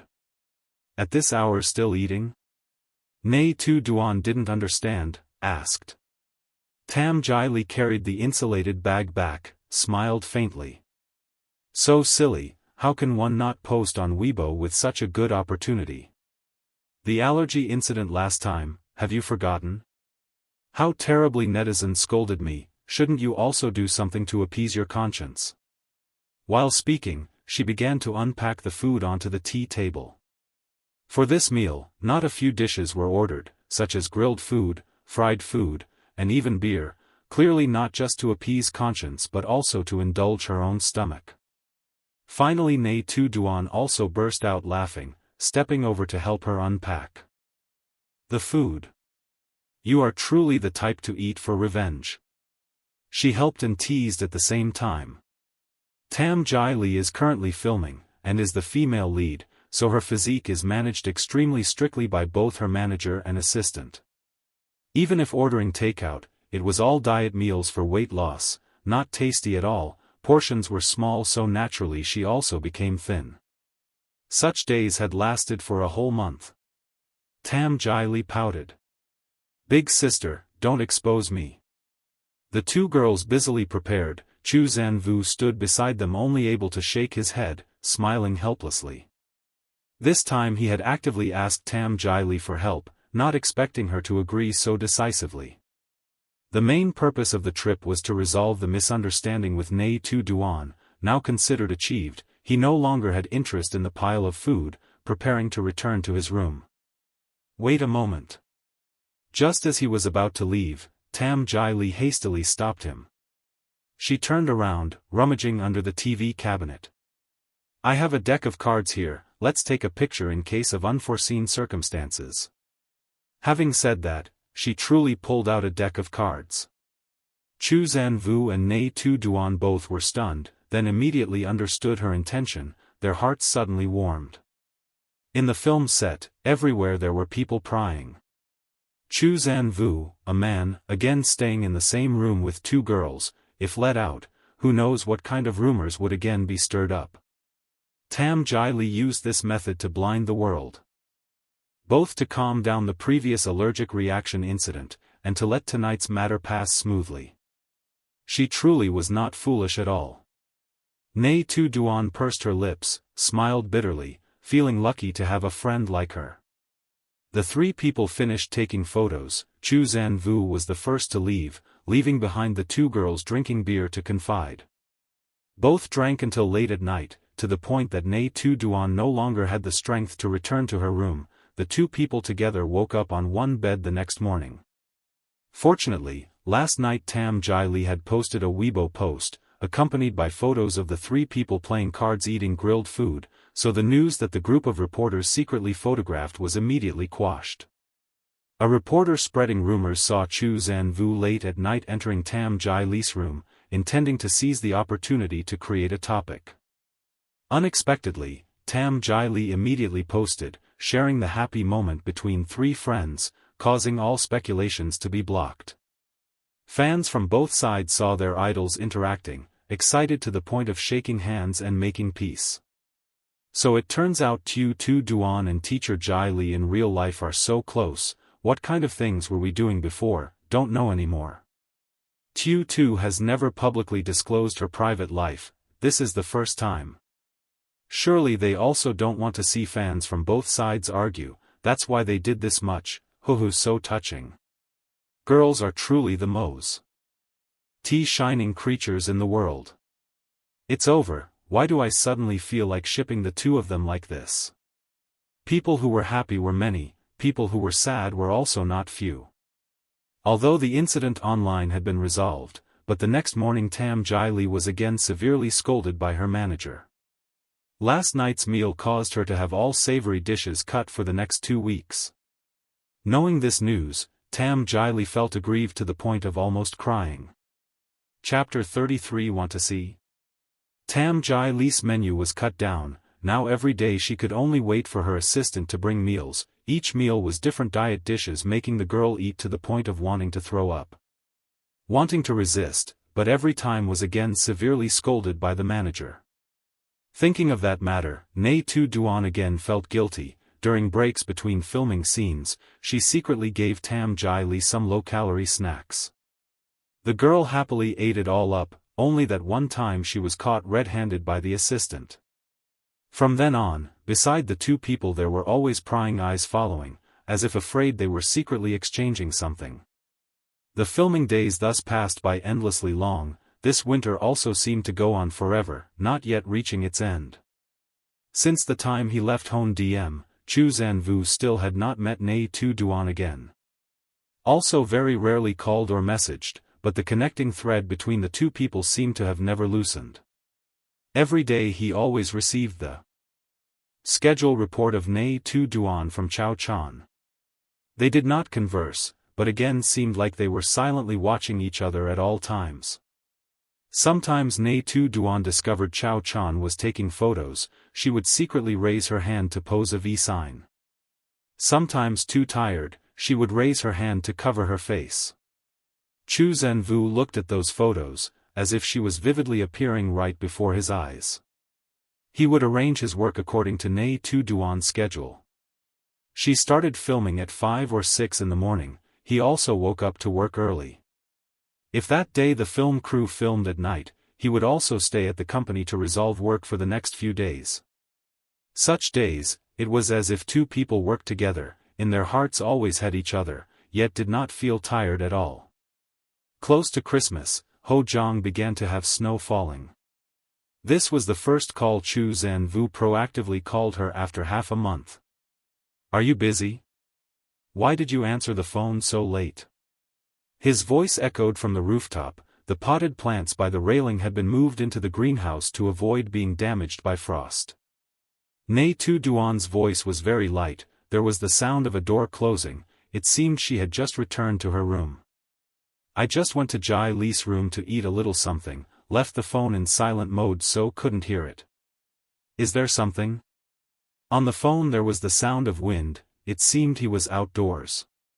"You haven't returned home yet?" Chu Zhenvu extended his hand to catch a small snowflake. The fragile snow could not bear the warmth in his palm, quickly melting into a drop of water. "I'm home already," he softly replied. "So is there something?" "Want to talk with you a little. Hojiang has snow already." His calm yet warm voice, like a spring breeze blowing through a winter night, made Nghi Tu Duan's heart also soften. She imagined the scene of snow falling, her heart burning with warmth. Things that had never been witnessed with her own eyes were always what made people most moved. She walked to the window, pulled open the curtain that had not been opened for a long time, eagerly searching in the thick night screen, could not see the scene she longed for, softly uttered a sound of disappointment. "Hon Diem has no snow." Throughout 25 years of living in this world, she had never seen real snow fall with her own eyes. A southern girl seemed to always carry within herself a dream of white snow. She once wished that later she would come to live in the north, to admire the snow, to see new things that she had never experienced in the first half of her life. She sadly pulled the curtain closed again, turned around and walked into the room. Hearing that her mood was not good, the deep low male voice from the phone came through, carrying a bit of magnetism, yet was extremely gentle. "Do you want to see Hm?" Nghi Tu Duan was slightly bewildered, did not hear clearly. Chu Zhenvu repeated one more time, "Snow, do you want to see it?" She was silent for a few seconds, then subtly curved her lips. "Want?" "Turn on the video," he said gently. Both simultaneously opened their cameras. Chu Zhenvu rotated his phone, pointing the lens towards the white world outside. In the square frame, the girl's eyes shone with radiance, as if stepping into another world. He held the phone with one hand, his gaze not leaving the screen. Separated by hundreds of kilometers, each person immersed in their own world, together admiring a beautiful sight. Nghi Tu Duan subtly sighed, "So beautiful, if only I could see it with my own eyes, that would be truly good."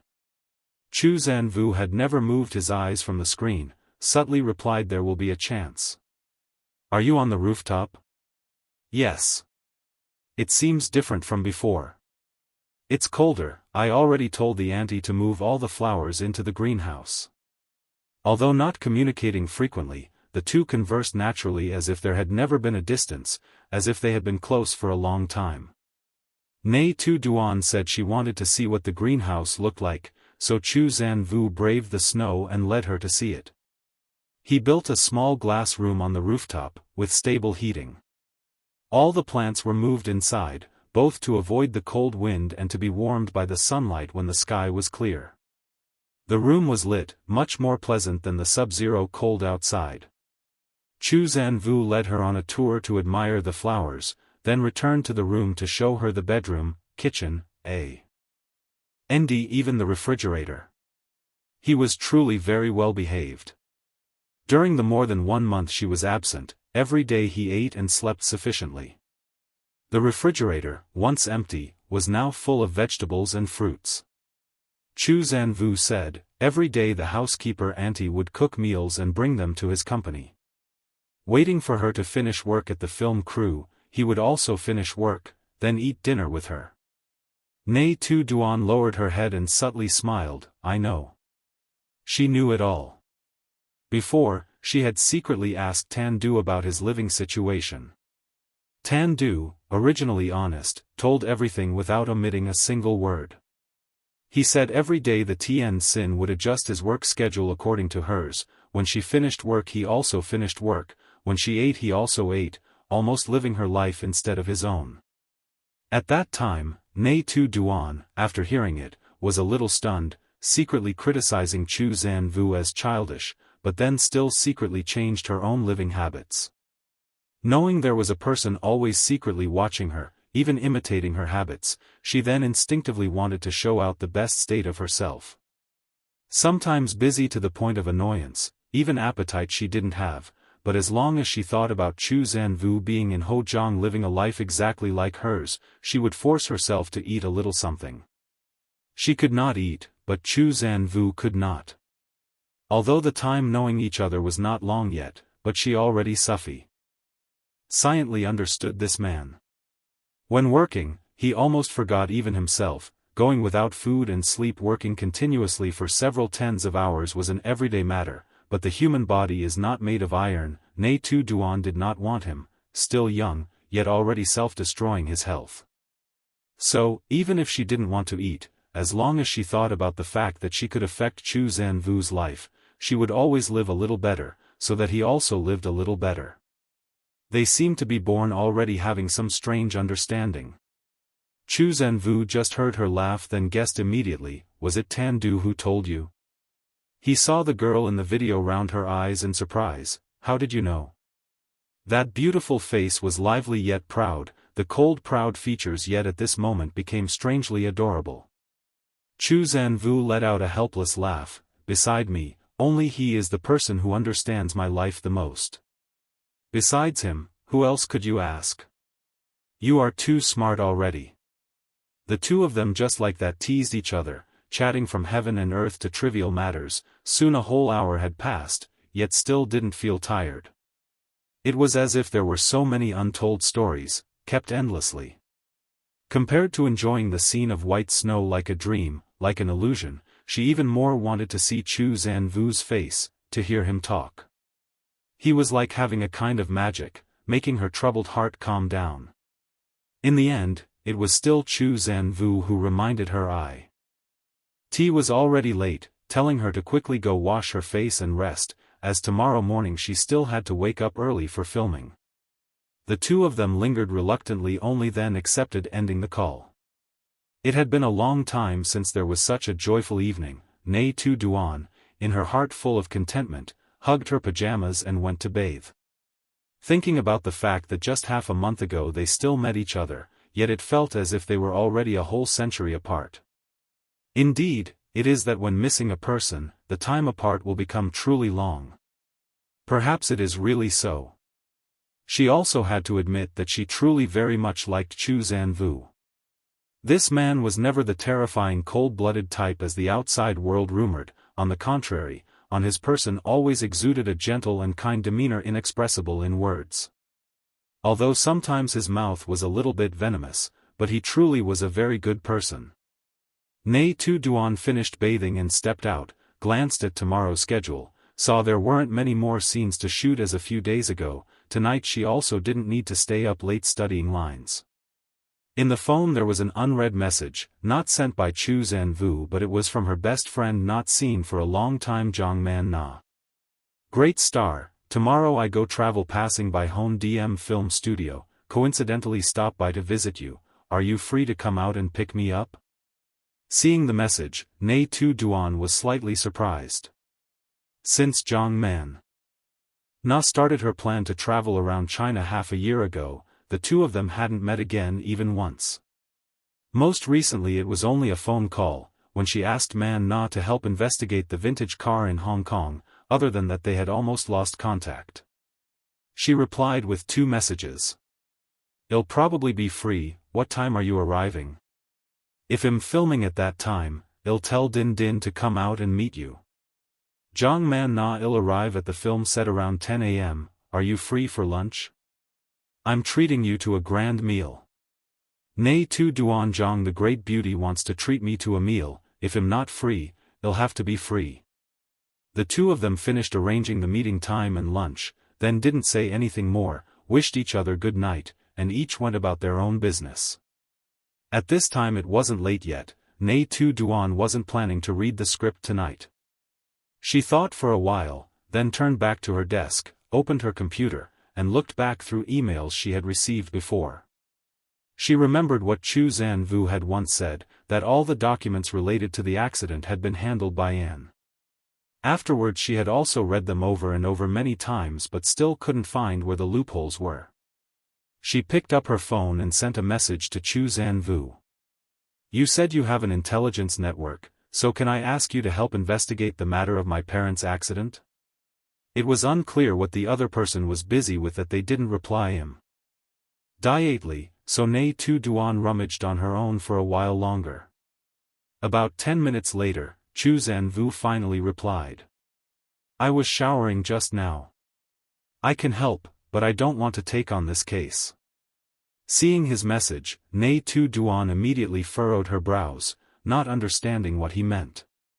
Last time he told her not to investigate anymore, this time he again refused to help her. It was clear he didn't want her to know the truth. "Nghi Tu Duan, why?" "Chu Zanvu, I don't want to work on the same case twice." "Chu Zanvu, but you can wait until I investigate it, then buy the documents from me. It's just that the price will be a little beautiful." Nghi Tu Duan was speechless, only messaged good night, then decisively ended the conversation. With this attitude of his, how could she believe that he would truly give the documents to her? But if what he said was true, then the current materials she possessed were all incomplete, even containing false information. In that case, she couldn't possibly investigate and find out the truth. Human life is inherently full of thorns. Nghi Tu Duan had long understood this clearly. If she couldn't rely on others, then she could only rely on herself. After careful consideration, she sent an email to Anne, its content only one sentence. "Could we meet once?" She needed to know who exactly was behind Anne, which person was trying to hinder her from finding out the truth. Chapter 34, a little bit missing him. Winter arrived. Hengyan was also tinged with a desolate hue by the bare rows of trees and full of fallen dry leaves. The red walls of the old house, the quiet street made the scenery even more desolate and cold, evoking a sorrowful feeling of an uninhabited place. This morning Nic Yun had no scenes to shoot. She personally went to pick up Jiang Min Na to visit the film set. She wore a trench coat, standing and waiting at the agreed meeting point. Beside her was Ding Ding huddling from the cold, continuously rubbing her hands. Gao Zhen and Gao Yi kept a certain distance behind, always in a ready state to protect Nic Yun's safety. The taxi stopped right in front. Jiang Min Na stepped down from the back seat. The brilliant red color of the coat on her body stood out amidst the gloomy gray winter scenery. The high society young lady carried a branded handbag on her arm, her skin fair and delicate, her facial features sharp and distinct, beautiful to the extent that it was enough to make people mistakenly believe she was a celebrity. The driver even personally got out of the car to help her unload the luggage, flashing a fawning smile. The aura of 1,000 gold young lady clearly emanated from Jiang Min Na. When the driver placed the luggage on the ground, she pulled from her bag a large denomination banknote, handed it to him along with a smile as sweet as an angel descended to earth. "Just a little tip, you've worked hard." As soon as he saw the bright red banknote, the driver's mouth corners immediately curved up all the way to his ears. He hurriedly accepted it and immediately tucked it into his pocket, fearing she would change her mind and demand it back. Young lady is truly too generous. Nic Yun stepped down the steps to welcome her. Jiang Min Na turned around, embraced her intimately, coquettishly. "Miss you to death, you're getting prettier and prettier. Ding Ding has also gotten much prettier." She also didn't forget to add another compliment when she glanced towards Ding Ding. Made shy by the unexpected compliment, Ding Ding proactively pulled the luggage to help her. Miss Jiang truly knows how to speak well. Oh, don't touch it. As soon as she saw Ding Ding had just grabbed the handle of the suitcase, Jiang Min Na immediately stopped her, turning her head to look towards the two men behind. Are those two your assistants or bodyguards? Let them pull it, my luggage is very heavy. She carried 2 suitcases, both were as heavy as rocks. However, even though she said that, those 2 people still stood still without moving, their faces without any expression. There was no sign intending to step forward to help. Everyone froze for a few seconds, the atmosphere suddenly became awkward. Jiang Min Na narrowed her eyes looking at them, their gaze from beginning to end had never met hers. She gritted her teeth, spoke clearly each word. We refuse cold violence, okay? Chao Chan and Chao Nia still stood still like statues. Jiang Man Na was about to get angry, Nghi Tu Duan hurried. Wai turned her head and said, please trouble you 2 gentlemen to help her carry the luggage a bit. As soon as the words finished, the 2 men immediately stepped forward, acting decisively, each carrying a suitcase with one hand, as light as nothing. Jiang Man Na gaped, pointed at them, intending to say something then stopped, finally only able to force a laugh. Ha ha ha, truly funny. Your bodyguards are truly loyal indeed. She glared sarcastically. This was truly a bitter failure. From childhood to adulthood, she had never encountered a situation like this when going out. Men always vied to help her, smiling warmly. Today was truly an eye-opener. Nghi Tu Duan hooked her arm, coaxing in a soft voice. Don't be angry anymore, let me take you shopping, buy a bag, okay? You absolutely must not tell me which bodyguard company they belong to, I swear I won't complain about them. Jiang Man Na angrily glared at the 2 men walking ahead, grinding her teeth as she spoke. Nghi Tu Duan could only coax in a soft voice the entire way. Not having met for a long time, this young lady was still as hot-tempered as before. Before, Nghi Tu Duan had never felt she was someone who easily lost her temper, probably because she had been by Jiang Man Na's side for too long, accustomed to her always showing her emotions clearly on her face. The group first took Jiang Man Na to the hotel she would be staying at, to put down the luggage. On the way, she still continued to mumble curses at Chao Chan and Chao Nia, saying that today she absolutely would not give them a single cent as a tip, even though they were now helping to carry both of their piles of shopping. Nghi Tu Duan stood beside her, unable to help but burst out laughing. She also said nothing, knowing that advising would be useless, so she chose to remain silent. She only continuously scooped food into Jiang Man Na's bowl, hoping to use that method to shut her up. Jiang Man Na complained of being tired, finally willing to let go of those 2 men, turning to ask Nghi Tu Duan. Oh right, lately brother AP Tri is also in the country, aren't you 2 meeting? We have met a few times, but he's very busy, doesn't have much time to be together. If he's not busy, he will meet you. Jiang Man Na still didn't know they had made up. In her heart she still lingered on the impression from a very long time ago, when Ta Ap Tri still hated Nghi Tu Duan. Nghi Tu Duan hadn't even had time to speak, when she was interrupted by her. Soon I will go to Hojiang, taking the opportunity to meet him for a bit. It's been a long time since we met, I really miss brother AP Tri. You only remember him?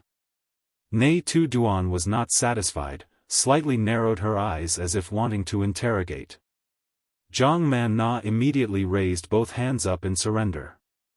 The person remembered most is of course you. The 2 people looked at each other and smiled, then continued to eat lunch happily. Oh, by the way, Nghi Tu Duan pretended to unintentionally Tian, do you still keep the contact of the person named N? The person opposite froze a little, raised her head up from the bowl. Why suddenly ask about her? Nghi Tu Duan pursed her lips, decided to temporarily hide away her suspicions. Nothing, It's just that there are a few details in the investigation case not convenient to say clearly. I want to meet her directly to discuss thoroughly, conveniently compile the documents." Zhang Man Na shook her head. "I also only know of her existence only, besides that not clear anything at all. If wanting to contact, then probably only remain the way to send email to the address on her profile card only." Previously, when Nghi Tu Duan said wanted to investigate the true reason behind her parents' accident case, Zhang Man Na had once introduced her into the darknet to find a female detective named and rumored to be very professional, had once solved many big cases. Perhaps because the incident happened 20 years ago already too long, many documents and evidence all had been lost, so throughout the past 5 years of investigation, they still not able to find out the truth. Although still not yet had the truth, but Nghi Tu Duan felt she herself already very close with it already, just that always had a feeling there was something not right. The person behind and definitely exists, moreover is a person she knows. This topic reached there then stopped, everyone felt at ease eating their meal. After finishing lunch, Nghi Tu Duan prepared to take Zhang Man Na back to the film set. The afternoon there was a scene filming of her, needed to return early to do makeup and do styling. The afternoon filmed in the studio, until evening still had to go up the mountain to film night scene, so today had to change 2 sets of styling, quite busy. Nghi Tu Duan worried she herself would not have time to take care of Zhang Man Na, so instructed her if felt bored at the film set then let someone take her back to the hotel to rest. The fact proved, today she truly was busy until dark face and eyes, the whole afternoon did not even have half an hour to rest. The act of touching up makeup also only took advantage of when filming went wrong and did hurriedly. Zhang Man Na left the film set when the crew almost prepared to finish work, because knew today Nghi Tu Duan truly not free. She only said to Din Din a word that tomorrow would return, then when leaving still turned head looked back saw Nghi Tu Duan still being busy in the lens. Finished the scene filming, Nghi Tu Duan even did not have time to rest, hurriedly ate a few bites of rice then was pulled to go change clothes, after that immediately together with the film crew went up the mountain. Before departing, Din Din followed along beside Nghi Tu Duan, worriedly asked, "Sister Tu Duan, the evening on the mountain will surely be colder even more. I will go back get a fur coat for you, don't let yourself be too cold." She still not yet had time to answer then. Behind already rang out the director's voice urging, hurry up, hurry up. Time is urgent, everyone is waiting, don't waste it." Nghi Tu Duan pulled her into the car. "It's okay, I'm wearing several layers of costume already, putting on an outer coat is enough. Moreover tonight there is an action scene, it probably won't be too cold." Though she said so, but the bone-chilling night wind blew in, she still couldn't help but shiver in the cold. Everyone went up the mountain together, the director instructed not to leave on their own. On the mountain there were no lights, phone signal was also weak, getting lost would be very difficult to find again. Everyone listened to the instructions with an indifferent attitude. After a day of work, everyone only had fatigue left. Arriving at the place, staff quickly installed equipment and props, making use of the time to shoot. Tonight Nghi Tu Duan's scenes were the most, the male and female leads only had a few scenes, after shooting they could withdraw, only she didn't know until when she would be busy. Just stepping out of the car, the sound of the wind whistling beside her ears, inside the car there was still heating, but going outside into such bitter cold weather made Nghi Tu Duan sneeze continuously. The director urged the actors into position. Nghi Tu Duan hurriedly took off her coat, ran quickly to the filming spot. The entire set, only she was wearing the thinnest clothes. A black outfit blended into the night, though it was a costume. Me with 3 or 4 layers, but all were very thin and light. To look good on camera and flatter the figure, the actress' costume had been minimized to the maximum extent. Din Din was worried to the point of panicking. On set everyone was wearing puffer jackets, only the actors in frame were wearing flimsy clothes. She held Nghi Tu Duan's coat in her hands. This coat also couldn't resist much cold, only hoping tonight's shoot would end a bit earlier so they could rest sooner. Just at that moment, someone carried a pot of boiling water passing by Din Din's side, didn't know what they tripped on. the entire pot of boiling water poured over her. Ah! The loud scream attracted the attention of everyone around. Din Din trembled from pain, her entire arm was scalded, the clothes on her body and Nghi Tu Duan's coat were all soaked. "What are you doing?" The director angrily rushed over. Night shooting was already arduous, everyone hoped to quickly complete it to rest, yet there was always someone causing trouble delaying work. Originally already tired, now Fuang Lam, the director, was completely enraged. "What kind of work is this? Do you consider other people's time worthless? Now filming is delayed, can you bear the responsibility?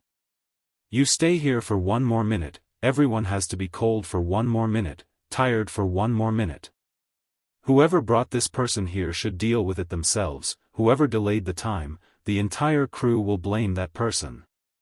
Hero. Arda sentence then turned around and returned to the director's chair. Din Din felt wrong to the point of tears, because when she came to her senses, the person who splashed water on her had disappeared without a trace. Everyone thought it was her fault, contemptuous glances continuously focused in this direction. Nghi Tu Duan immediately ran over, anxiously checking her injury. The burn was quite serious, needed to be taken for emergency treatment immediately. "I'll tell Chao Chan to take you down the mountain to the hospital, it needs to be treated immediately, leaving it longer will be more dangerous." She turned her head to call Chao Chan, instructing Chao Nia to stay on the mountain to protect her. The principle of the two brothers was always to go together to protect Nghi Tu Duan, but the current situation was too urgent, Chao Chan had no choice but to leave. "Sister Tu Duan, your jacket is wet." Originally, this was the only one that could keep warm, now that it's soaked, it can no longer be used. Nghi Tu Duan pushed her away. "Don't worry about clothes anymore, hurry and go now, after I finish shooting, I'll go back to the hotel to visit you." Chao Chan took Din Din away. "Is Din Din okay?" Tam Jai Li just stepped down from the car, asked anxiously. She only saw Nghi Tu Duan's face as cold as stone, took a deep breath, then adjusted her emotions, and returned to the shooting scene. Everyone there just stood coldly watching, no one cared about Din Din's injury. Yes, some even rolled their eyes because of the delayed progress. "Let's start." Nghi Tu Duan, expressionless, returned in front of the camera, suppressing a rage that could not be unleashed in her heart. Tonight's matter was absolutely not accidental, she would not easily let it go like that. Chapter 35. He had found her. Din Din and Chao Chan successfully descended the mountain to treat the burns. When they left the hospital, it was already past 9 in the evening. She wanted to ask if the film crew had finished work yet, called Nghi Tu Duan but no one answered the phone, so she asked Chao Chan to contact Chao Nia who was still on the mountain. Perhaps because the signal on the mountain was too weak, neither of their phones could connect. Not at ease, she called Tam Jai Li again, the other party answered very quickly. "What's wrong, Din Din? Are your injuries okay?" "I'm fine now, Sister Jai Li, I just wanted to ask if the film crew had finished. I kept calling Sister Tu Duan but couldn't get through." She completely did not care about her own injuries, only worried about Nghi Tu Duan's safety on the mountain. The other end hesitated a little then quickly replied, "I finished work nearly an hour ago, when I left, only Sister Tu Duan was still shooting, but it shouldn't be much longer."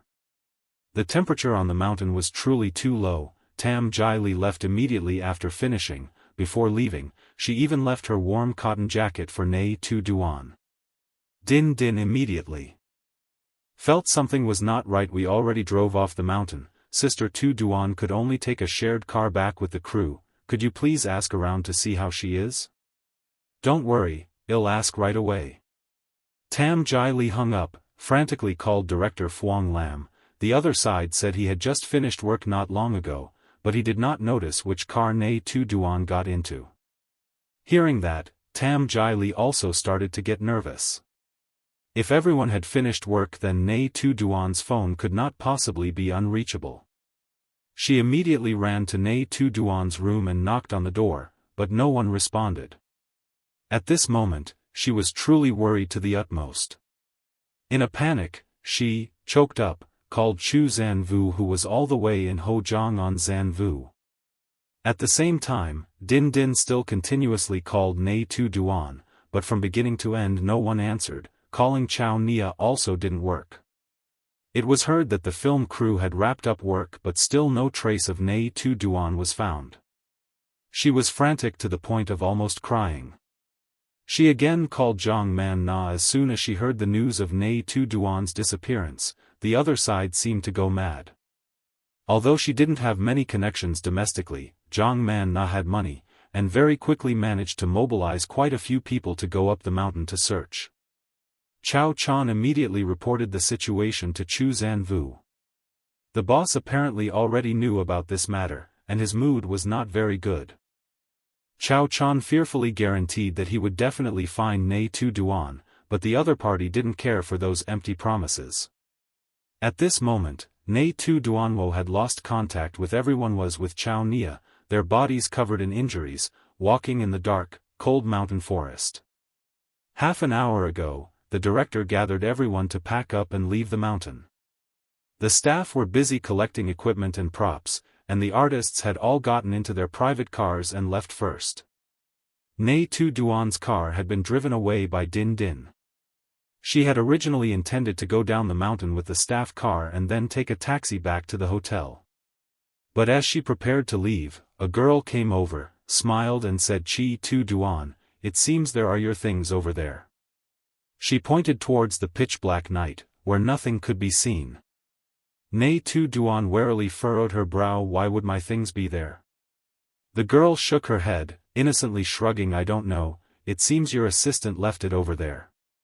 You ladies go quickly and get it. What if it's something important? It would be a huge regret if lost." After saying that, she turned her back and walked away, paying no mind whether people believed her or not, as if she had already given her reminder. This girl looked quite familiar. Despite her suspicions, Nghi Tu Duan still half believed and half doubted. Even though it was said Din Din left it there, she didn't know what it was. But Din Din wasn't here, so he was still afraid something important might have been overlooked. Turning her head, she said to the staff member who was bent over packing up equipment, "Excuse me, please wait for me a moment when you leave. I will go with everyone." That person perfunctorily waved. It was unclear if he had heard clearly. But time was pressing. Nghi Tu Duan could only grit her teeth and go to where the girl pointed. Chow Nia still followed her like a shadow. The lights at the scene had all been collected, and their two figures gradually merged into the night. After walking a while, they finally saw the place for items the girl had mentioned. Indeed, there was an item there, an ice-cold thermos lying forlornly on the ground. Nghi Tu Duan gave a cold, sarcastic laugh. "I've been tricked." She bent down, picked up the flask, and carefully observed it. There was no special information on the flask's body. This very thing was used to injure her assistant. Now they wanted to set a trap for her again.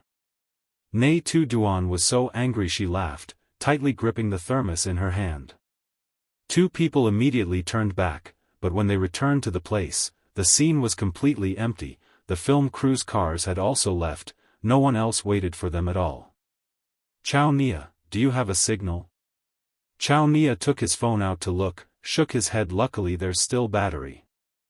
Nghi Tu Duan let out a sigh, her lips showed a cold smile, the anger almost burned away her reason, but she knew clearly the most important thing at this moment was not to be angry, but to think of a way to get down the mountain. Now it was winter. By late night the temperature would drop even lower. If they stayed here all night, it was not certain they could survive out of the mountain. Both their phones had no signal, could not contact anyone. If no one discovered they were missing, who knew what could happen? Actually, the best option at this moment was to go back to the old spot to wait for someone to come find them and organize a rescue. On Nghi Tu Duan's body was wearing Tam Jai Li's cotton jacket left behind. Temporarily she could still endure the cold, but Chow Nia had no warm clothes. No matter how strong his body also could not endure the extreme cold. If they really had to wait at the original spot, she was not sure they could endure for how long. As long as there's still battery, it's fine.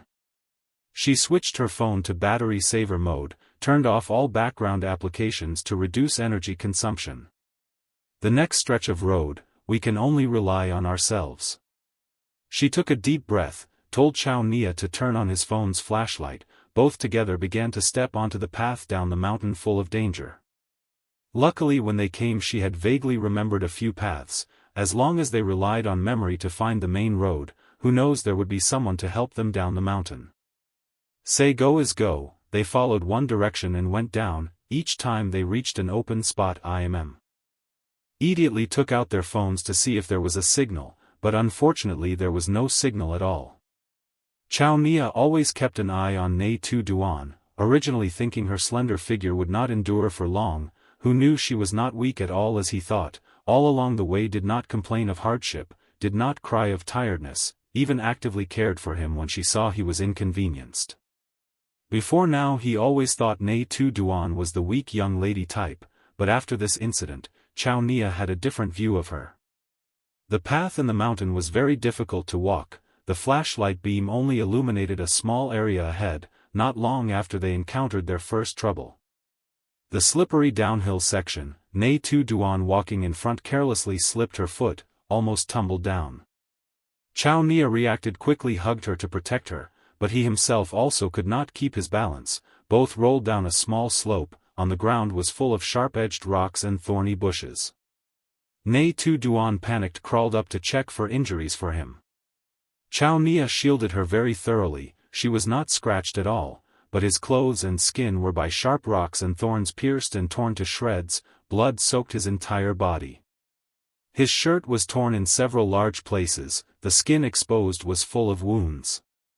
At this moment the temperature had dropped very low. Cold wind swept through like cutting knives, without a shred of consideration but pierced through their bodies. Nghi Tu Duan's state of mind seemed about to collapse. She was both angry and regretful, suddenly felt the decision to descend the mountain by herself was a mistake. If they had stayed at the old spot, who knows, they might have been saved. Chao Nia also would not have been injured because of her. She thought, surely there was nothing worse than the present. I'm sorry. Her heart pained immensely, torment and anger flooded her mind. She could not bear this miserable situation, secretly swore she would catch the one who harmed her, and take revenge 1,000 times over. Don't apologize. Chao Nia clenched his teeth enduring the pain, struggling to stand up. Miss Nghi, are you okay? His mission was to protect Nghi Tu Duan's safety. As long as she was safe, even if it was a mountain of knives and a sea of fire, he would not hesitate at all. Thanks to you, I'm fine. Nghi Tu Duan bit her teeth tightly, helping him up. Tears almost gushed out, but she tried to hold them back. From childhood until now, she had never endured such humiliation. The person who caused this, it would be best if she didn't find them. I will definitely take you out of here, trust me. As she spoke, she took off the cotton jacket she was wearing and draped it over him. Chao Nia hastily raised his hand to refuse. No, Miss Nghi, you just wear it. It's very cold on the mountain. If you take it off, how will you endure it? Don't worry about me anymore, your condition is much worse than mine. She spoke the truth. Chao Nia still insisted, I have thick skin and fat flesh, I can endure it, but you are not like me. Nghi Tu Duan shouted with a cold face, stop talking nonsense. If you don't wear it, when we get back, I will tell Chu Zanvu to fire you. Chao Nia immediately fell silent, his body stiffened, letting her put the jacket on him. His clothes were torn and tattered, many places his skin and flesh were bare, the cold wind was relentless. While Nghi Tu Duan's jacket was still intact, she knew very well who needed it more right now. Fortunately, the fall just now did not break any bones, and the two quickly pulled themselves together to continue on their way. It was unknown how long they had walked. Both were exhausted, their noses stung painfully by the cold wind, their bodies had no warmth at all. At the end of the small path, they finally saw a ray of hope. Nghi Tu Duan was the first to discover the main road. She helped Chao Nia step down, finally setting foot on the solid concrete road surface. She immediately took out her phone to check the signal. Finally it had one bar. She immediately called someone. The other side answered very quickly. The voice also sounded full of worry. "Where are you?" "I am on the main road near Hung Kach Mountain." Before she could finish her sentence, before her eyes appeared rows of car lights shining towards them. She hadn't even had time to cry out, an entire convoy of cars had stopped in front of them. The man she hadn't seen for a long time stepped down from the second car, without pausing for a moment, walking straight towards her. Seeing Zhou Can Wu, Nghi Tu Duan then completely relaxed, her limp body falling into his embrace, her breath trembling. "Chao Nia is injured." She turned her head to look at him. Behind, someone had already run over to support him. At this moment, she then felt relieved and closed her eyes. "Tu Duan." Zhou Can Wu hugged her tightly, so angry that his voice also trembled. Just heard the news Nghi Tu Duan went missing. He immediately abandoned the meeting, rushed straight out. There was no flight fast to Hondim. He for the first time mobilized the private jet of the Chu family. Half an hour on the plane, he had never seen time pass so slowly. Just got off the plane, the first question was asking if there was any news of Nghi Tu Duan yet. Heard the report she hadn't been found yet, he immediately dispatched people up the mountain. The car took half an hour to get up here. If she really had to walk down herself, then it was unknown when she would arrive. Fortunately, he had found her already. Chapter 36. Thank you. It was said that night, no one in the entire film crew slept soundly. Fuang Lam stood waiting all night in front of the hospital door, not even getting to meet Zhou Can Wu's face, his heart filled with deep regret. That day, because of a filming accident which made his mood not good, even Nghi Tu Duan was subjected to his anger, his expression cold and indifferent, but truly unexpectedly it led to such consequences. The trouble was that, this was not the first time Nghi Tu Duan encountered trouble in the film crew. On the very first day of filming, because of an allergy, she caused quite a commotion. Now again, a matter of getting lost on the mountain occurred. If this news spread outside, it would definitely seriously affect the reputation of the film crew. What was even more frightening was that, behind Nghi Tu Duan, there were still the two biggest investors of the film. Others might not know clearly, but Fuang Lam knew very clearly. At that time, Zhou Can Wu agreed to invest, only instructed one single sentence: all actors could be replaced, only Nghi Tu Duan was not allowed. At that time he still found it strange, vaguely wondered if it was because he wanted to support his childhood sweetheart Tam Jai Li that he made such a request, but afterwards in one coincidental instance, he suddenly realized this matter was completely unrelated to Tam Jai Li. That was also his oversight. Clearly knowing Nghi Tu Duan's identity and background were not simple, yet still he could not restrain his cold and indifferent temperament towards her. If there needed to be someone to take responsibility, Fuang Lam was ready to accept it all. But it was already morning and he still hadn't met Zhou Can Wu, even a single person from his team was not seen. Fuang Lam knew this time everything was much more serious than last time. The film crew temporarily paused for one day, no one knew the reason, they only thought they got a surprise break. Last night after finding Nghi Tu Duan, Zhou Can Wu immediately sealed off the information. This matter was not like the allergy incident before. If it spread out, it would not be good for anyone. After completing a series of tests at the hospital, determining Nghi Tu Duan only had a few numb and frozen spots and was still in a coma, she was taken to a patient room to receive an IV drip. Zhou Can Wu sat guarding by her bed. In the room there was no one else. He stayed awake all night, while the person lying on the bed quietly closed her eyes, pale without a trace of color, looking as if she was sinking into a long sleep not wanting to wake up. On the other side, Chao Nia's condition seemed better than hers. He only had a few scratches. The padded jacket was given to him by Nghi Tu Duan. Perhaps men's subcutaneous fat layer is thicker, so he showed no signs of being numb and frozen. At this moment, everyone gathered in front of Nghi Tu Duan's patient room, but no one dared to step in. Even Zhang Man Na after receiving the news also rushed over. She intended to rush in to see Nghi Tu Duan's situation, but was stopped by others. About to get angry, Din Din stepped forward and held her back. Sister Zhang, Sister Tu Duan is still not awake, someone is already taking care of her inside, we don't worry too much, wait for her to wake up and we can meet. Gee. Yang Man Na furrowed her brows, not understanding. Who is inside? What relationship does that person have with Tu Duan? This question Din Din also couldn't answer. Wait for her to wake up, you ask yourself, then it's better. At this moment, Tam Jai Li also hurriedly ran over, panting while asking. How is Sister Tu Duan? Tan Du was standing guard outside the door, respectfully nodded. Miss Tam, she is still not awake, the mister is inside watching over her. You scared me to death. So when will she wake up? The doctor said that cannot yet be determined, but the condition is not very serious, please don't worry. Zhang Man Na glanced over when she saw Tam Jai Lu arrive, asking Din Din in a low voice.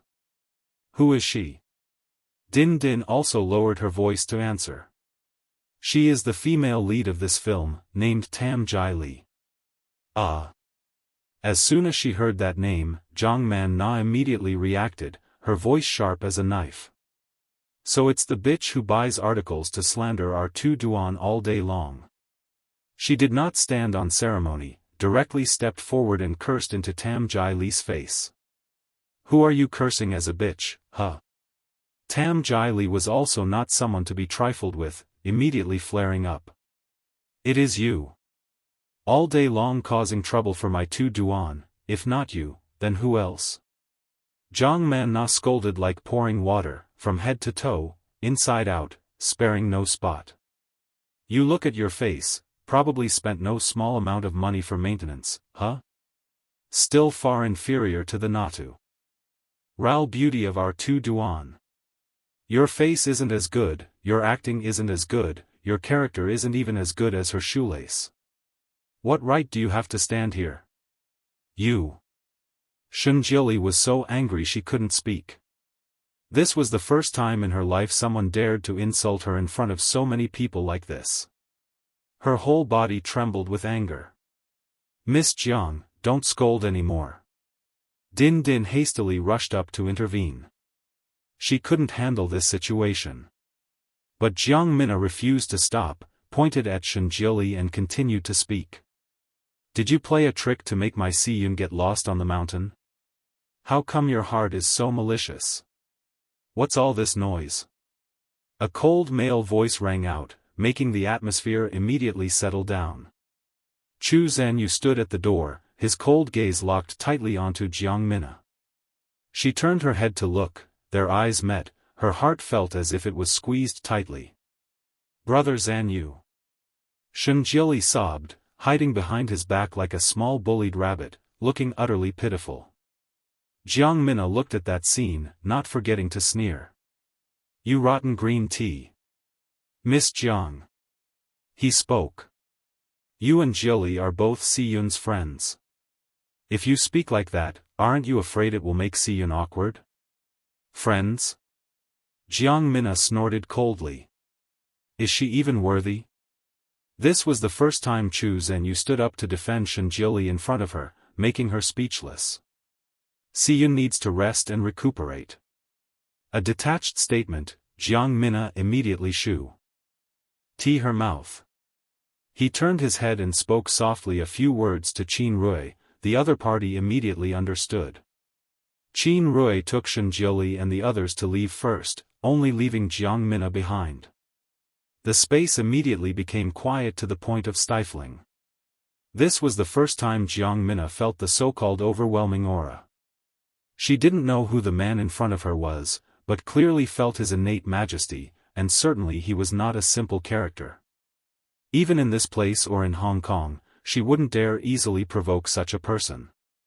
Sir, I want to know, what your relationship with Siyun ultimately is? Even though she was afraid in her heart, she still stubbornly asked her question. Zhou Can Wu lowered his head to adjust his sleeve, hiding the string bracelet usually worn on his wrist within the fabric. On his face, no clear emotion showed, and around him emanated an innate aloofness. Consider it a friend. A friend? She smiled faintly.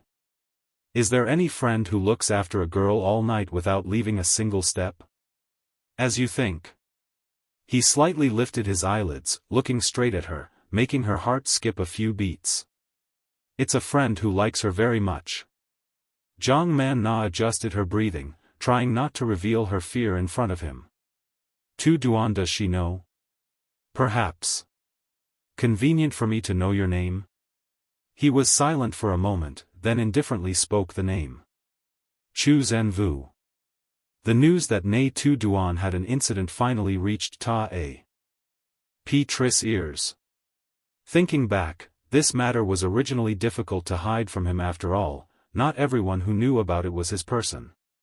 Ta A Tri learned of this news thanks to Zhang Man Na. After leaving the sick room, she was arranged by Zhou Can Wu's people to be taken to a resting room, taking the opportunity to call Ta A Tri. She thought that when he knew of the matter, Ta A Tri would show schadenfreude or complete indifference, who would have expected him to be even more anxious than her, immediately putting aside the work in his hands and flying from Hojiang to here. Until they met, Zhang Man Na still couldn't understand why Ta A Tri was in such a hurry. He looked even more worried for Nghi Tu Duan than anyone else. Brother A Tri, do you not hate Tu Duan anymore? She tentatively asked. Just as this matter was mentioned, it seemed to have touched a scar in his heart. Ta A Tri softly coughed twice, indifferently glancing at her. Isn't this what you desired? Of course. Zhang Man Na smiled. It's just that I don't know when the two of you resolved your animosity. Tu Duan and I are so close, yet she didn't tell me. Reaching this point, her eyes revealed a hint of disappointment. It just followed nature. He did not speak much, still trying to understand Nghi Duan's situation through Zhou Can Wu. Because in the morning Jiang Min Na and Shen Jiali argued in front of the hospital room door, now no one was allowed to visit. They definitely had to wait until Nghi Duan gained consciousness.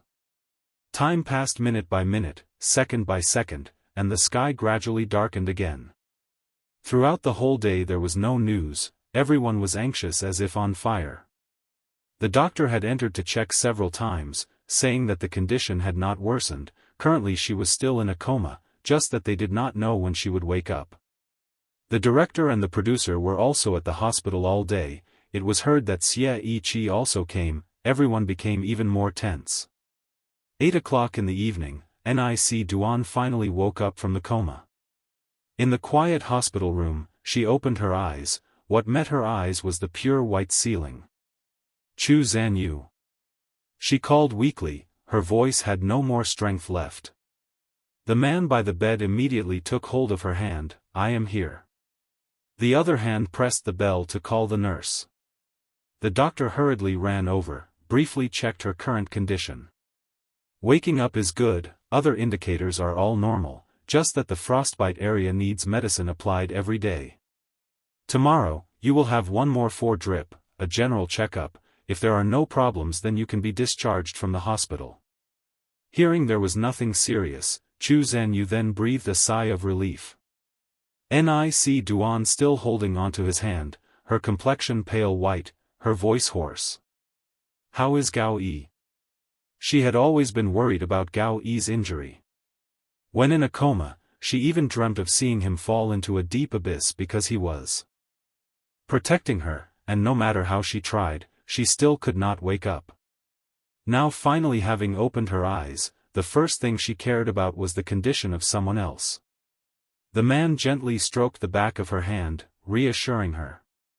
He is fine, thanks to you taking off your jacket for him. He only suffered slight scratches, now he is already jumping around again. Zhou Can Wu's voice was deep, full of heartache. It's good that he's fine. She tried to force a smile, but still had no bit of vitality. Luckily, we are all fine. She could feel the hand squeezing her hand tighter. It was him gripping her tightly. Chu Zanyu. She looked at him intently. Thank you. Thank you for sending people to protect me. Thank you for always appearing at the right time. Thank you, for always being by my side. These words had not been spoken, but Chu Zanwu always understood her heart. He smiled softly, tucking her hand back under the blanket. Your friends are all very worried about you, still waiting to see you. Do you want me to call them in? Wait. Nghi Tu Duan gently lowered her eyes. Before that, I want to ask you a favor. Chapter 37 Ordinary Colleagues. Nghi Tu Duan asked Chu Zanwu to send someone back to the film set last night, to find the water bottle that she had forgotten at the scene. His subordinates worked very carefully, so she was also at ease. On the water bottle there must be fingerprints of hers and another person. She asked Chu Zanwu if it was possible to investigate without alarming the police. The man just raised his eyebrows indifferently. Small matter. No matter which path he had to take, he always had a way to handle it easily. After completing that, Nghi Tu Duan then withdrew her gaze, coldly told Chu Zanwu to call the others in. She had been in a coma for a whole day. Unexpectedly so many people had come, even Ta Ap Tri had also flown from Hojong. When she saw him, Nghi Tu Duan was even surprised. Logically, Chu Zanwu would not reveal this matter to Ta Ap Tri, but when she saw Zhang Man Na step out from behind him, she immediately understood. Nghi Tu Duan lowered her eyes, sighed softly. Beside her ear was the chaotic sound of questioning from everyone, though it was the concern of friends, but it was indeed a bit noisy. Chu Zanwu stood far away outside the crowd, seeing her frown in discomfort, then softly reminded. This is a hospital. Hearing his voice, everyone immediately fell silent, each of them a little awkward. Seeing the space become quiet again, Nghi Tu Duan then raised her head, gave a faint smile, her voice still hoarse. I feel fine, thank you everyone for coming to visit. She looked towards Din Din, the little girl whose face was full of guilt. Nghi Tu Duan thought, she must blame herself greatly. Din Din was a kind and soft-hearted person, always liked to take the blame upon herself. Last night the little girl cried all night long, thinking that because she didn't pay attention oh, the person who delivered the water, that's why Nghi Tu Duan got injured, and also made the film crew look at her with cold eyes. Because she and Chao Chan drove away, causing Nghi Tu Duan not to be able to follow the crew, which then led to what happened afterwards. But Nghi Tu Duan reassured her. This has nothing to do with you, don't blame yourself. Sister Tu Duan. Nghi Tu Duan shook her head, pressed her lips together, swallowing back the words of comfort. The hospital room was packed with people, everyone's expression was heavy as if she had a serious illness. Nghi Tu Duan looked and found it amusing. Tu Duan, Ta Ap Tri spoke up, his face cold, his gaze somber. He had learned from Chu Zanwu that what happened last night was someone intentionally playing foul, the purpose being to harm her. The incident that happened within the film crew, he should have originally gone to the production side to demand accountability, but Chu Zanwu told him not to be hasty. Fuang Lam waiting at the hospital all day still had not appeared. This further caused people's hearts to be agitated. Children who know they've done wrong will be afraid of being punished, but the most terrifying thing is not the punishment itself, but the process of waiting for it to descend. The torment and fear are enough to collapse a person's psychological defense line. In that amount of time, if the director truly had a conscience, he would not just sit waiting at the hospital but would have to find a way to investigate who was the person behind causing the trouble. Only by finding that person before Chu Zanwu agreed to meet, could they redeem themselves through meritorious deeds when facing judgment. Although in Ta Ap Tri's heart, he was so angry he wanted to overturn the film crew, he still listened to Chu Zanwu's words, trying to suppress his anger. Looking at Nghi Tu Duan's pale, haggard face, as an older brother, how could he not feel heartbroken? Although before he did not favor her, he had never mistreated her in front of outsiders, she had always been a princess cherished to the utmost, she had never suffered like this, much less had she ever been harmed so miserably to this extent. "Brother, I'm fine." Nghi Tu Duan gave him a comforting look. The two words on made Zhang Man Na, who just now silently stood beside, slightly startled. Haven't met for a long time, she did not expect the relationship between the two people could be intimate to this extent. Since knowing Nghi Tu Duan, never seen her call Ta Ap Tri on, because that kind of address before now originally was not allowed. Everyone took turns caring and asking. As soon as Ta Ap Tri finished speaking, it was Zhang Man Na's turn. The two girls almost again argued right there at the hospital. Zhang Man Na scolded. "What right do you have to care about our Tu Duan? Wasn't it precisely you who was behind the plot to harm her? Now still here pretending to be kind-hearted, do you have multiple personalities?" Am Jai Li angrily. "Are you crazy? Did I provoke you? We just met once but you keep targeting me. How can Sister Tu Duan have a type of friend like you?" Zhang Man Na's face turned cold. "You still don't know why I'm scolding you? The evil things you've done, don't you know yourself? Before, didn't you really like confronting Tu Duan? Now she's injured, shouldn't you be the happiest? As for acting, save it for others to watch, pretending in front of me is truly nauseating." Tam Jai Li ground her teeth. "You rotten woman, did you see with your own eyes me harming her?" Nghi Tu Duan just woke up and already saw this scene, hurriedly spoke up to intervene. "Don't argue anymore, my head is hurting." In this situation, both are her friends, couldn't favor anyone, might as well decisively cut it off from the root. "You guys go out first, I want to rest for a bit." She pulled the blanket up, turned her body inward. Everyone understood the meaning, one by one went outside. Nghi Tu Duan suddenly called back. Nah, you stay, okay? I want to talk to you." Her voice was calm, everyone did not halt, only Tam Jai Li turned her head back full of grievance looking at her. But Nghi Tu Duan already tilted her head, looked out the window. The last person also understood the situation, closed the door and left. "Tu Duan, what do you want to say to me? Aren't you going to rest a bit?" Zhang Man Na walked to the edge of the bed, pulled a chair and sat down, intently looked at her. Nghi Tu Duan turned her head back, pursed her lips and smiled, her eyes frankly meeting hers. It had truly been a very long time since they last met, and there was little contact between the two of them, so there were many things that Zhang Man Na still didn't know. When they were young, the two young ladies clung to each other all day, telling each other everything, once promising to be best friends for life. Growing up, Nghi Tu Duan began to settle down in her work, while Zhang Man Na remained as free and unrestrained as a rich young lady, living a wild, self-indulgent life. The lives of the two also gradually diverged in two directions. Nah, when was the last time we met, I wonder?" Nghi Tu Duan asked softly. In the space where only the two of them were, she suddenly spoke in Cantonese, a language she hadn't used for a long time. Zhang Man Na pondered for a moment, then replied, "Probably half a year ago, when I went traveling, I had a drink with you once before that." That's right, it had been half a year already. In the past half year, so many things had happened, to the extent that Nghi Tu Duan couldn't recount them all, just as Zhang Man Na couldn't tell all the wonderful things she encountered on her journeys. "It's been a long time since we properly sat down and talked." "That's right."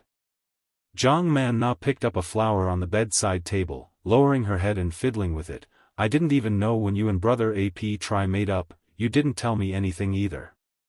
Nah. Tu Duan, Rent we best friends?" She suddenly raised her head and looked directly into Nghi Tu Duan's eyes, her heart suddenly sinking as if suspended in mid-air. Zhang Man Na smiled faintly, full of self-mockery. "I remember back then, every time you were so annoyed by brother AP Tri that you couldn't sleep, I'd tell the driver to pick you up to sleep at my house. Back then, I cursed at him, and you even defended him. Truly, people of one family, no matter how much you curse, you can't separate them. Nah. Nghi Tu Duan couldn't stand that sarcastic tone. She had never thought she would one day hear these words from her best friend's mouth. If you're angry with me, just say it directly, don't drag family into it as an excuse.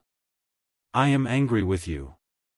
Zhang Manna said straightforwardly, without any concealment. Don't you see, no matter what I say, you defend him. Actually, at first I was angry because you didn't tell me anything, as if we weren't friends anymore. But when I saw you injured, lying there so weak, I felt heartbroken. Her voice was soft. Nghi Tu Duan pursed her lips and sighed. I'm sorry, nah. There's nothing to apologize for, just consider it my own sentimental folly. She was still pouting. Don't say that. Those words made the listener feel even more distressed. Nghi Tu Duan felt both apologetic and unsure how to respond, her heart tormented yet unable to refute. Zhang Manna withdrew her smile. What's going on between you and Tam Jai Li? How did she become your best friend? Nghi Tu Duan sighed. The atmosphere at this moment made her feel truly tired. Everyone thought she was strong, but no one knew that beside her, there was someone even stronger. Zhang Manna had been very competitive since childhood, wanting to strive to do everything best, wanting to be the most outstanding person. Even the matter of being Nghi Tu Duan's best friend, she also wanted to be the most special person. So each time new friends appeared beside Nghi Tu Duan, conflicts would always arise. In the end, she was left with only one friend. After discovering that pattern, Nghi Tu Duan no longer introduced new friends to Zhang Manna. Now being asked directly, she was pondering how she should answer. How should she answer so as not to lose any friend? Finally, she spoke up. They're just ordinary colleagues, don't overthink it. Zhang Manna didn't like hearing others refer to her as the best friend of a best friend, so Nghi Tu Duan chose a pleasant answer, not offending anyone, and also not letting Tam Jai Li know. But perhaps having been distant for too long, Nghi Tu Duan had underestimated Zhang Manna's possessiveness. Tu Duan, don't be angry, you know, I only have one best friend, which is you. I want to share all the best things with you, so I hope you also only share with me in the same way. Hearing that answer, Zhang Manna finally smiled. Nghi Tu Duan sighed in relief, tiredly closing her eyes. I know. You go back and rest, I'm a bit tired now.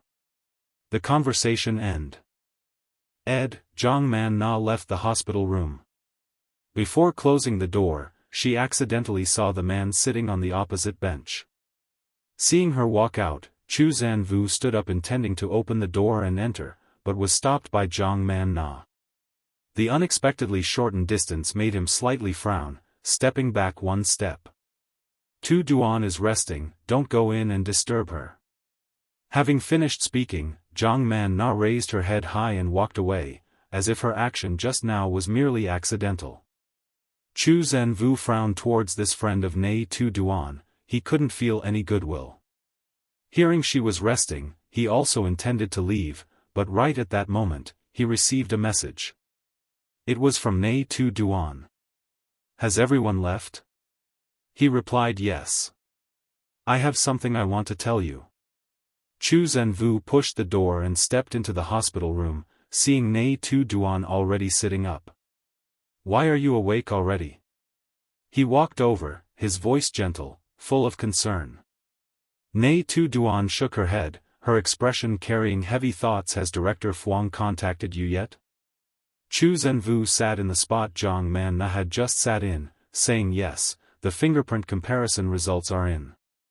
I told Tan Du to contact him. Just received a message, saying that the person from last night is not someone from the film crew.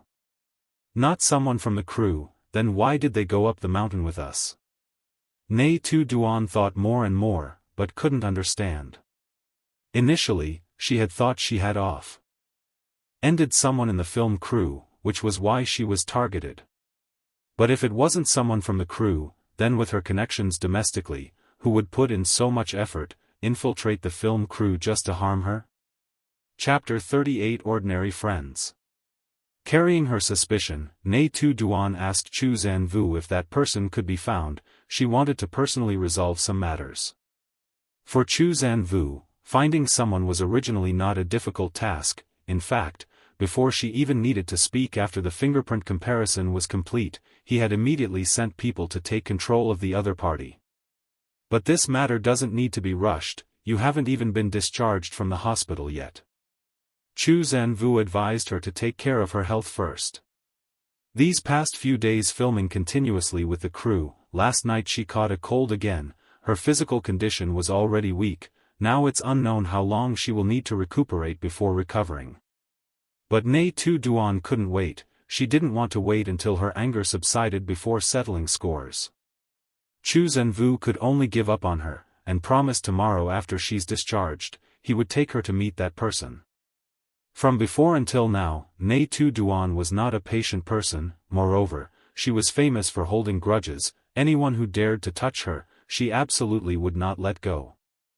Before, as long as anyone spread false rumors behind her back, she wouldn't hesitate to directly splash a glass of wine into their face. If the matter only concerned herself, she could still endure, finding an opportunity to personally retaliate. But once it implicated those around her, Nghi Tu Duan absolutely would not go easy. Having said everything, the man left the hospital room. After a whole day of waiting, finally Fuang Lam also received news that Zhou Can Wu agreed to meet him. Downstairs at the hospital, he stretched his stiff legs a little, then stepped into a black commercial car with a heavy heart.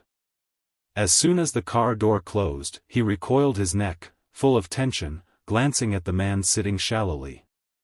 "Mr. Chu, this time I am responsible. The film crew is at fault towards Tu Duan. I am ready to come apologize to her." The man's face was cold as money, not even bothering to glance at him, only indifferently said, "How much is your apology worth?" Fuang Lam shivered, feeling as if he heard a few parts of threat in it, hastily admitting his mistake. "It's me who was wrong, I also no longer have any face to meet her. Tu Duan is a person with personality, you also know that." Zhou Can Wu showed a bit of impatience, his finger lightly tapping on his crossed knee, but she knows how to distinguish right from wrong. "Just having woken up, she asked me to convey the message. No need to apologize, tomorrow when returning to the crew just act as normal, will be fine." Fuang Lam sat there dazed like a child who had done something wrong and didn't know what to do. Outside, everyone rumored Nghi Tu Duan was so. Mion, who held grudges very strongly, he had assumed this time he would definitely not escape her retaliation, and even thought she would use this opportunity to assert her authority. Unexpectedly, she didn't pursue anything at all. But thinking carefully again, it was indeed very much in line with Nghi Tu Duan's personality. Staying with the same film crew for over 2 months, one should have early discerned everyone's personality. Nghi Tu Duan has always lived discreetly, even though in the film she is an arrogant, haughty princess. In real life she has never shown off. Her interactions with people, though not enthusiastic, have also never offended anyone. Essentially, she is a kind person but not at all weak. Fuang Lam left with a heavy heart, feeling that today's wait was truly worthwhile. In the evening, Nghi Tu Duan made do with a little hospital food. Outside, many people queued to visit, but she refused them all one by one. Everyone kept coming and going, with endless things to say, and she no longer had the strength to cope. After telling Zhou Can Wu that she wanted to sleep, he immediately had someone guard the door, not letting anyone in to disturb her. Tomorrow she could be discharged from the hospital, so there was no need to overdo it as if she would be here for a lifetime. Perhaps because she had been in a coma for a day, tonight she lay on the bed without any sleepiness, tossing and turning until midnight, finally unable to resist reaching for her phone. Weck. It was full of inquiry messages. She replied to each person one by one, but messages kept continuously appearing, making it impossible for her to reply to all. Finally, she had to turn on Do Not Disturb mode and then went online to read the news. The incident that happened yesterday was not spread online. The news was blocked very quickly and accurately. Perhaps it was thanks to Chu Zhenvu's intervention that the situation could be controlled so quietly. All sorts of strange thoughts momentarily flashed in her mind, but in the end, they could not escape one name. Chu Zhenvu. He helped her once more. Nghi Tu Duan tossed and turned, pondering why Chu Zhenvu always wholeheartedly and strenuously helped her like that. She had once thought of many reasons. Perhaps it was because they were friends, or perhaps he was inherently an enthusiastic person, who liked to help people. But no matter what, she still did not think that Chu Zhenvu had any special feelings for her. It must be due to the previous misunderstanding. Chu Zhenvu's reaction at that time weighed on her heart, so she did not dare to nurture any narcissistic illusions anymore. However, the more she thought, the more she felt that the current relationship between the two of them was somewhat excessively intimate. Even if not always together, just as soon as they met, that feeling of her heart beating wildly and that uncontrollable intimacy again made her feel their relationship was too close already. She quietly looked out the window, where the moonlight was hanging high, pondered for a moment, then reopened WeChat, and searched for the name Chu Zhenvu. "Are you free tomorrow evening?" After sending the message, she placed the phone on her chest, quietly waiting for a reply. Because she was injured, the film crew had given her leave, telling her to return whenever she wanted to. Nghi Tu Duan also did not intend to take this opportunity to be lazy, but tomorrow she wanted to resolve her private matters first. About a few minutes later, her phone vibrated lightly twice. She hurriedly unlocked it to check the message. Chu Zhenvu free. His messages were always dry, and Nghi Tu Duan was also like that. But no one knew, behind those emotionless words, how much two hearts were fluttering. Nghi Tu Duan want to invite you for a meal. Chu Zhenvu okay. The dialogue between them, though straightforward and simple, yet had no barriers at all. Nghi Tu Duan thought, if later the person by her side was not Chu Zhenvu, then living alone for a lifetime would also be fine. After all, she had originally also decided that way from before. If she couldn't meet the person who could go with her to the end of life, living alone wasn't bad at all. The next morning, after the 4-drip was finished, Nghi Tu Duan together with the doctor did a general checkup. Confirming all indicators were stable, she quickly completed the discharge procedures before noon. As soon as the news of her discharge spread, a crowd of people flocked in again. Unable to bear the noisy sound by her ears, she told everyone to wait downstairs at the hospital. Din Din helped her finish packing her belongings, then went down together with her.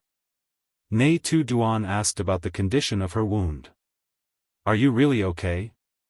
Your hand is still bandaged." "With my situation, it's really okay. As long as I don't touch it, it won't hurt." As soon as she saw her step out, Zhang Man Na was already the first person to rush over. "Baby, how are you now?" As if the words from yesterday had never existed, there was no distance at all between them, still close as usual. Nghi Tu Duan lightly curved her lips into a smile. "I'm fine, just still coughing a bit." Seeing all the eyes focused on her, she had a bit of a headache, so quickly made a suggestion. "Now that everyone is here, how about we go eat a meal together?" In front of the hospital gate, 2 cars were already parked. Chu Zhenvu leaned against the first car, not opposing any of her decisions. Tam Jai Li stood beside him, seemed to have no interest at all, but also did not object. Ta Ap Tri, of course, also agreed. The whole group easily reached a consensus, then split up to get into cars to go to the restaurant. Nghi Tu Duan instinctively intended to get into Chu Zhenvu's car, but just as she reached the car door, she was called back by Ta Ap Tri from behind, in a mild voice. "Xiao Duan, come ride in my car." She paused, turned her head to look, had a bit of awkwardness use of her previous reflex, so awkwardly sat into the passenger seat next to Ta Ap Tri. Ahead, Chu Zhenvu just turned his head to glance once, after that calmly got into the car.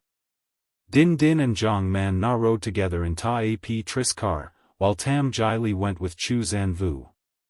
On the way to the restaurant, Zhang Man Na, sitting in the back seat, curiously asked. Tu Duan, what is your relationship with Chu Zanvu? I heard on AP Tri say, he is from the Chu group in Hozhang. Why have I never heard of him? Nghi Tu Duan closed her eyes, indifferently replying. You don't even know all your own relatives, yet you demand to know someone from Hozhang?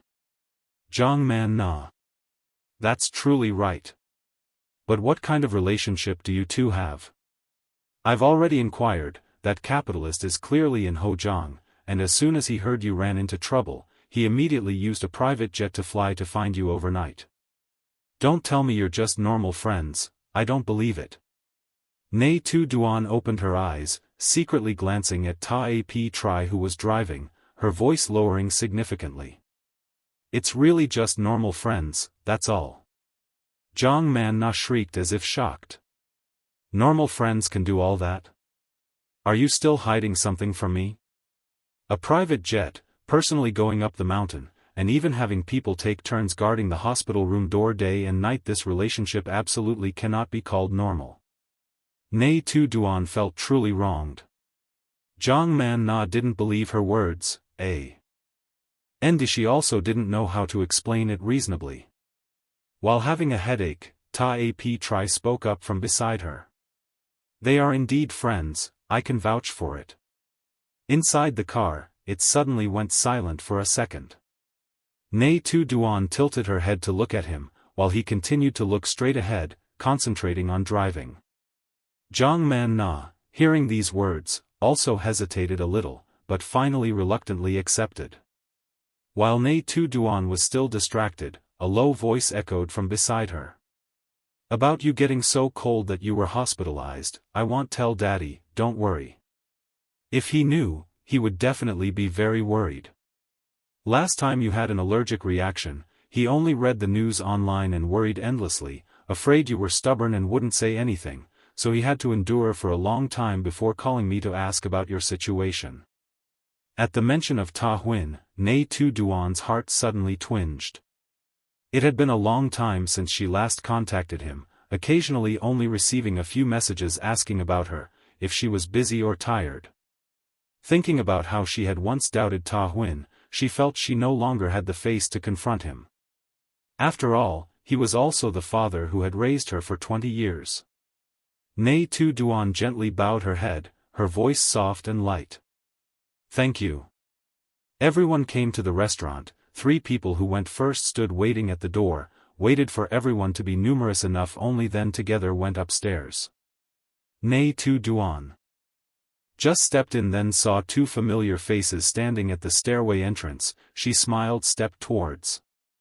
Woke up already but haven't seen 2 people yet. Chao Nia still okay? Chao Chan and Chao Nia stood next to each other. Hearing Ko proactively inquire, Chao Nia's face immediately reddened, shyly scratched his head. Ko nay, I am well already. If not thanks to Ko.